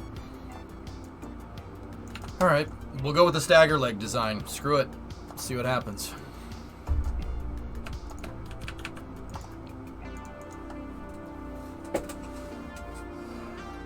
Is it pushing to the ground when physics is first calculated? It shouldn't be, Toma. It's the salami lid. Yeah, it's not fitting. Alright, we should start space news very soon here, guys. Let's call this one the last test. Hopefully it doesn't freak out. I think it might be the colliders on those landing legs hitting each other on scene load. We'll find out if that's the problem right now. Stay tuned. Don't explode. Don't explode. You did the opposite of what I wanted. You suck. You jackass. Alright, well... That was a crappy end to that test, but hey, whatever. Woo! Oh, I want to keep messing with it so badly. All right. You know what we're doing. You know what we're doing.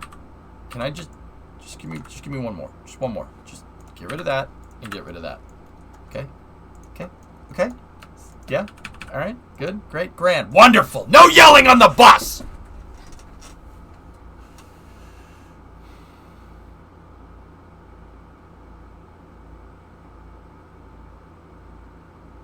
That Kraken drive is one piece of engine.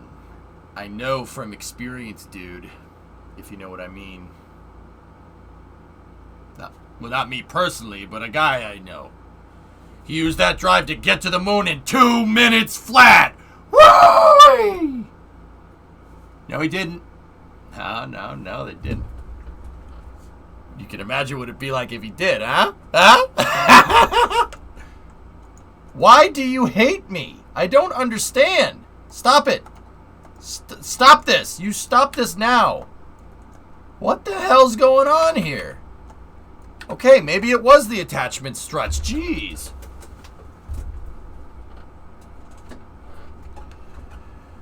The world record for getting to the moon is like 3 minutes using overclocked engines. We could beat that.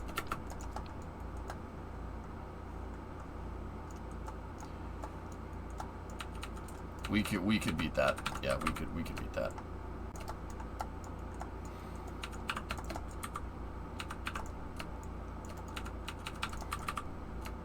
I could beat that if I felt like it.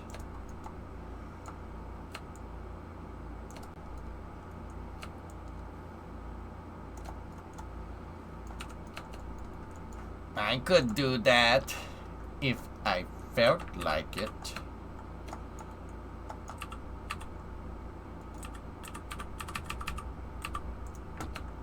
I guess the stabilizer struts are very, very much needed. I just want to do...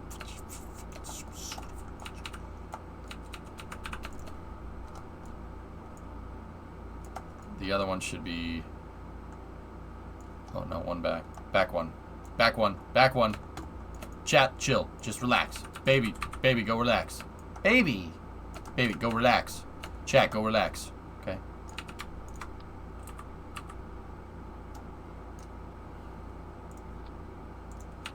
It's Yevon, chat. You didn't need to clip him. Whoa, what are you talking about? We didn't clip anybody. When it works, please make a Stratton Blitz style video titled "To the Moon and Back Without Engines." Jawohl. I know you. That's shut up, Ando. I know. Okay. All right. So the stabilizers are in.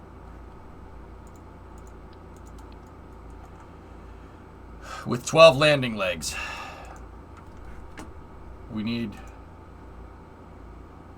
Space News theme. We need the bell. Get the bell! I was very desynced. Spasiba? Sure. He reaches like 650 kilometers a second before slowing down.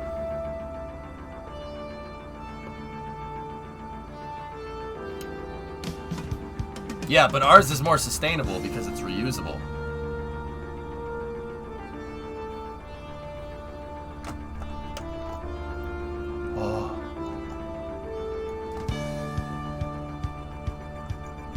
Oh, it's inadvertently two-phase. Alright, whatever. Load up the drive. Rotor brake.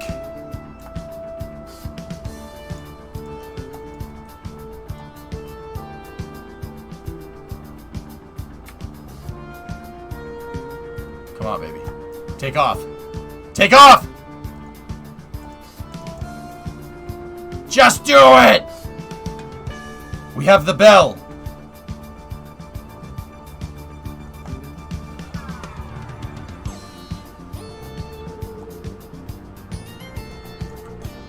Oh. That would probably help.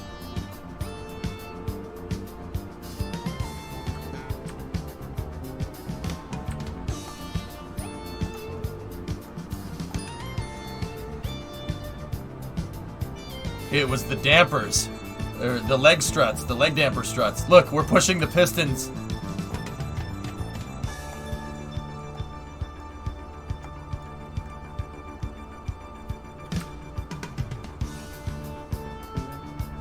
It's a two-phase drive. Look, inadvertently.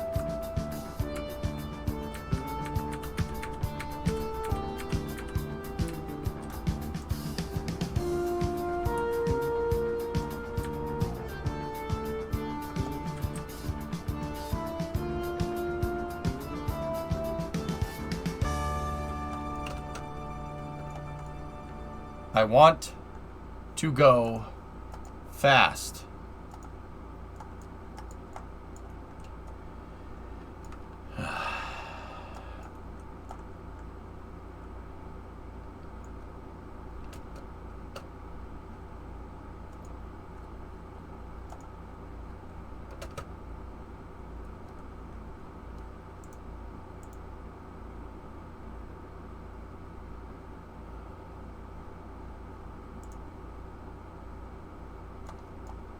It won't go faster than this.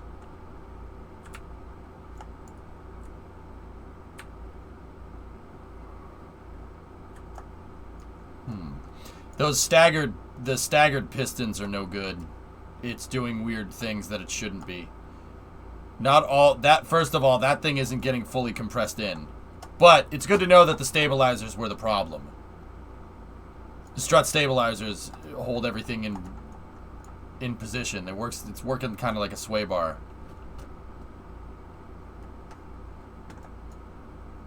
You know what? You know what? You know what? I'm gonna fix that right now, and then we'll do the same test again. I just needed you to get a big whiteboard, a white coat, and 2 dry erase markers to explain the physics of this. Well, there's your problem. Oh, God. No, no, no. I hate that. That movie's scary as hell. Literally scary as hell. Get it? Alright. Same vessel collision. Save. To be fair, why not just overdo the stabilizers on every design? Yeah, I mean, Ando, I'm not sure if the stabilizers are what keep this thing so stable. See, a stabilizer on this design, because of hierarchical differences, might work, and a stabilizer on another design might not.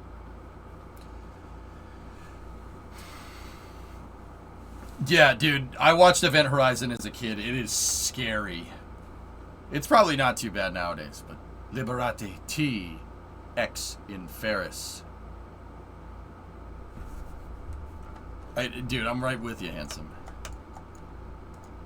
Alright. Kraken Tech drive is good. Stable. SAS out. Load up the rotor bearing with some power. Freeze the bearing. Alright, here we go.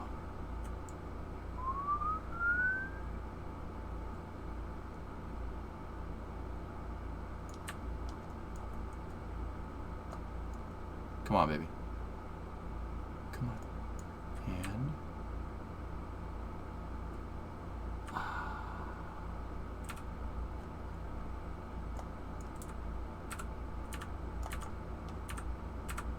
oh, baby, that is very nice. Very nice.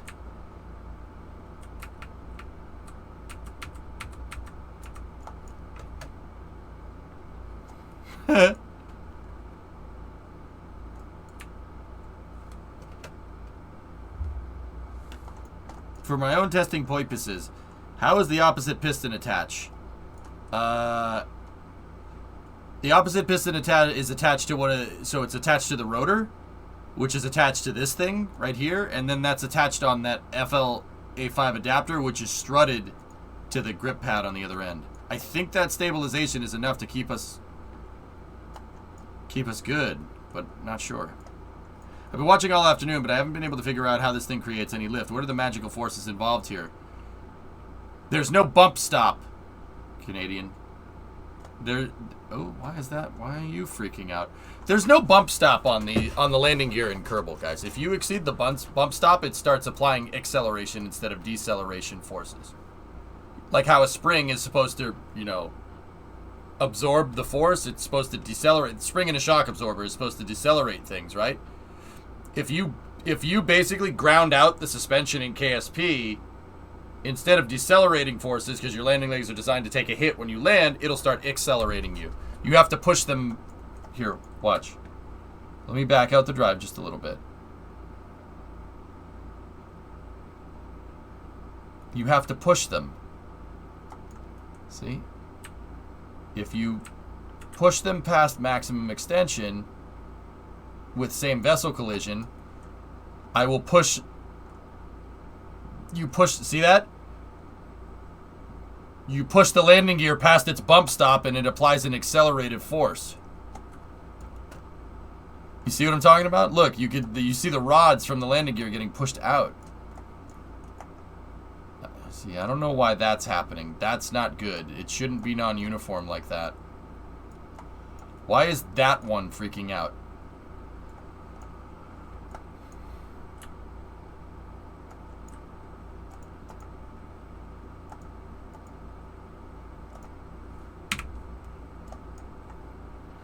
Alex did some calculations, a viewer in chat, Loopy. These things are up into the meganewtons easily. They have like 5,000 meganewtons of thrust.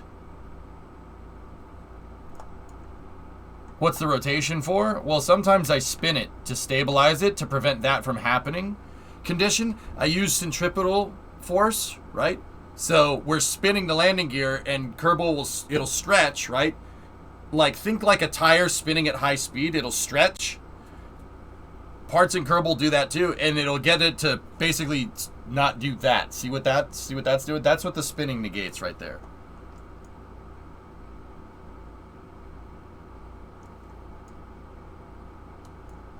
So if we spin this, theoretically, that should fix that problem. Yeah, see? It's not doing it anymore. But spinning the drive does slow it down. I've noticed that.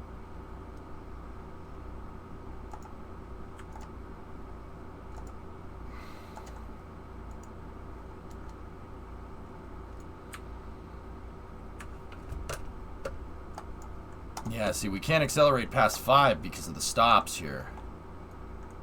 How can you tell? You want me to slow it? Here, you want me to stop it? I'll show you. See it doing it anymore? Well, now it is. See that? But if you spin it... Alright, here. You want to get sick for a second? Watch this.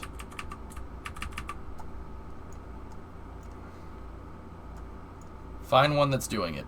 That one right there. Aim the camera at that.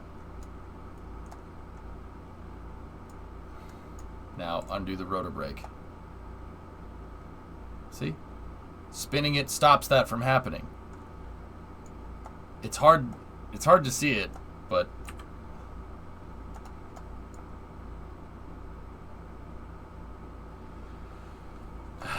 this drive is good, but it's not accelerating us past 5, and I know the reason, so I can do one more adjustment. Remember how I said the Ford Raptor is getting a 5.2 liter supercharged V8. Whipple is already developing a supercharger for it that it could crank it to 2,000 horsepower. Nice. Nice. Alright, so I'm just going to move the grip pad up and move that one up a little bit. And that should fix our problem. This will make it so we don't bottom out the actuator. Oh yeah, that reminds me, why did Starship's engine commit napalm diarrhea? Because they cranked over the engines. They spin started the Raptors with no igniter, and it sprayed atomized propellant out the bottom, and that found a source of ignition. I am like 99% sure that that's what happened. Basically, Jackal, it was the biggest engine backfire in history. Like, if anybody here messes with carburetors, car backfires sometimes if you don't get the ignition timing right. That's basically what happened. Only there's no ignition timing with rockets, but it was just a big backfire. That's the idea. All right, ready? Here we go.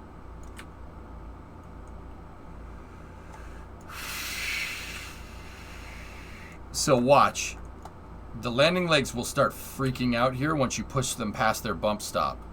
This part down here, this octagonal piece, will start moving. Okay, we pushed them to their bump stop right now. See? Look at that.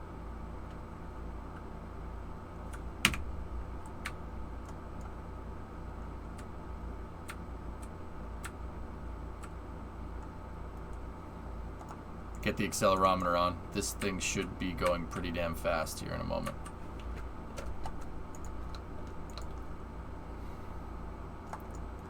Can I ask you something about work things? Sure, man. What's on your mind?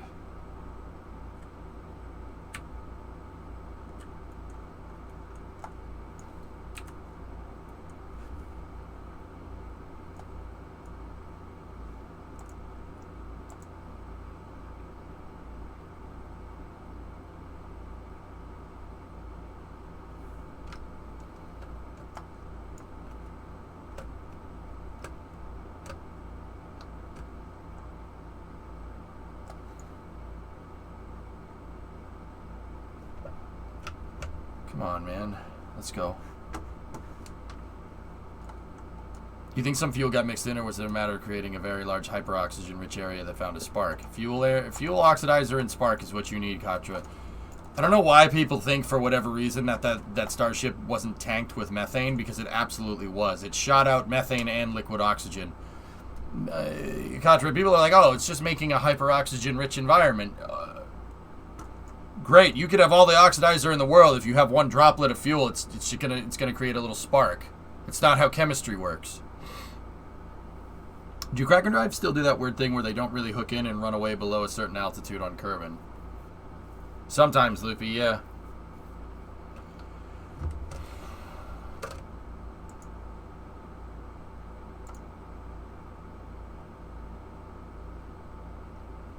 It doesn't want to... Alright, let's just disengage the drive and I'll bring it up into space. Got to do it before it hits the ground. There we go.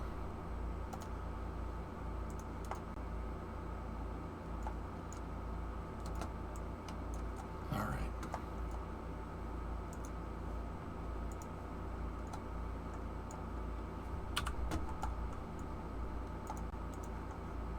Where's the Mun? Find Mun. There's Mun. All right, let's see how she handles up here.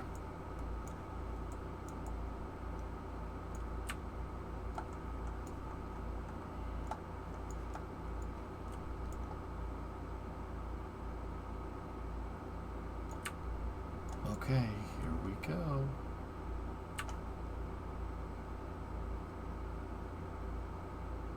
Oh, very smooth. Very smooth. 8 Gs.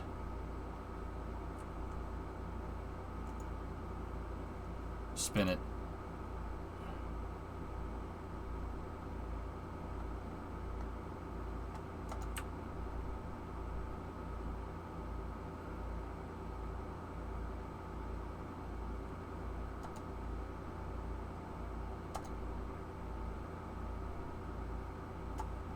Very nice. Very nice. That's real smooth. That is a very smooth application right there. And we're also going extremely freaking fast. Look at it. Tessa, you here? Tell me Tessa's here. Loopy, you'll understand this, dude. Look at how smooth it is. We're not getting any reciprocating motion. It's not steam engineing. See what I did there? I found a way to make this so it does not ride around like this. Everything stays perfectly centered. How many G's can it pull? We're at maximum right now.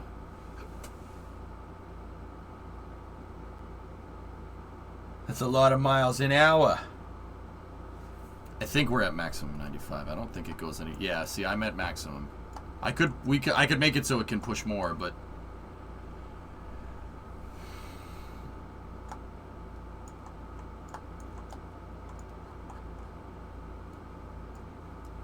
This isn't... You know what? The 6-leg design, we got to accelerate faster than this, which is weird.